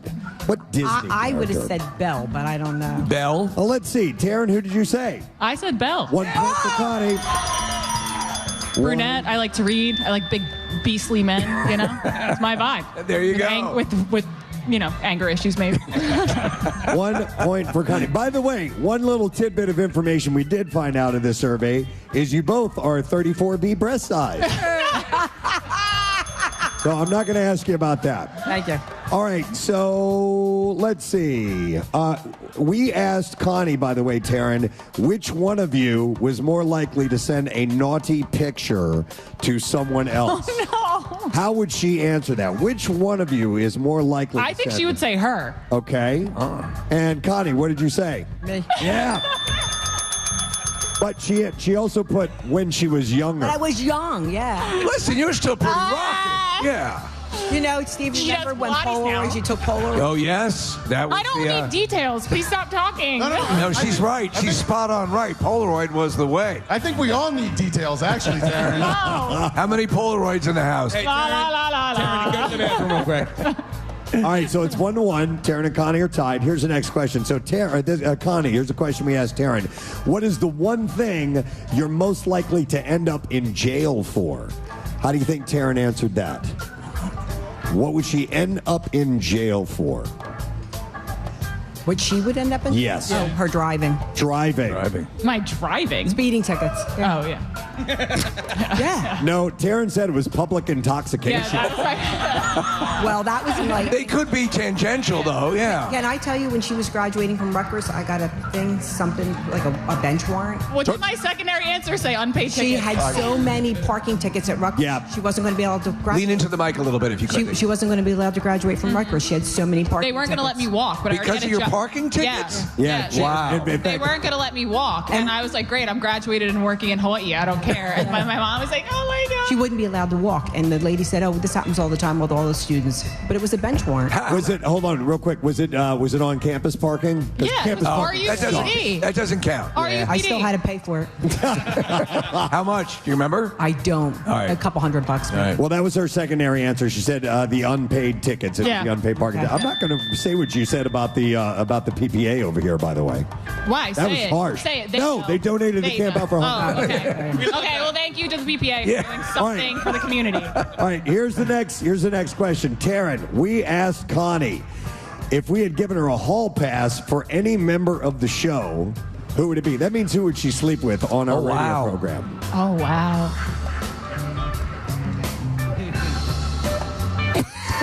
If it's Gary Lauer, I'm going to freak I out. might say Nick because she knows Nick the best. All right, you say Nick. And Connie, what did you say? I said Preston. Nick's way too young.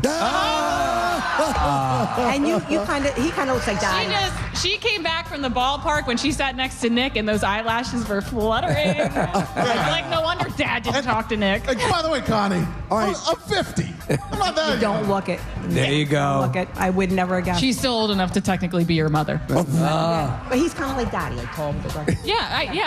In fact, he could be, is what you're saying, He right? kind of All looks right. like my husband a lot. All right. So, Connie, to throw this right back to you, if Taryn had a hall pass for any member of the Preston and Steve show, You're who not going to guess. would it be?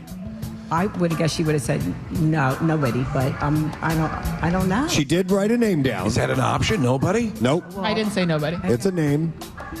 Nick? No. No offense, Nick. All right, so who is it, Taryn? I said Marissa because I know. That is a safe answer. Safest answer. That's media training for you. Marissa and I have been publicly intoxicated together before. That was good. All right. By the way, if that's ever released on Blu-ray, let us know. Yeah, for real. All right, let me see. Did I have another one over here? Okay, this is a pretty benign one for you, Taryn. Oh, we asked your mom if she could eat only one food for the rest of her life. What would that be? One food for the rest of her life. No, you eat. Is it Marissa? No.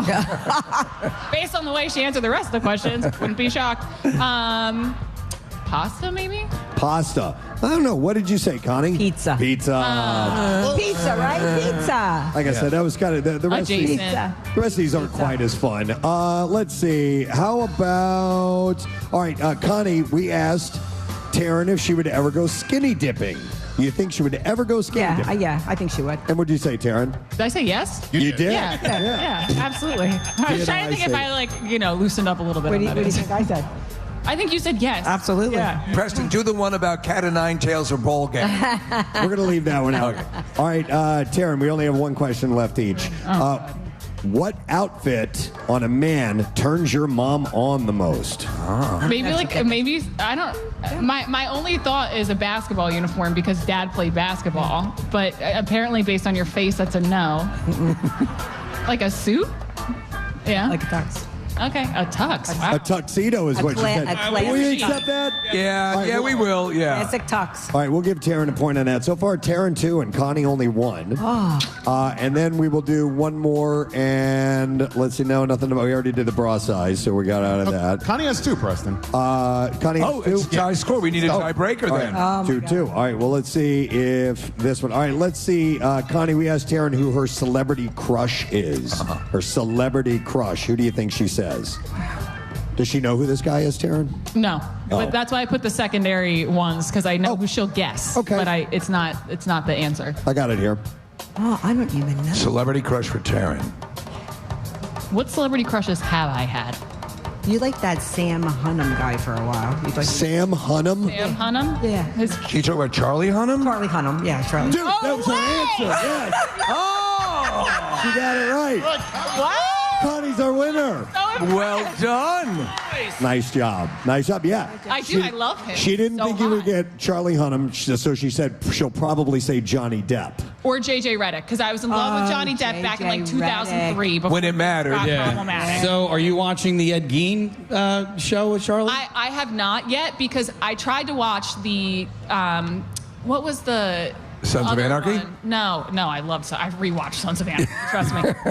Whatever the other Netflix one was about the guy who's luring guys to his apartment. And Jeffrey Dahmer, yeah. Jeffrey Dahmer, yeah. Yes, and it made me so uncomfortable to watch. I know it was meant to make you feel uncomfortable. Well, the Ed Gein one is going to make you uncomfortable. It's very, he talks weird. So if you like Charlie, maybe stay away. Yeah, don't kill it. Can I tell an Aaron Nola story very quickly? Yes, please. Had him on. Yep. So Aaron is truly, like, the Phillies' whole clubhouse is so great to work with, and that's not that common in baseball, like a little behind the scenes of baseball. Sometimes they used to be more difficult sometimes.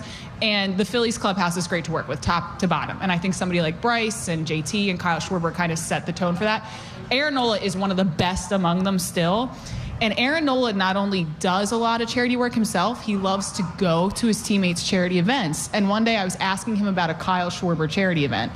And he said to me, it wasn't even the question I asked. He just said to me, he goes, this might be weird, but I really like to go to all these charity events because I like to learn about all this different stuff. Like, I never knew most of it growing up, and I've learned about all these things, ALS, MS, first responders, Phil Abundance here when he first came here. And he just told me it means so much to me to get to learn about them because you really realize how much different people go through that you never even hear of. He really cares. And I was just like, oh my God, Aaron, this wasn't even what I was going to do for this interview. I was just going to ask about about, the bowling, but that's so sick. And he said, no, really, like you don't always know what people are going through, and you kind of get a glimpse, and each teammate is somehow connected to what they're talking about, and you makes you understand your whole team better. So it's like, what a great guy. Oh, he's really deserving of this philanthropist of the year. 100%. Yeah, he like actually, it's not a thing to have the tax write-off, the credit. He genuinely likes to go, and he listens to the speeches. He just doesn't go to do the bowling or go to do the. That's awesome. That means a lot. Yeah, great guy. It says a lot about him. Excellent to know. Well, listen, thank you guys for coming by here this morning. Thank you. And let us having some fun with you. And we're going to sign your little radio there for you, Connie, because I know you want us to She's going to put it in a shadow box now. This is going to be the end of the radio's career. Make sure it's waterproof, the shadow box. It is. Oh, yeah. I mean, this questionably maybe has mold up the sides, so just be careful. All right, we'll be aware of it. All right. Thank you, guys. Thank you guys for being here. Taryn Hatcher and her mom, Connie, this morning on the Preston Show. Lovely to see them. All right, we do have to take a break, and we got a great house band. It's Jameson. We'll be back with more of Camp Out for Hunger in South Philadelphia. We hope you'll come see us. We'll be right back on MMR.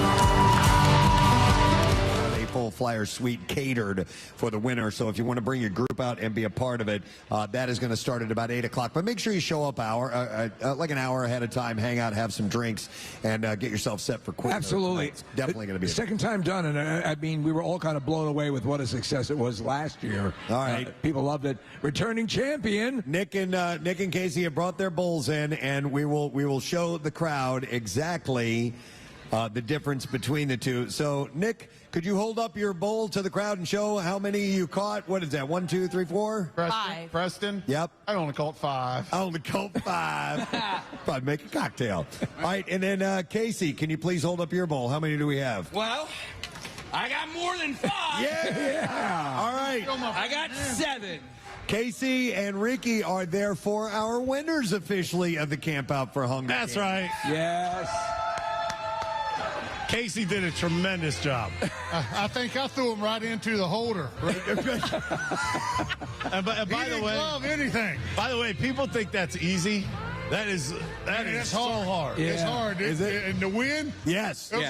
We caught a little groove there. We did. And I got, okay, now I know when I can throw it. He was really grooving it in there, and then there were a couple of times where you were like, yeah, it's really wild. I mean, that's physics at its best, I guess. It's fun. Yeah. Tommy, you look like you were waiting for the movement. There's a certain weight you got. I mean, when it comes to the zenith. Way. Yeah. When you feel like you can get it there. Yeah. I don't know how. I understand why he's shorter now. He can't eat with those hands. Right. By the way, next time, Nick, no catcher's mitt. No? Is that what did me in? First baseman's mitt, maybe. Yeah. First baseman's better. You know what? There is a reason why I gave him the catcher's mitt, and I used my daughter's old softball. There you So go. you're the smart one, right? Yeah. Well, actually, he's the smart one. I'm more diabolical.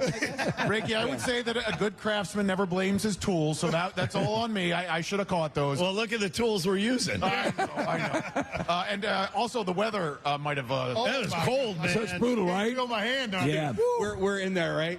And we knew that you hadn't done the contest with Bernie and Joe yet. And I'm like, don't do the contest with Bernie. How about Bernie? Oh, my God. That guy. Bernie's the best. Yeah, man. By the way, I've known Bernie for a long time. Bernie. I walk into the green room back here. I didn't know it was him. Yeah, in the Santa outfit. You couldn't tell at all. It's unbelievable. Yeah. Who took a good look at Miss Claus? Bernie's over his skis. Yes. Yes, he is. She's gorgeous. Yes, he is. Yeah. He's a stunner. He's way over his skis. Listen, guys, thank you for being good sports. We love that you came down here. Carrying that Stanley Cup around will get you whatever you want. Apparently it will. Thanks for having us, guys. Absolutely. Thanks, guys. Keep it up. Thank you, guys. Ricky Metallico, Tommy Green. Very good sports. From the film. An exciting week. They just clinched a playoff spot. The Philadelphia Union. We had the head coach, Mr. Jim Curtin, with us this morning. All right, we're going to get Jim in place. Wade, he brought some gifts for us. Oh, my God. Hey! Yeah, yes. That's awesome. Sons of Ben over there that are screaming, I guess. Hey, Jim, how you doing? How you doing, guys? Thanks for having me. We have gifts for everybody. I just could only carry those two. That's awesome. Dude, these are great. These are sweat jackets. These are, what do you call these? Jackets? Jackets. Warm-up jackets. Thank you. I don't know what. I think the technical term is anthem jacket. So when they have the national anthem, they wear those during that. Then they take them off, and then it's ready to go. Preston, I got an evening gown. Yeah, I gotta admit, beautiful. When I saw them come up to the stage, I was like, "Wow, those are gorgeous." And then when they only had two of them, I got super jealous because I really love the way they look. So I'm now super happy. All right, thank you, Mr. We got you, head coach. Listen, Coach, we know you only have a certain amount of time because you got to get going. But I wanted to try something today. We're actually gonna hook you up with our next guest. Great. We're going to play a game with you guys, and then we're going to let you go, and then we're going to interview our next guest. Great. Because you got to get out of here. So, awesome. Marissa, if you're ready to bring our next guest in, yes, she is one of our all-time favorites. She has been joining us for years and years. Ladies and gentlemen, from The Office fame, Kate Flannery is here with us this morning. And she brought, what is that, a case of beer with you? Rolling Rock! She's so charitable. You're the best. Okay. She's always talking about Rolling Rock, her favorite beer. So she brought a case of it. Oh, my God. So let's have her. You can, if you want to remove your mask, you can. You're more than welcome to, whatever you want. Or you can keep it on. My stunt double. Kate Flannery. Yeah. How are you doing, dear? I'm better now. I got some ponies, hon. Ponies. Pony. Walking to ponies. I love you it. guys, right? Aww. You're not driving. Am I right? I mean, I saw the RV. Nobody's getting behind that That's thing, right. Not Yes. going anywhere. Awesome. It is great to see you. Why are you in town? You here for? You know what? I'm in town always to see my dad, but I was speaking at Muhlenberg College last week. For some reason, they wanted me to speak to the students, and yeah, we had a great Q&A. And nice. Doesn't it always stun you when they invite you to talk in? Always. Like one time they had us come out and talk to it was some sort of kids at risk or something, and I'm like, God. And they hated us the second we walked. It was a detention center that we went to. Like, oh my what God! Are we doing here? I was terrified. Yeah, right by the Grand River Mall. Do you remember that place? Oh my God! Scared straight, you guys. Yeah, right? we ended up never. Oh, we wanting to go. terrified. They were scared straight. Yeah, That's what I mean, right? We're terrified. All right, so Kate, here's what we're gonna do. This is Jim Curtin, by the way, coach of Philadelphia Union. We were hanging backstage. We were. Excellent. Yeah. So we're gonna. He's got to get going. But I wanted to play a game with you guys. We always like to have a contest of some type with our guests. So we're gonna play. Case, do you have the music for the contest? I should. I didn't even think about that. But you know the classic game, the $10,000 pyramid, or you played $25,000. Yes, I played it with Strahan a couple years ago. Exactly. So we're gonna play a game of pyramid this morning on the Preston and Steve Show. There it is. All right, and so the way this is going to work, I am going to give you guys some categories. We will start with Jim. I'm going to name these categories, and then I will feed you guys the clues. It'll just be easier that way. So I'll be your clue giver. I'm a decent clue giver, and then we'll total up the points, and whoever has the most points will end up being our winner. And we'll give you a bottle of water or something. I don't know. Right. Yes. Here are the categories. All right, they are as follows. And Jim, you'll get to choose one.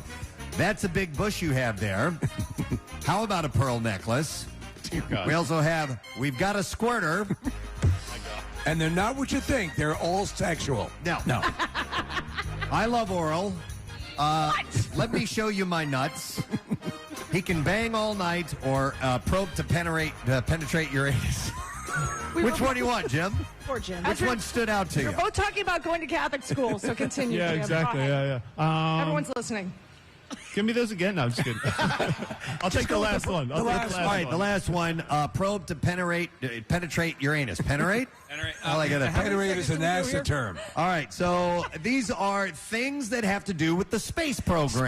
Okay, I'm going to struggle here. What we did there? It's not sexual at all. Not at all. All right, 30 seconds on the clock, Casey. It's 30 seconds. All right, are you ready? I'm ready. All right, and on your mark, get set, and go. This is one of these exploded one time. It was asteroid? No, it was a rocket that they sent up, and then it was spaceship. It was the space. SpaceX. Looks like a plane. No, it exploded. Next shuttle. One. All right, shuttle. I got it. All right. Thank you. This is what takes the astronauts up into the air.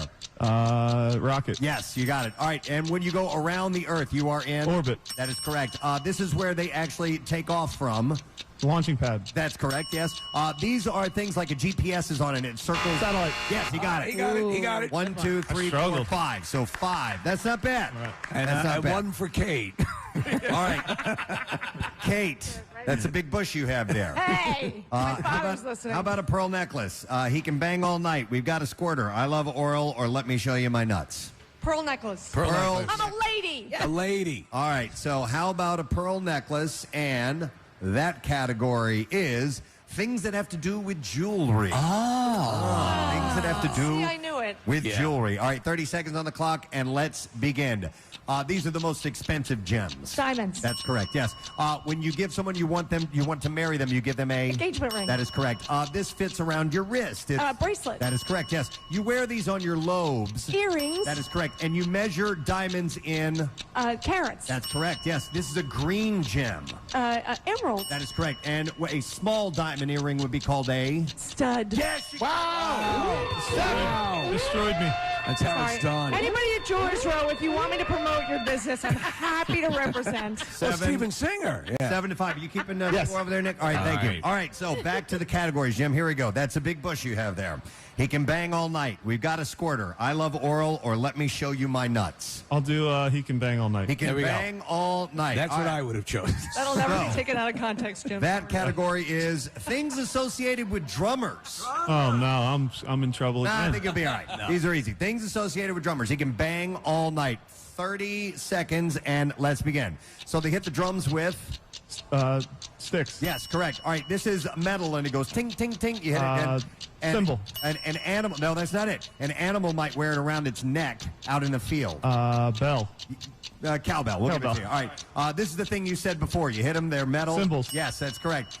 You keep the Rhythm. Beat. beat. You got it. All right.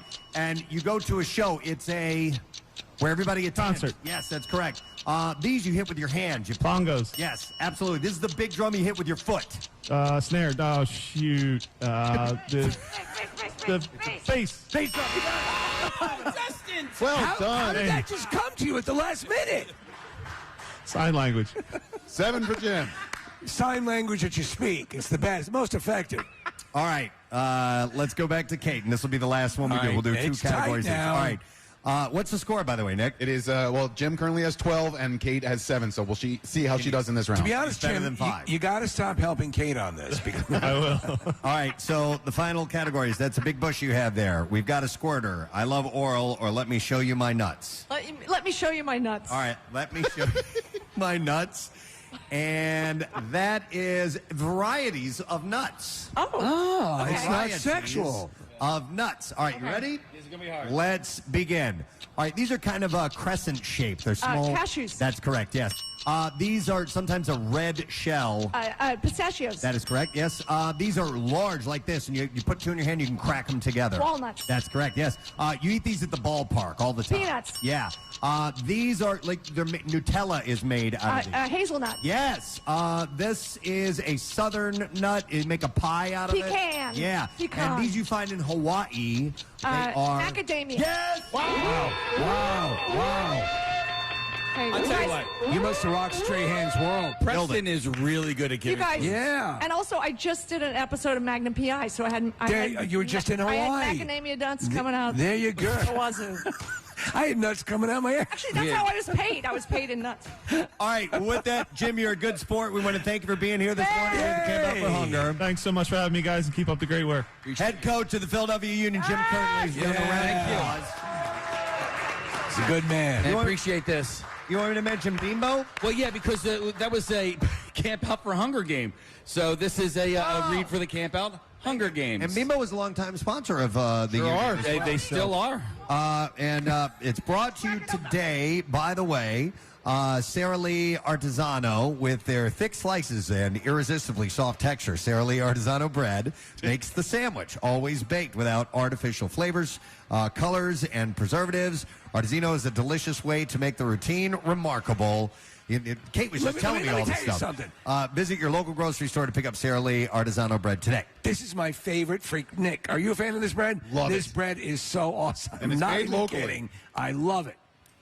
All right. With that done, Kate, how the hell are you? I'm fantastic. I got a case of ponies. We haven't even cracked up the Rolling Rock. Will you tear into it? Go ahead. Now, you know what? I'm driving, but Are you guys are staying put. I don't know. Yeah. Well, when you come around, you don't get a car service. You don't have like you're sitting in the back of a Rolls or something. I'm driving a 78 Impala. It's been in the family for years. 78 Impala. No. Kate, I love following you on social media. You've had a really eventful last few months, and I'm so glad I reached out to see if you might be around for camp out, and here you are, which is fantastic. I know this is my first time I'm actually technically here, because last year I was here with Jenna and Angela. But Yes, it was only virtual. Instagram Live with you last year, but I want to ask you right off the bat, what was Alaska like? Because you got to tour there with Jane Lynch, and that looked so cool. It was really awesome, and luckily, thanks to global warming, it was snowing already in September, and it usually doesn't. And then I actually got to shoot an independent film in Homer, Alaska, which is where all the Alaskans go for vacation. And it looks like every place you look, it looks like a storybook. It's fantastic. I'm familiar with this. I was just watching a documentary about that area, and it is,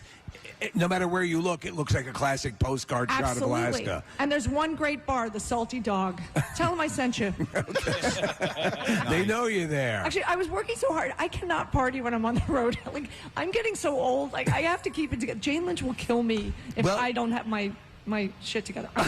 There we go. There we go. There was. Yeah. The Flannery switch Sorry, back at the radio station is being pushed as we speak.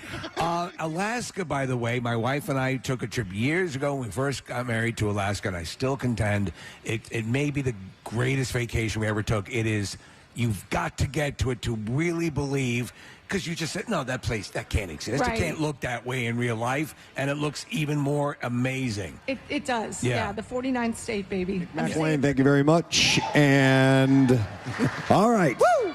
Gathering it together here. And you know what I keep doing? I keep running my tongue over my chipped tooth. And it's sharp, isn't it? It is sharp. Yeah, yes. I hate that. For those who don't know, I had a second injury yesterday. Not only did I injure myself, which by the way, my friend Will said it's actually a cool injury because I hurt myself in a sword fight. Yes. With my knee. But last night, if you didn't hear the story, I was on with Brent Porsche, and I was on that microphone that Casey's on, and I wanted to move the microphone while I was on the air, and I reached it, and I popped it out like this, and I cut my lip open and chipped my tooth live on the radio. And we were in the RV, and both Marissa and I, obviously in a profound gesture of compassion, busted out laughing. Of course. Because it just seemed so absurd. Yeah. And we realized there was a dark cloud hanging over you at that moment. So you cut the night short, got some rest, and you're back and better than ever today. And here's a file for you if you want to file your teeth there. Thank you. Yeah, I got you, buddy. Let me get that real quick. Hey, by the way, you know what I realized we need to do? We need to put a new person in the privilege section. Yes.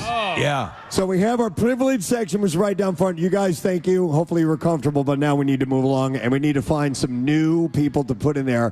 First of all, your sign is upside down. Yes. So I can't read that. Oh, I can. I'm reading some of these, and I haven't had a chance to. Oh, well, man, hold on a second. There's some really good ones here. But I see one that says, I skipped school to come to camp out for hunger. I mean, come on. Come on. Come on. We are big supporters of avoiding education. Yes, we are. And that's great. All right. What is your name? Jules. All right. Hold on a second. Turn that up a little bit more. I can't hear you. What was it one more time? Jules. Jules. How you doing, Jules? What grade are you in? 6. Should we say what school you're skipping today, or should we just avoid that part? Avoid it. All right, very good. I thought so. Do you know what you're doing, though? You're doing a wonderful thing by being here and being part of a charity. But if you pay us some money, we'll keep it on the lookout. Yeah. And, Mom, come here. What is your name, by the way? Kara. All right, Kara. Thank you for bringing down your child here. Is this your only, or did you leave the other ones at school? The other one's in school. Yeah, the one you don't like. Yeah. Well, we're going to give you guys the best seat in the house for a little while, so go over there and enjoy, okay? Thank you. All right, thank you. All right. I think that's great, and Casey points this out a lot. We see parents coming down with their children and kind of teaching them the spirit of giving, and so many kids have come by with their donations, and by them taking it on themselves, having their own food drives. And listen, I learned all about giving through skipping class as well. The first time I ever gave blood, I was able to miss 2 classes in high school. I was like, oh, yeah, I don't, okay, you know. That's it. I'll do that. Absolutely. I'll miss 2 classes for a pint. Make it with my wild. Yep. Sometimes I'll bleed out for you. Yeah, totally. All right. Well, listen. We want to welcome a representative, a place that we've done many events at, and we love going to. It's the fabulous Live Casino and Hotel Philadelphia, right over here in South Philadelphia. We love it. Please welcome the Senior VP of Marketing, Mr. Jake Joyce. Yeah. Hey, Jake. Hey. How you doing, brother? I'm doing wonderful. How are you? I see you all over the place. Last time I saw you was at the Mud Strut. Mud Strut. Yeah. Felt like it was 85 degrees. It was a little bit better, yeah, but it was still cool. Yeah, you guys are always out doing charity stuff, which is terrific. We love it, and we love being here, and I know we know how to throw an unforgettable party anywhere, but more importantly, in our building, we opened up our Holiday Rewind pop-up bar last night in the Prime. It was bumping. Wish you were there, but I know you had to be here early in the morning. Right, yeah. So we're still looking forward to that in the holidays, but there's nothing better that we like doing than really giving back in the community. We know how to throw a party, but this is where we love to be. Before we get to your contribution today, I do want to point out that we partner with Live Casino for our blood drive every year. It's great. And thank you. It's for these guys. It's been a great partnership because our main location that we broadcast, or the Preston and Steve Show broadcast from, is in Oaks. But I mean, that's a drive for people in Jersey and in Delaware. It's a bit of a ways away. So we got together with Live and said, let's do it over here, make it convenient for as many people as we can. And of course, our brother Pierre was the one who did the live broadcast from there, which is going to be, terrible. We're going to be missing him as we are missing him now, even, then as much as we are now. But he loved coming there and loved doing that show and seeing people, give of themselves for this event. So we thank you for that partnership. And there was another thing I wanted, because I know you want to get to the donation. We appreciate that. But I saw you guys are doing there's going to be a Thanksgiving dinner at Live Casino as well, right? In one of the steakhouses. Oh, yeah. We're open 24/7. We're serving steak every day, but of course on Thanksgiving we have a traditional holiday meal you can serve. It's just a fantastic And the turkey is stuffed with poker chips. It's great. yeah, it's a surprise. So many ways to win at Live Casino. Yeah, but to your point about American Red Cross and the blood drive, that was, I didn't want to get emotional while here, but that was my first introduction to local radio talent, was with Pierre. That was my first on-air interview with WMMR. Well, you started with the best. Mountain. Yeah. It was, it certainly touched me. I've only been here a few years, so my heart goes out to all of you and everybody who's touched in this great city. Yeah, it's a loss for the city, most definitely. But listen, this is about giving back, so you wanted to do that, and what do you have for us today, Jim? Yeah, I'd love to first thank all my team members that are here with me today. I've got my marketing and advertising team. My team not only supports Phil Abundance and our friends over there on days like today, but throughout the year. We'll be there just a couple weeks stuffing boxes for the warehouse. So first, want to give a big thanks to them. I couldn't do it without them. And of course, our owners, the Cordish family, allow me to be here and represent Live. And I just love that. So awesome. You ready for the big reveal? Yeah, buddy. We're so excited. So between in-kind of a couple hundred turkeys, we're also going to provide $10,000 to Phil Abundance. And the turkeys. Love that. Yeah. 10,000. With or without poker chips? Without poker chips. You can come win those at Live. Yeah. That's phenomenal. 10 grand goes a long way because Phil Abundance knows what to do with that money. They know how to get the best bang for the buck, and sometimes groups will partner directly with them, which is a wonderful way to go about it. But $10,000, Jake's going to go a long way, so we very much appreciate that. Thank you. Appreciate you having us here. Thank you so much. All right, let's hear for Jake Joyce. Yeah. Awesome. Very Live cool. Casino and Hotel Philadelphia. All right. We have another group we're going to welcome up in just a moment, but first we're going to do the Bizarre File. So, Jason, if you would, please. WMMR presents Preston and Steve's Bizarre File. I'll keep this one kind of quick, but it's brought to you by the Bag Stirrer. You can buy yours now at any home improvement store, just $29.99. You fill it up, they pick it up on your schedule. The Bag Stirrer, dumpster in a bag. Buy, fill, gone. So I saw this story out of Madrid.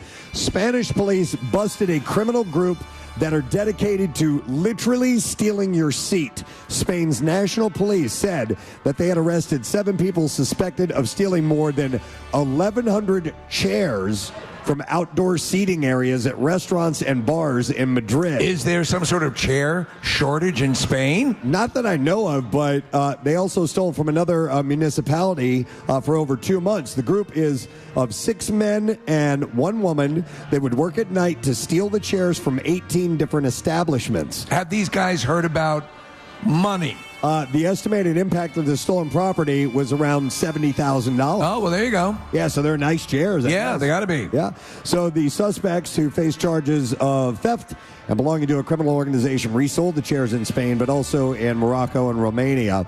In Spain, many restaurants and bars leave tables and chairs, which are usually made of metal or hard plastic, outdoors during the night. The chairs will normally be kept in stacks and chained down. I think the one plus of stealing chairs is as you're robbing, if you get tired, you got a place to sit. Sit down. Yeah. All right, how about this story? This guy named Mauricio Hoyos. He still remembers the pressure that the jaws of a female Galapagos shark over 10 feet in length exerted on his skull. Oh. Yeah, he actually got his face bitten by a shark. The animal had lunged at him with astonishing speed, giving him barely enough time to duck his head in a last-ditch effort to protect his jugular vein. He said, when it closed its jaw, I felt the pressure of the bite, and then, after what I think was about a second, it opened up again and let me go. So his entire head was in its mouth? Yeah. He's a marine biologist with over 30 years of experience studying sharks in their natural habitat. He was in Costa Rica when this happened. Less than 2 months on and still bearing these big scars on his face. He described his recovery as incredible and says he even hopes to encounter that same shark again sometime. To kill it! No. Hoyos, who along with his colleagues attach acoustic tags to sharks, and he said he was at a depth of 40 meters when he told the captain of the boat he would be in for a maximum of 5 minutes. He recalled encountering the shark, saying, I positioned myself to tag her at the base of the dorsal fin. How come this guy who had his head in a shark's mouth looks better than I do? But Hoyos, who had tagged many kinds of sharks in his decades-long career, says the animal reacted differently than others. He said, obviously, the metal tip attached to the cable probe goes in, and unlike other sharks I've tagged, they immediately flee. She turned around and stared at me. And he said, I saw her eyes looking at me, and I saw her very calmly turning around. He held the shark's gaze as it swam away, but then she, out of nowhere, lunged at him and took his head into his mouth. Forget it. And bit down on him. I assume their teeth are super sharp. Yeah, they are. They're the sharks, They have 29 serrated teeth. And he was left with deep wounds on his face, and it cut through his hose from his regulator, and he had his spare, and that wasn't working either. So the air is bubbling out, and he had to kind of create a regulator with his lips, which is kind of hard to do because it comes out at a very strong pressure. Fortunately, the shark that bit him had chipped a tooth on a microphone, Preston. Wow. So it was much more blunt. Good to know. Yeah. I have a file that they can use. There you if they go. need. All right, and then finally, one last story. Let's end with this one. A couple from Tennessee is facing charges for possessing radioactive material. An arrest report says the couple's car was found at a Harrison Bay State Park campground after it had closed. Inside the car, officers found a metal box with a warning, a label that warned about radioactive material. I think there's something wrong with it. It's depleted. I don't feel so good. It was depleted uranium. Yeah, it's depleted. The couple was later found fishing by the lake with a campfire deemed illegal and a gun. Brandon, I got a gun too. And Carissa Shuey are scheduled to appear in court on Thursday. I don't know what. Where are people getting all this radioactive material? We've had many stories of people that show up with radioactive material. Can you pick it up at Lowe's? I guess maybe you can. That's where America shops, right? I don't know. All right, and there you go. That's what I have in the bizarre file. I think that's Sears. Oh, I'm sorry. Yeah. In fact, they went out of business because everyone had radiation poisoning. What is Lowe's? Have it your way. No, it's not. That's San McDonald's. Francisco. For those not-so-fresh days. You can do it. We can help. Lowe's for those not-so-fresh days. No, let's build something together. Yeah. Wasn't that? Why don't you build and I'll watch? Yeah. Come here. What? Kiss me. Give us a kiss. Your wife asked me to do something. Rochelle, this is for you. His tag was sticking out of the back of his shirt. That's a caring wife. From her. I thought I had a bat in the cave. By the way, the string from the tampon is also hanging out. Oh, Jesus, that came out again. Oh, my God. Okay. Well, earlier this morning, while we were doing something really dumb outside, you heard a big rumbling sound if you were inside the tent or anywhere near this facility. That was the sound of somewhere in the neighborhood of like 70, 75 police motorcycles rolling up to the Camp Out for Hunger. And it was so cool. I could see it from the doors. So we have a number of members of the police from various departments, by the way. We have Philadelphia Police. We have Radnor, Newtown, Ben Salem, Lower Makefield, and a bunch of other. We're just going to get to this. First, we're going to welcome 3 gentlemen to the microphone. We have the police chief of Ben Salem, Bill McVeigh, here. Yeah. We have, I'm reading Marissa's handwriting, the superintendent of Radnor, Chris Flanagan, is here. Did I get that right? Yep. And one of my favorite titles in police work, Inspector Jack Fleming is here. Gentlemen, good morning to you. Good morning. Yeah, step on up close. Yeah. Get real close to those microphones, please. All right, Inspector. Yes. Do you outrank everybody with that title? No, and I'm from Philadelphia. There's chief inspectors that outrank me. They're from the townships, and they're their respective chiefs in their town. They're the chiefs. All right. We got the chiefs all here. All right, it's all good, man. But are you guys all motorcycle police that are here? No, not all of us on stage, but all the officers here behind us are highway patrol. There's a whole bunch, yes. Do you guys know how many of the officers that are here today have helped out with Birdbot getting to and from the Super Bowl parade? Because there are several, yes, including a few from the Radnor Police. Yeah. There we go. Birdbot would not have had the successful journey, without their assistance. No, but that was so cool that you guys came down with that procession of police motorcycle vehicles. Casey is a huge fan of the motorcycles. Yeah, what kind of horsepower are we talking about, guys? I have no idea. They don't know. They're not. Yeah. 47. 40. Okay, Here we go. Yeah, 47. That's a lot, man. I know, right? Yeah. Yeah. No, but I tell you what, 46. Inspector, real quick, you could probably speak to this. I know that some of the Philly police have actual dirt bikes that I've seen out, or they're bikes that can be off-road and on the highway as well, right? Right, we train with them as well. So we train on the motorcycle, Harley Davidson. That's the members of the Highway Patrol. Yep. And then the dirt bikes come from the districts around the city, and we train both. Well, I assume that because they're criminals who will be on dirt bikes and use other types of... You've seen... I've seen, yeah. I've seen the video. And so you need to be able to go in pursuit of them as well. They have creative ways. We have to come up with creative ways to combat kudos that. to you, for doing that. Any idea the number of police on motorcycles, if there was a ballpark figure that any of you guys want to spit out there? Well, for today, Philadelphia Police, there's 40 Highway Patrol officers. 40 Highway Patrol officers, okay. And then we had roughly about 30 suburban Highway Patrol officers. And I think we got to give a shout out to Upper Dublin and Abington, 2 officers that were taken down on the ride today. Non-life-threatening injuries, but our hearts and prayers are out with them and their families. Well, yeah, and that just goes to show you, most definitely. When you're exposed like that, it's more dangerous. I mean, there's no question. You know, you're inside a car. You've got seatbelts. You've got a level of protection, and even though you have a helmet on, some things can happen. That's why, as drivers or anybody who's on the highways, give maximum clearance to motorcycle cops. It's just cops in general who are doing their job. Just make sure when you hear a siren, get out of the way. All those little things we're taught, but you got to remember it when it's actually in the moment. So it makes a big difference. Absolutely. Well, gentlemen, I assume you brought down donations today. Did you guys bring food or checks, or what'd you do? So we came here yesterday to figure out how we're going to do this. So everyone who went left was on a motorcycle, and we didn't put any food in the motorcycles. Everyone was on the right. They had food, and they stopped and dropped off before they came back here. I love it. That's excellent. And by the way, you guys the Philadelphia police have the coolest uniforms. They do, by far. In all of law enforcement, I think. So it's always cool to see you guys, protecting us and being a show of force. If just a visual deterrent as well is always wonderful, because I wouldn't want to mess with anybody. No. And thanks so much for the generosity and making the effort to come down here today and be a part of this. We always appreciate your continuing support throughout the years. And next year, I'm going to make a request if we can send down some mounted police as well. That'd be kind of cool. You want some horses? Yeah. If you can get horses that ride motorcycles, we'd be down for that.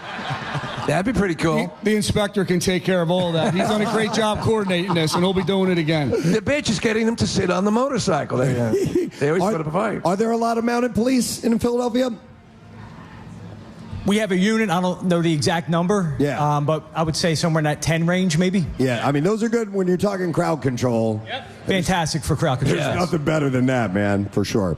Well, thank you guys so much. Is there anything else you want to share? Because I know you guys are a little nervous getting on the mic, but no. No. I would just say thank you to all the men and women in blue who are here. They do a great job. They always back everyone up. They keep everyone safe. and we're proud to be here to support this. Congratulations. Thank you. You guys are the best. Love you. Let's hear it for our police, ladies and gentlemen. Philadelphia, Lower Makefield, Ben Salem, Newtown, Yes. Radnor. Thank you. That was awesome. It was so cool to hear and see those roll up. It is a tough job, sometimes a thankless job, but God bless them for what they do. Yep, most definitely. All right, I think with that, we should take another break. So, Jameson, you guys ready? Chuck D'Amico, our program director, is going to play drums on this song. Chuck, take us in. Let's go. We're going to take a break. We will be back in just a moment. Camp Out for Hunger on 93.3 WMMR. Black Horse Pike to the shore, and you're at the diner, and you get the placemat. Check it off the list. Right, check it off the map, right? Exactly. Let's go. Yeah. Hey, so Jane Lynch, you and the crew are doing a swinging little Christmas. Yes. Back here in Philly. I'm so excited about that. Yes, we'll be in Wilmington December 2nd at the Grand Opera House, and then we'll be in Philly at the City Winery on, I think it's Sunday, December 13th. We finally get the chance to see it. 2 shows. Yeah, we're doing 2 shows. Yeah, we're doing lunch and dinner. There we go. Awesome. That's excellent. And so it's the two of you. You have a piano accompaniment. We have a 5-piece band, the Tony Guerrero Quintet. They're awesome. They're jazz band. They're great. But you guys, it's not a hostage situation. I promise. So wait, that's Jane Lynch is going to be here too? Yes. Yeah. Okay, so December 12th is my daughter's Sweet 16. Hey. And she loves Glee, and she loves The Office. Is she 21? I don't know.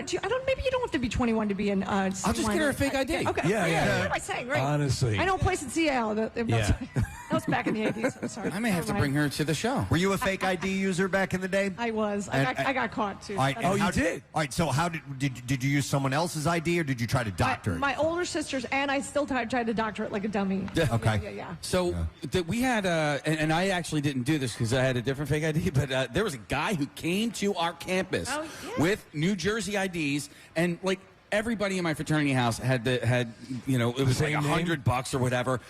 They had to stagger when they would go to the Trap Tavern because everybody had the same address in New Jersey. Like, that was the only thing. Jersey was the easiest way to get a fake ID because you could actually take somebody else's birth certificate over to Jersey. So all of my friends had legit Jersey IDs just with somebody else's name. Isn't that crazy? Isn't that crazy? I had somebody that looked like me, Dawn Durr, and Dawn Durr? Yep, that was her name. Dawn Durr in Preston. My boyfriend found it at a bar and handed it to me. He's like, you could pass as this girl. I used it for years. Dropped from the heavens into your lap. Yeah, your boyfriend just found it? Yeah, it was like the girl probably dropped it on the floor, whatever, he picked it up. Another responsible drinker in New Jersey. That's fantastic. God. These poor kids in Jersey could never get into a bar. Well, there was someone, and we've talked about this before, who, and I didn't get one of these, but they actually made a placard, which was huge, and you would stand in front of it, and it was a Missouri driver's license. You would stand in front of it and take a picture, and then cut it out and laminate it, and because it was back when they was laminated driver's license. And that was what they would use. I didn't have the balls to do it. I didn't want to get in trouble. I understand. You know? But you probably wanted to get in trouble, Kay. Actually, I'm the youngest of 7. I watched all my older siblings make all these stupid mistakes. I'm like, never doing that, never doing that. You could have gotten away with that, but you didn't think ahead of time. Right. I'm thinking. Didn't your dad have a bar anyway? Yeah, Flannery's Tavern. Although he was very strict about, he was strict. Did you work in the bar? I never worked in the bar. Never worked in the bar. Yeah, I was in Germantown, Flannery's Tavern since 1933, and it was a big LaSalle University hangout in the 70s. So it was a college bar? Only on Thursday nights. Oh, okay. Otherwise, you had to be an old man or like one woman at the bar. I know the type. Oh my God. What's your name, sweetheart? That's right. My dad had a code. If you cursed in front of if there was a woman in the bar and you cursed, he would make you apologize. So I get like, "Excuse me, Miss Flannery." I wasn't even listening, and I get like an apology. So you never worked there by choice, or he wouldn't let you, or? Yeah, my brother worked there. I think my one sister Arlene worked there for one summer, but other than that, and then my brother had a bar on 21st Street between Market and Chestnut, T.A. Flannery's. I remember that. And I filled in a few times. Yeah. And my dad worked there. Yeah, it was right before my dad stopped working 10 years ago at the age of 87. He's 97. Oh my God, that's amazing. The plan was to drop dead behind the bar. That didn't happen. I'm glad he's still here. Right. Thank God. But yeah, I know. I think that's what keeps people young. Right? Yeah. I just got a text from my friend Jen. She's African American. She said her fake ID was from West Virginia, and it said that she was Caucasian on her ID. But was it a picture of her? It was a picture of her. But it said Caucasian. That's amazing. Well, you great. don't want to, you can't just presume. Oh my goodness. When you were growing up, we were talking about you and being around the bar and all that. Yes. But how did acting enter your life? I always wanted to be an actress. I wanted to audition for the TV show Zoom. I'm totally dating myself. We love Out of Zoom. Boston. I actually had an audition, but my mom's like, "We're not going up there, and you have to live there." I'm like, "I could live with my piano teacher's cousin." I had like this whole plan. Can you sing the song? Can you sing the Come theme on and song? zoom, zoom. We're gonna zoom. Okay, That's it? But then I worked at Riverfront Dinner Theater when I was a senior in high school. I was in the show By Birdie, so I felt like a child star because I got to leave every Wednesday after fourth period because I had a matinee. Who did you play in Birdie? I played Ursula, and they gave me a song for the movie, the theme song By Birdie, because that character didn't have a song, so I got to sing. That's awesome. Yes, and we were entitled to the buffet when we had a matinee, but none of the cast members were entitled to the seafood Newburgh. Thank you very much. You got that because, of course, yeah. Yes. Well, so musical theater and all this, and this show, obviously, with the Christmas shows, is right in your wheelhouse. It's what you. It is, although I didn't do it for years. I just did things that made fun of it. Because when I got to Second City, we used to make fun of musicals, which was a blast. What's I had a great time. so I'm a massive fan. I do love musicals when Yeah. they're done right. Yes. Of the recent crop, what musical has rocked your world? The recent crap. Well, I mean, obviously Hamilton. It's very catchy, you guys. It's very catchy. No, it's amazing. Did you see the movie Sing? I did not see yeah. Sing. I gotta see Sing. Yeah. Yeah. I mean, like I said, I'm in. Okay. I'm always watching Turner Classic Movies. Well, what's your like a favorite? 90-year-old woman. What's your favorite always- classical musical? Gypsy's one of them. Singing in the Rain? Singing in the Rain. American in Yeah. Paris? Sure. There we go. Why not? All right. Yeah, any of the Fred is Top Hat. Any of the Yes. if they're funny, they have to be funny, right? Yeah. None of this lame Miz stuff. I'm miserable enough. Can't we just lighten I'm up the too mood? miserable. It's true. Yeah, we just went to the touring. Hamilton came through town a couple weeks So ago. great, right? Went to that. It was amazing. Yeah, I'm friends with the guy that plays the king in the national tour, and I as an Irish guy, Rory O'Malley, great guy, and I think I did a benefit with him, so I got to. Anyway, that show it's beyond. I mean, I just love when they actually, they turn Philadelphia into a cool place, you guys. Hey, Right. in the room where it happens. Right. You all want to be in the room where it happens, right? Can you pull that off? Can you pull the real dramatic vocal stuff off if you need to? I can, but please, it's so early, and I'm not gonna have you do it. I have not had enough ponies. You got to have a few beers first. So what was the biggest production you've done, musical wise, on stage? I mean, You know what? besides Bye Bye Birdie when you were Ursula. You know what? I did some shows in college, but I feel like theater. I mean, the only I did in New York, I did Love, Loss, and What I Wore, the Nora Ephron show. Okay. I actually did it in Philly too for a couple weeks. But other than that, I haven't done like big productions because I was in Chicago doing all the things that made fun of that Sure, stuff. but it sounds like at the Really Brady Bunch. Sounds like you're being underused a little bit here. Yeah. No, well, you know what? I could not sing without a wig on until Jane Lynch asked me. I swear to God, I was always in character. So she actually was like, "Be yourself," kind of. I mean, whatever. Yeah. Be your dorky self, and we're going to do this. I've always loved musical theater. My favorite is it's Annie, but Yes, close love second Annie. for me is Grease.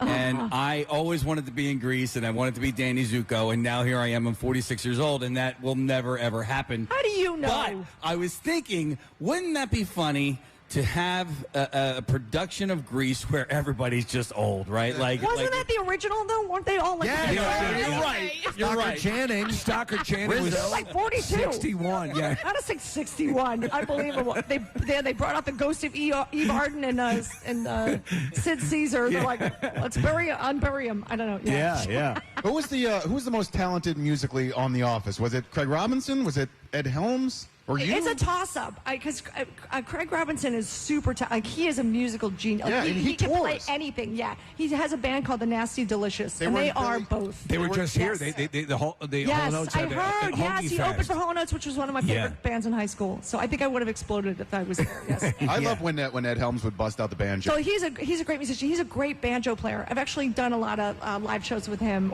a lot of benefits. He's amazing. Does it amaze you that, again, we've talked about this a number of times, that the Office juggernaut still continues? It's insane. We were the #1 show watched during the pandemic, you guys. You're welcome. But seriously, I mean, I get recognized. I still get recognized by the back of my head. It's like, even with 47 masks, I'm hiding. Can't hide. It's crazy. And also the great. voice is very recognizable, so that's got to be Oh, well. pretty... I'm so shy. But no, it's awesome. And I feel like the fandom has only grown. And I feel like between things like Cameo and a lot of we've done like some charity stuff through Zoom and some fan stuff, and it's just amazing. Yeah, your cameo's very, very popular. I was reading an article about best bang for your buck, like who gets the most requests, but who doesn't charge an outrageous amount. Right. And you were in that list of top 25 in the country. I know. I'm really proud of that because a lot of times people relate to our show, and I feel like sometimes people go through really hard times and they want a message from somebody from the office, and I'm really happy to represent. So, because I know comedy is the best medicine. I mean, that's such a. I mean, but it really is. It really heals, and I'm so proud to be a part of something that people actually give a crap about. It's funny, because honestly, when you do get that, it's a way to sort of reach out and get a little video from somebody, and some people phone it in, and you don't, which is cool. No, I actually learned to play the theme to The Office on the piano during the pandemic, and sometimes I play it just because I'm sick of the sound of my own voice. Right. Let's just let the piano do the music for you. Do you keep in touch with Creed Bratton because he's a musician as well? I do. He's actually on the road right now. Is he? Yeah, he has a new record out, I think. He does. And he does. It's Grassroots or something like that. The Grassroots was the original band that he played with in the 60s. So, again, he's taken what he did on The Office, but he continues to tour, and now he's a musician who's on the road. It's really impressive. I love the way he's kind of manifested. We were both in the same episode of the Bernie Mac show. I don't think he had any lines. I played wild. an annoyed mother that was yelling at Bernie through the whole episode. But well, let me ask you: Does the incredible popularity, even at this point, does that put the nail in the coffin of there not being a reunion, or I don't know. Because Steve, it's a perennial question. Dude, you got to ask Steve Carell. I mean, seriously, I feel like there's this sacredness. Sports Day broadcasting live here, the Xfinity Mobile Arena parking lots for the camp out, and that is Jameson on stage. Did you hear that ripping Alanis Morissette? Oh my God! Yeah, there was some anger in that. That was great. That is Kenzie on lead vocals for the Alanis Morissette earlier, and yes, she's a badass. And Frank Daly, the heart of the band, right up front. He's here every single year with this group, and they're amazing. We absolutely love having them be a part of this event. Nick, we're done with traffic, right? Yes, we are. But I have one more thing to do with the thanking the people who have been partnering with us all week. So we want to thank our friends at EventQuip, Seabox Custom Shipping Containers, SlingMax Rigging Solutions, Thackeray Crane Rental, United Rentals, Five Below, A Clear Alternative Water Supply, MJ Corp, Screen Printing and Sign Shop, Oil Depot of South Jersey, Canada Dry, Delaware Valley, and the Honickman Companies, the Royal Group Mid-Atlantic, Cash Cow Vending, Parks Casino, and the Bet Parks Online Casino and Sportsbook, and our friends at Phil Abundance, and all of the Camp Out for Hunger volunteers. Yes. Thank you so much. All right. Thank you, Nick. And real quick, I'm going to mention this because there's a gentleman who's here, and he dropped off a check for us. He comes out every year, and he checks in with us from time to time when we need to talk to someone in the funeral home business, and that's our buddy Brett Schwartz. Yes. He's from Goldstein's and Rosenberg's funeral home, and he's a funeral director, and he brought by a check for $1,000. He does this thing called the Procession for Life, and he brings it down in a hearse. He'll bring down donations in a casket sometime. It's just very cool. And actually, I wanted to. Yesterday, he came after the show, but Ken from Mr. Contractor dropped off a check for $3,300. Yes, which that's is very nice. right. Yeah, that was excellent. And also shout out to the Magnolia School, who just dropped off just shy of 1 ton of food. And again, in a year where we need it the most, you guys are champs for doing that. Yes. All right, and we have a guest who we're going to welcome with a donation as well. They're one of our sponsors. I want to try something out with this group. Yes. Okay. Pretend that I'm doing the Flyers chant. Okay. All right, let's do it. All right, so ready? Ashley Furniture. Ashley Furniture. There you go. There we go. It I worked. think we can steal that. I think so. She is the VP of Marketing and Advertising for Ashley Furniture. This is Tara Kelly, everybody. Yeah. How are you? I'm good. Thank you so much for having us. Of course, Tara. And by the way, I'll only charge you a nominal amount for that little marketing No problem. that I Free furniture. just created here. Ashley Furniture, you guys have been involved in the Camp Out for Hunger We before. have for and several years. Yeah, we absolutely love this partnership. How many locations of Ashley Furniture in our general region? In our general region, I want to say 28. Wow. By the way, every evening in my home, I have my butt all over your products. Oh, my God. Very nice. Yes, because we love it. We love Ashley Furniture. We have it in our house. that cringe, very nice response. Very nice. I wanted it to be visceral and honest. That's very, very nice. Nice. What's new in the furniture world? What's something new and exciting you could tell us? Growing, bringing in new merchandise. I will share with anybody that if you ever need furniture, you don't need to shop anywhere else. We have everything that you need, and we always have the best prices and the best customer service. You know what I do notice is a revelation, and it's happening. You're finding more and more furniture with like USB ports and things like that are built into it. We have that. Yes. We have everything. You don't need to go anywhere else. We have I'm a customer. By the way, when you were a kid, if your parents took you to a furniture store, did you not love running around the showroom? The recliners. Yeah. I beeline for It's why my parents never brought me to a furniture store. Yeah. we just bought some new stuff. Yeah, and I went to Ashley. It's absolutely where you run around like a kid. But I still want to go jump on the beds, and do that whole I'm sure the salespeople love that, right? Nice. No, but Ashley Furniture, what is the website? People want to find a location near, is it ashleyfurniture.com? You can go to ashley.com, ashleyfurniture.com. Visit us online. You'll find all of our locations. All right. And so, Tara, what would you like to share with us this morning? Well, first, I would like to thank everybody for being here. I know that there's a lot of volunteers who have donated either their time, their talent, or their treasure. I think this is a really meaningful event. Philadelphia is a big city of pride, and to think that sometimes we have almost a 30% poverty rate and 15% of our community not able to eat is unacceptable. So everybody being here today and contributing to this event is commendable. Yeah. So I appreciate all of you. That's very true.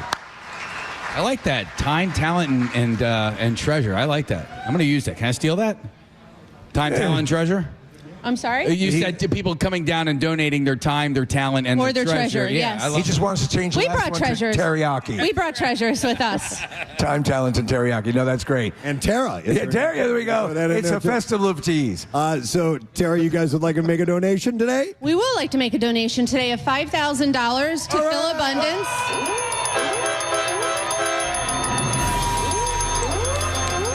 $5,000. She's like the WWE girl. There we go. Marissa doing that. Yes, you guys have always supported in many different ways the camp out, but we love the cash. That's excellent. No. That's awesome. We appreciate that so much, and you guys continue to support this event. We hope that this relationship will be together for a long time. Well, thank you as well. Preston and Steve, Greater Media, WMMR. Yeah. I know you guys have been doing this for almost 30 years. Is that right? Yeah, 28. Yeah, 28 years? Yeah, So absolutely. good for you. We're happy to be here, and thank you, everybody. All right, thank you. Tara Kelly. Yeah. Ashley Furniture. Marissa, do me a favor. Take this note to the band, please.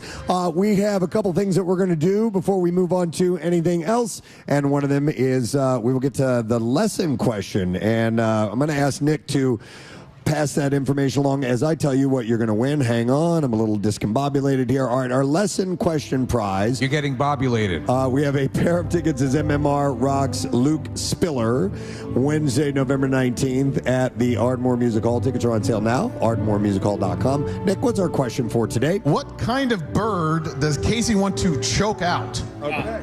What kind of bird does Casey want to choke out? Yeah, it's serious. All right, 610-660-9333 is the number. By the way, it's an attacking version of this bird. You just wouldn't randomly jump a bird. No. It's only in defense. I would never. Yeah, you're right. All right, let's see if you know the answer. That call now while you're calling. We'll do the trash. Here we go. The trash business is a gold mine. 93.3 WMMR with Preston and Steve's Hollywood Trash. Brought to you this morning by Dietz & Watson. Whether you're craving smoky, spicy, or sweet, Dietz & Watson has what you need to create the perfect holiday meal. Dietz & Watson, it's a family thing. Premium meats and artisan cheeses since 1939. What's up this morning, Steve? Well, Preston, Gayle King is denying rumors that she's getting fired from CBS Mornings, saying no one has said anything to her.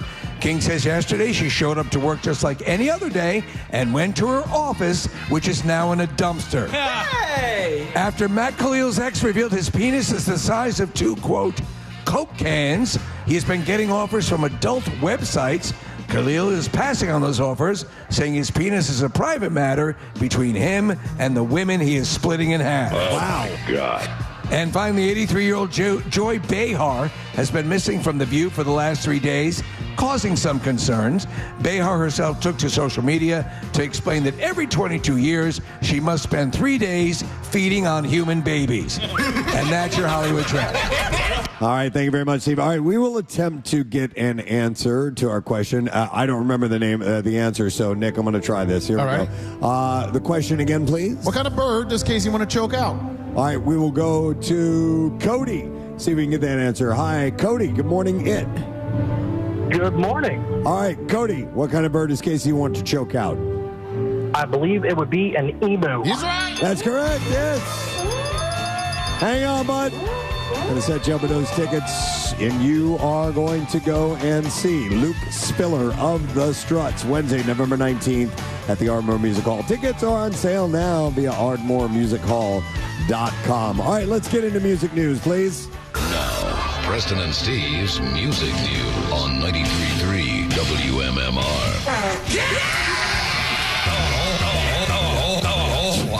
Good God. I had to give you a little extra. All right, brought to you by the American Red Cross, proud supporter of Camp Out for Hunger. You can make a difference in the lives of others, whether donating food or giving blood through the American Red Cross to help hospital patients. You can visit redcross.org or call 1-800-RED-CROSS. That is one of my most favorite things, by the way. That's why they do that for me. All right, I want you guys to be aware of something. And Jameson, pay attention.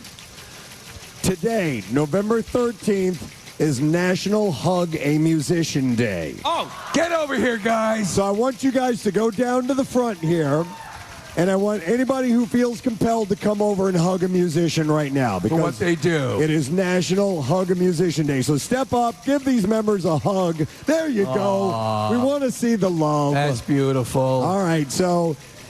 And if anybody knows what it takes to keep a band alive, it's a drummer. So make sure you hug all percussionists as well. And it's a gratitude for the long nights, the relentless tours, the hours spent perfecting the groove for making people have a brighter day. Look at this, love. Look at this. We got people hugging everyone in Jameson. And who do you think they're beelining towards to hug? Oh, the young lady in the band. Yeah, Kenzie. All right. So make sure that if you do know a musician, give them a good hug, especially drummers, because we get the least amount of love. You're always in the back, and, you know. We're sitting down and everything, so The most noise. I just wanted to point that out and make sure that everybody got a good hug, or at least a few musicians. There we go. It's only appropriate. All right, so, Yes, sure. Round of yes. applause for our friends in Jameson. All right, Steve, this one's for you. Thank you. Joe Jackson is returning with his first rock album since 2019. It's called Hope and Fury. I am a massive Joe Jackson fan. I've seen him a number of times in concert. Amazing. The new project is still a ways out, arriving April 10th on CD, vinyl, and digital. Recorded in Berlin and New York, the album was co-produced with Patrick Dillett, features bandmates Graham Maybe and Teddy Kumpel. And Doug Yowell as well. Kumpel and Yowell. So one of my absolute favorite songs of all time is You Can't Get What You Want To. You Know What You Want. Are you familiar with that song? No. I may have heard it, but I don't know about horns the title. aplenty and drums, and it's a virtuoso performance. It's amazing. Well, Steve, to promote it, Jackson's going to launch an 80-show world tour starting May 11th in Poughkeepsie. The only date that I saw, I didn't see the full list, but July 17th they'll be at the Lansdowne Theater. And tickets will go on sale tomorrow. The Lansdowne Theater. Lansdowne. Oh. Lansdowne Theater. The Lansdowne Theater. So I thought you might get a kick out of going to that show. Absolutely. I think I will. And I think it's a Saturday night, too. Oh, it's not a school night. That's good. So it'd be pretty cool. What was that? Couple. And then I thought this was kind of fun as well because Steve and I both like the Monkees an awful lot. And Mickey Dolenz, he was my favorite Monkee, launching a 60th anniversary Monkees tour next year. Performing the band's hits in chronological order and sharing stories meant to take fans on a joyful musical journey. So Mickey's the only one, right? Yeah. He's the last surviving member. So it's called the Mickey Dolenz 60 Years of the Monkees Tour. Runs from February to November with a special Los Angeles show on September 12th, which actually marks the exact TV premiere anniversary. 60 years. Yeah. He was here this week. I want to say he played like City Winery. He did play City Winery. Yeah. Yeah. He's great. We had a chance to talk to him a couple times and super nice guy. By the way, as we pointed out, for a brief period, Jimi Hendrix was the opening act for the Monkees. Yep. Yeah. Yep, absolutely. And then the last thing I wanted to share with you is this is an AI story. It's tough to spot AI-generated videos and images from time to time, but it's nearly impossible to tell the difference between music generated by artificial intelligence and that made by humans. Deezer, which is a streaming service based in France, recently found this out after asking 9,000 people in 8 different countries to identify whether 3 tracks were created by AI, and nearly every single person failed. Wow. So the full name of the company, Preston, is Deezer Nuts? Yeah, Deezer Nuts. I would that would make sense. You know, it'd be difficult in an audio capacity. So participants from the U.S., UK, Brazil, Canada, France, Germany, Japan, and the Netherlands all listened to 3 clips. 1 song that was made by humans, 2 that were AI generated, and 97% could not tell the difference. Do you know what I'll say is this? We were talking about. I saw somebody. I forget it was talking about it, but simply because it's AI doesn't mean, yes, it can create music, but it doesn't possess a magical key to create great music, just as humans aren't guaranteed to make great music. So it possesses every a bit of the capability to generate crap as well. But what I think it can do, Steve, is that if its ability to create is unlimited. Like you could put in create 1 million songs. Right, yeah, and it'll do that. Chances are there's going to be some good songs amongst those millions. So what happens is like Guillermo del Toro, the director has talked about, he says, and he believes, it is by its very essence, at every level, it is plagiarizing human work. It just has immediate access to the world of all of that's been created. So it's cheating. It's cheating. Yeah. Cheater! Casey, All right. Casey, what's the name of the new Vince Gilligan show that you watched? Oh, that's Pluribus. Pluribus, yeah. So in the credits for Pluribus, for the first episode of the first 2 episodes, it says every bit of this TV show was created by humans. He wanted to specifically point out that there was no AI creation at all. That'll be a pedigree. That'll be a stamp that people will gravitate to. Right now, you're seeing already, just in these beginning stages, you're seeing a backlash to overusing AI. Now, it can be a useful tool, and it can be fun. I just thought it was really cool of him to point that out and to show the integrity. Like, nope, this is just people making this thing. All right, suppose you hear a song for the first time ever, and as you're listening to it, you're like, this is amazing. This is a beautiful song, and you loved it. And then afterwards, not knowing it, you find out that it was AI. It would ruin it. I was thinking about that, Casey. I don't think it would ruin it for me. It would. I know what you're saying, though. Yeah. But if it spoke to me, on that first. Now, what I might do is sit down and dissect it too much afterwards, right? And then have an issue with it. But a great song's a great song. I don't know. It's weird, man. I get confused. So what I think is this. I think how I feel about it. It robs it from what music does. It is human to human. Expressions of, I mean, obviously, unless we're talking who let their dogs out or whatever, but you know what I'm saying? But even on a basic level, I think there's that connection. I think if you were to hear something, and I know it would be wrong if you said you liked it initially and you found out it was AI and you said, now I don't like it, but I think to me, to know or to think that someone, the musician, was communicating to me, what are you going to say? Well, this algorithm wants me to feel this way, doesn't carry the same weight. Do you see what I'm saying? I do, but I almost think that does not matter. Like, you feel what you feel because you feel what you feel, and it doesn't necessarily... This coming from an emu strangler. I know. But I also, and I'm sort of drawing a parallel here, but, what if, and we have examples of this now, there's a song that you love, and then you come to find out that it was created by somebody who did something terrible in their life, right? Well, you have to separate. I mean, listen. You're talking about Gary Glitter? I'm talking about Gary Glitter, or California Dreamin' from the Mamas and the Papas, right? Well, it makes me less inclined to like it. Yeah. Okay. I mean, so the humans are held to the same level, but I mean, you just like. It's how you choose to compartmentalize, All right. But I think removing the human element from a song that really speaks to me, I think is will kill the song for me. Would you prefer somebody that's a terrible human being creating great art, or AI creating great art? I mean, one of my favorite ska songs was written by Hitler.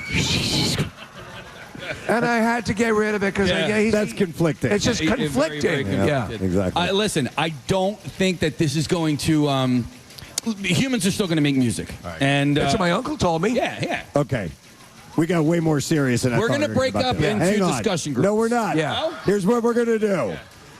Everybody clap your hands. And that's music news. Yeah. Thank you very much. Let's see AI do that. Yeah, right? Biatch. Sons of bitches. All right. Everybody. Zeros and ones. All right. We would like to welcome another group, another donation we're going to get. I think this might be our final on-stage donation of the day. And we're happy to welcome this gang back because they help out year after year, and we love seeing them. We have two people representing Holy Ghost Prep School today. Yeah. English teacher and friend of the Preston and Steve Show, Justin Goulet, is here. Yeah. And student rep, Matt Cronin. How's it going? Thanks for being here, guys. Thank you. Let me adjust the mic so I don't chip my tooth. But thank you for having us. This is year 7 for us at Camp Out for I thought it was year 6. 6, 7. Okay. 6 or 7. Don't get me started. You guys were just talking AI, and I think Matt here uses it for all of his essays. No. Really? No. Wow. Mr. Foley's not going to like that. But Mr. Foley's a robot, so it works out. Yeah. Justin, tell us about the fundraising efforts that you guys go through. Yeah, for this being year 7 for us, it's our biggest one yet. We set our goal for 12,000 pounds. When we started, 6-7 years ago, we had about 600 pounds, and this year our goal was 12,000. So we partnered with a bunch of local businesses. Matt can fill you in on all that. We rode in with the police department today, so we got the special treatment and all that. But it was super successful. So I'm going to turn everything over to our primary speaker, Matt, and year after year we kind of see where it goes. So let's just see where this one goes. All right, Matt, what you got for us, bud? All right, so some businesses that supported us this year, we had Culinart, we had B&M Car Care, and of course the police department that we just saw. So we couldn't have done it without all of them, and we got a big donation this year. It was our highest yet. Yep. So we got a total. Well, we got the donation, the cash, $3,339. Yep. Nice. Plus a donated 3,583 pounds of food, which comes to a total of 13,600 pounds of food. They beat their goal. You did it. So Matt, how did you end up the spokesperson for all the students here? I walked into Mr. Goulet's office and he kind of just brought it up like 2 days ago, so it was a little shock, but couldn't be happier to be here. He saw something in you. He saw how well you used AI, and he said, "This is the guy to do it." So, Mr. Goulet, I cannot express to you how important somebody like you is in our today's youth. And so, somebody like you is you are you be perfect grammar. Are you am so awesome. I just want to ask you if you are of intelligence level. No, because you help kids think gooder. You seem to be like the kind of guy that anybody can walk into your office at any time of the day and to talk to you about anything. Am I right on that assumption? 100%. And even walking in here today, a certain musician in the band I taught like 10 plus years ago. Wow. So Brian walked by and was like, "Mr. Goulet," and I was like, "What are you doing here?" He's like, "What are you doing here?" So, raise your hand, that musician. Right, he's right there. There we yes, go. Brian, right there. But you do know that between 1 and 1:30, you don't walk in. Yeah. That's me time. That's me time. Yeah, no doubt. No, it's so important to have the trust in a teacher and a figurehead like that you can open up to and talk openly about whatever it may be, and it's a wonderful gift that you have. So thank you for and you're one of Preston and Steve's coolest teacher of the year, right? From way back when, yes. Yeah. Do you still have what was the tchotchke? Did you get the mug? If you come to my office, you'll see the mug still right there on the desk. Oh, we love that. Justin's a great guy. He and I have gone to a couple Pearl Jam shows together. We've been to some Dave Matthews Band shows together. And the fact that you give back and you come out year after year, it's not lost on us. We're really grateful. Well, thank you. You guys do all the hard work, and you make it easy for us to put a collective together and for me to get the school community, everybody behind it. is great. So Excellent. thank you so much for all the hard work that you guys do year after year. I would say this, by the way, and that's very wonderful, but we always say this and we don't say it, just to appear humble. The truth of the matter is that we're just providing the focal point. You guys actually do the hard work, the lifting and the going out and going into your communities and collecting all that. So we applaud you and applaud everyone here for doing that. Yep. All right, thank you guys for being here. Holy Thank you, Ghost guys. Prep. Let's hear from Matt and Justin. Love it, love it, love it. All right, we're going to break one more time, then we're going to come by and we're going to wrap things up when we return. So stick around. Jameson on stage at Camp Out for Hunger. We'll be right back on 93.3 WMMR. And I kind of understand it. Is he you the know. Roger Waters of this whole thing? I think so. I think so. But Yeah. you know what? I'm going to bring him a case of ponies. We're gonna bust this- Maybe I'll loosen them up, you guys. Come on. Who wants a hey? Oh my God. No, I was impressed with how good The Office was even after Steve had left. Yeah. Right? Like it. Then that just goes to show It's what true. a great ensemble cast it was. He was actually holding you guys back. No, and what was great is I think the writers were really generous in making sure that everybody had something to give to No, that's true. That's the true. show. Although I will say, I like the fact that Meredith did not. We didn't really change the chess match during the game because sometimes they Yeah. kind of ruin characters. Right. And they Sure. start giving too. They start talking too much, and it's like you're not even funny anymore. You're giving all this exposition. I feel lucky that Meredith did not really go there. No, We they only had had- 1 or 2 episodes where I talked a lot, but less is more. You guys, right? They had the meter on you. Same, Yeah, right? it was absolutely great. So I love to see the. By the way, the outtakes of the series are just as great as the A series. lot of deleted scenes. A lot of deleted scenes. Meredith. But you can watch them on Peacock. There's a lot of super fan episodes that they plugged a lot of our old stuff. So it's like walking through a door through your, like you have an extra room in your house. You're like, Yeah. what's happening? It's tremendous. It's So awesome. crazy. I don't know if you guys know this, but Melora Hardin is doing Dancing with the Stars. Yes. Who played Jan. We had her on. We had her on to promote it. Yes, She's yeah. awesome. She Yeah. is awesome. I went to visit her at the ballroom. Yeah, the It was episode. nice to see everybody. We talked about the episode that takes place at the house with the small Of course, TV. the dinner The party. dinner The party best. is That's the best episode, one of the yeah. absolute best. Nice. Well, I want to remind you that Kate is going to be back in town, and that will be with Jane Lynch. It's a swinging little Christmas, and I've got it here as December 12th. It is December 12th. Sorry, I'm City fast. Winery in Delaware before that. Wilmington, Delaware, December 2nd. Excellent. Yeah, I think it's Okay. a Sunday. Yeah. At the Grand Opera House. Nice. The Grand Well, Opera. that'll be a lot of fun. It's so wonderful to see you. We're so Dude, glad you you're in guys, town for this. nobody's having a pony. Nobody. They're Yeah. cold. We'll have our ponies later. Have your pony later. Yeah. You guys are the greatest. And thank you for doing this. And you guys give what you can because it really does make a difference. And we're not just buying beer with the money, I swear. Yes. Let's hear it for Kate Flannery, ladies and gentlemen. We love you. I'm selling one. We're going to take a break. We'll come back in a second. This is the Preston and Steve Camp Out for Hunger. This is Froggy on MMR. Here we go.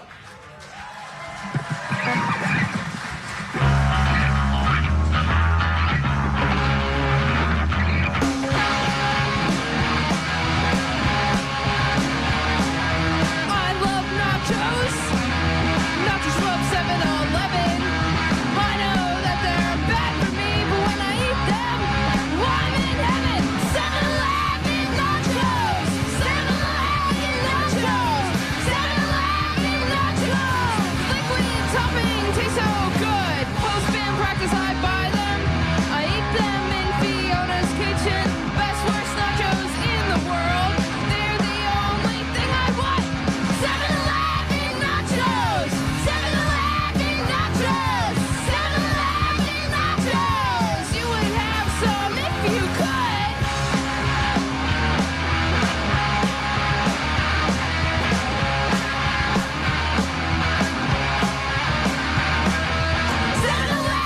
Nachos! 7-Eleven nachos! 7-Eleven nachos! I think they taste pretty good. 7-Eleven nachos are like $4.20. That's a funny number, but I should know the price by now, but I really don't. And the cheese is so good, it's all bright orange. Yeah! Oh, nachos! And cheese! Yeah! Yeah! Yeah! Yeah! Yeah! Wow! 7-Eleven nachos. I love that. I love the lyric. They taste pretty good. I love it. And the original recording, I couldn't hear everything where you go, I highly recommend it. I love that. And by the way, you know who's a fan of this band? Nikki freaking Six is a fan of Froggy. He's our best friend. I love that guy. He wanted a Froggy t-shirt, right? Isn't that the deal? Did you guys get him one? Oh yeah, we were like, he was like, how much? We were like, do not even worry about it. We were like, for you, it's free. Yeah, that's awesome. Oh my God, that is the best. I love it. So I want to hear. So when we ask somebody to do a song for us, to do a jingle or whatever, you never know if they'll go, yeah, right, whatever. But these guys were like, oh, of course, we'll totally do that. So we were totally psyched about that. Did it take a while to come up with something, or was it pretty easy to come to you immediately? It kind of came to us immediately. We kind of used the riff we had in store. We just didn't know what to put lyrics with it, and we're like, this is the perfect riff to do it with. And we had 2 drafts of the lyrics, but we came up with something good. Okay. And yeah, we're really excited. So the world debut. Yeah. And what is the title of the song? No title yet. Title. No Untitled. All right. Song. All right. So I'm excited for this, and I want to make sure we get a good recording of it. This might be our only chance to get it. Unless it ends up on an album. Sure, in the future we will record it. All right. Yes. We appreciate that. November. I guess it's November now. It is. Soon. By the way, let's check this out, and then we'll find out where any gigs and things like that are coming up. Okay. So can we get the Preston and Steve song? Sure. All right, let's check this out. Froggy, I'm so excited they're here this morning. These guys, they got heart, man. I love it. Real All right, deal. whenever you're ready.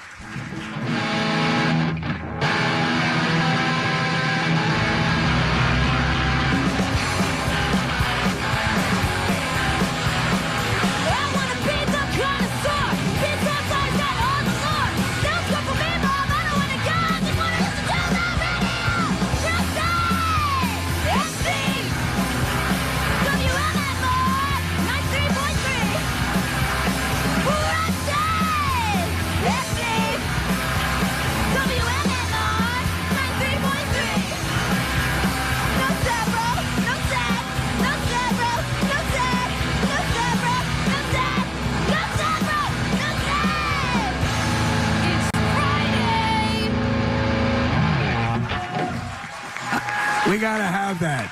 It's Friday. Did you hear that at the end? Yeah. Oh, I think that's our new Friday anthem if I've ever heard one. Yeah. Oh, that was outstanding. I couldn't hear exactly what was being said in the middle there. The third part was no school for me, Mom. I don't want to go. I just want to listen to the radio. Yes. Oh. No, we need that. Yes. Old absolutely. school angst. I love it. Love it. We're honored. You guys have any gigs coming up that we need to be aware of? New Year's Eve at Philomoka with Colleen Green and Joe Jack Talcum. It's going to be awesome. Yep, it's our biggest show. And something early December in the works, not fully planned out yet. We're actually taking November off to record a little something. Yeah, very nice. So, yeah. Nice. Well, will you keep us apprised of what your dates are, and we'll get them out for you, man. Yeah, It's awesome. thank you. People who love straight up punk are gonna love this this energy that you guys have. So that New Year's Eve show, all ages show, or Yep, is it all ages. Okay. Speaking of ages, how old are we all here? So Morgan, how old are you? 18. And Brooke? I'm 18. And how about you, Fiona? 17.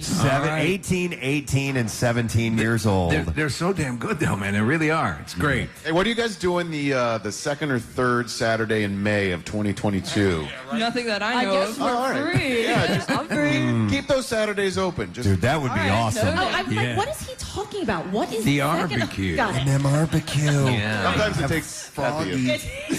Well, this morning I quit my job, so I know I'll be over. Oh my God. Wait, Brooke, did you quit your job to be here? Well, not exactly, but today was just the day where everybody was like, do it. Just do it. Really? Yeah. All right, Like that's an so hour ago. punk. That's so punk of you. I love it. And you're wearing a Ween shirt. That's really cool. Have those guys reached out to you at all? Or is it not a Ween shirt? We've been talking to Gene Ween's son about maybe collaborating on our album. That was a while ago, but I hope he's still interested. I love Ween so Ween's much. great, yeah. Remember there was Push Little Daisies. Yeah. Was They're out of New Hope, I believe. Yeah. I'm a roses are free kind of guy. I'm a very chocolate and cheese and Godwin Satan girl. Those are my favorites. Excellent. All right, well, one of the songs we requested, I got a nice slice of pizza here ready for this, was Pizza Ball. Oh, yeah. What's the name of your LP or your EP that you have, your album? Sopa de elote translates roughly to corn soup or corn chowder. I picked something random. I was like, guys, I think this will sound weird. We had no idea what to do. Yeah, we just kind of picked. I love it. Corn soup is fine. Yeah. All right, well, let's get one more song out of Froggy this morning, and whenever you guys are ready, we want to hear Pizza Ball. Woo! Yeah, all right, let's do this thing. Ladies and gentlemen, if you're just tuning in live at the Preston Steve Camp Out for Hunger, this is Froggy.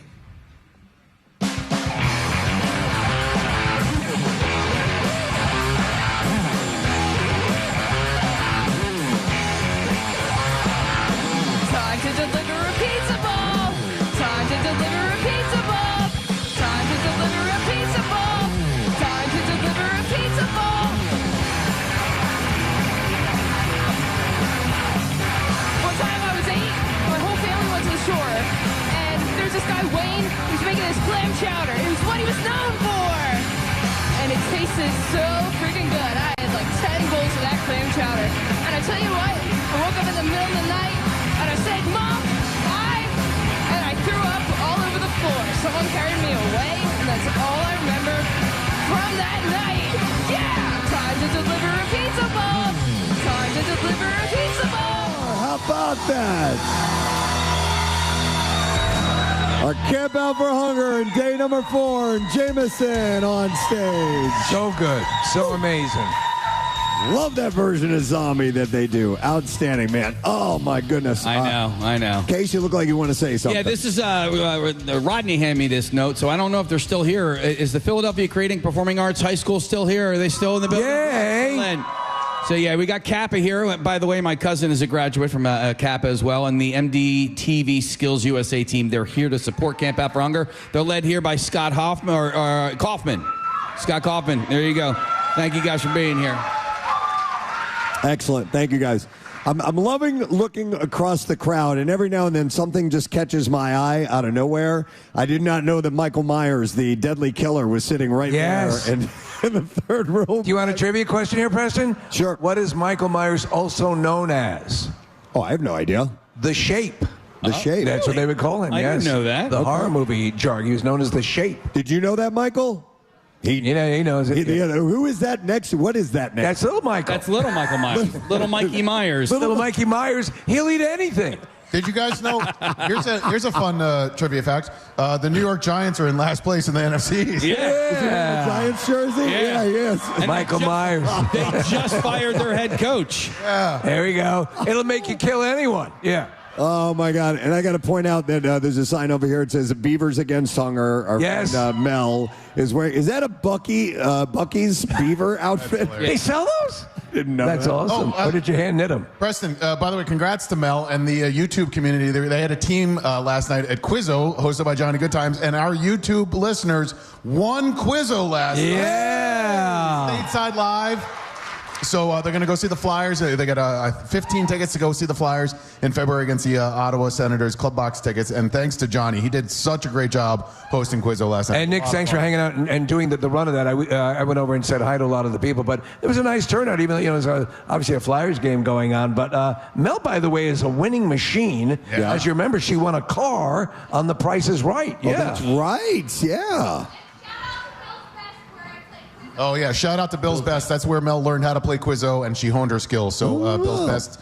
Very Jason nice. Fahan's place, yeah. So we're seeing all kinds of great faces out here, and tonight's going to be a lot of fun as we get ready for food trucks and fireworks. I'm just going to mention real quick the people involved in that. Obviously, Celebration Fireworks and Starflight Drone Show. That starts at 8 o'clock, and there will be a tribute to Pierre Robert tonight with that. So they put together a big musical. Yeah. a big musical presentation, and so I would imagine we're going to hear some Dead and a few of other Hooters and Pierre's favorites. But the drone show is actually, we're going to see Pierre in the sky tonight. It's going to be amazing. So come out if you can, and of course you can ride our Skelly's amusement rides. Those will be open. And as far as the food go, food trucks, the whole it's in the G lot. The 5 o'clock hour is when you want to get here for the food trucks, and we've got 2 Street Sammys, Baba Louie BBQ, Biz Empire, Deli Street Bakery, Deke's Barbecue, Fiesta Churro, Fire Nashville Hot Chicken, G'day Gourmet, Hardy's Funnel Cakes, Le Auchan, Nitwit Grill, Philly Fry, Pizzeria Vetri, Rooster and the Chick, Ravioli Remix, and the Little Sicilian on board. And thank you to Marissa Magnotta for organizing. Yes. Marissa did a phenomenal job, and Marissa's been pointing out something which makes a lot of sense this year because of the configuration. We used to have it, as you've been before, it's been sort of split. The food trucks are over on the other side, close to what was then Xfinity Live, obviously now Stateside, and so sometimes the two camps would not meet. Here you're going to actually be right by the tent, so as you're going by, drop on in. If you grab some food, come into the tent and eat. If you're a little chilly, come in here and hang out. And then when the fireworks start, they're literally right out here, and you're going to see them in all their glory. And I want to thank actually one of my neighbors, Robert Day. He's this crazy guy who does all this. His costumes are outrageous, and he has this full-size Transformer. I don't know who he's going to be. Is it going to be Optimus Prime? Optimus Prime. Yeah, it was either that or Bumblebee. I'm like, you got to go Optimus Prime. Yeah, so he's coming down here tonight, and he's with Heroes for Hire costumes. We have other little things like that going in and around. You said there's like a wandering turkey, right? There will be a wandering turkey. Okay. As well. So and a bunch. Who knows what else is going to be here? Yeah. But we're looking forward to that tonight, and you can come join us. Let me see. Is Ryan Shuttleworth around here anywhere? There he is. Hey, come here, Ryan. So Ryan is, and Sarah Parker. These guys are going to be taking over the helm when we are done, and they've been down here every single day, of course. How you guys doing today? Injury-free so far. Yeah, right? I'm the only one collecting all of that today. You were here when I did the mouth thing yesterday, weren't you? Sure was. That could be interpreted in several different ways, but yes, I was, actually. Marissa, isolate that. You'll be good to know there's no blood on the microphone at this point in time. Excellent. The day is young, my friend. I'm almost done. I'm not fully done yet. But you guys are going to be having a good time. Anybody stopping by or anything that we know of, or is it just playing music? What do you got going on? So we just had some of our great boys in blue in the Philadelphia Police Department. We're going to have more coming by. The Montgomery County SWAT team will be stopping by in the 1 o'clock. Carrying on the tradition. Yeah, so Pierre would love that. Yes, so we'll have some fun with them, and then whatever friends we got. I know I got a great one sitting next to me. We got some great friends out here to hang out with. So it'll be a great day. Michael Myers could spend some time with you. Yeah, and then Deadpool Pikachu all the way to the Buc-ee's Beaver and every good citizen in between. Perfect. Skipping school. Yeah, right? Listen, pandemonium. To skip school for a charity is a pretty good thing. So, yeah. All right, well, we need to, I guess, do the letter of the day. Case, you're going to do that? Yes, sir. All right, Jason, if you will. Preston and Steve on 93.3 WMMR. Now, the Daily Letter. All right, the Preston and Steve Show is brought to you today by the letter E, as in extemporaneous. That's for Jackie, by the way. Yeah. All right, and we're going to give away the Flyer Santa Sack. Each lower level package includes Flyers tickets, an autograph item, food and beverage voucher, and of course the Philadelphia Wings lacrosse tickets on top of that. It's everything you need for the game in one gift. You can get your Flyers Santa Sack only at PhiladelphiaFlyers.com. I'll take this moment to thank our sponsors. Preston and Steve Show is brought to you today by Acme Markets, fresh foods, local flavors, and also brought to you by Dunkin', and the Preston and Steve Show runs on Dunkin'. Tomorrow is our last morning broadcast, and we have some really interesting things that are going to be taking place. Casey is going to be rappelling down the side of the Xfinity Mobile Arena tomorrow. Yes. Either that or plummeting to his death. One of those two things is going to happen. And from the roof. From the roof of the building, he will be rappelling on it. That's going to be, I believe, in the 7 o'clock hour. That's crazy. We have wrestler Drew Gulak stopping by. Comedian Gary Goldman will be here. We love Gary Goldman. Gary is awesome. Yeah. And he will be stopping in. And the governor of Pennsylvania, Josh Shapiro, is going to be here, too. So We will have that tomorrow. I'm going to mention one more time our friends in Jameson. Make sure you check out their website, jamesoncr.com. Yeah. And they have the American Celtic Christmas coming up as well, December 18th and 20th, and you can get details at CelticChristmas.com for the tickets. And that's it. We are done. Rage on. Have yourself a great day in the morning, if you will. Yep. And we're going to fire up one more time. We'll see you guys here at the Camp Out for Hunger on 93.3 WMMR.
Mm-hmm.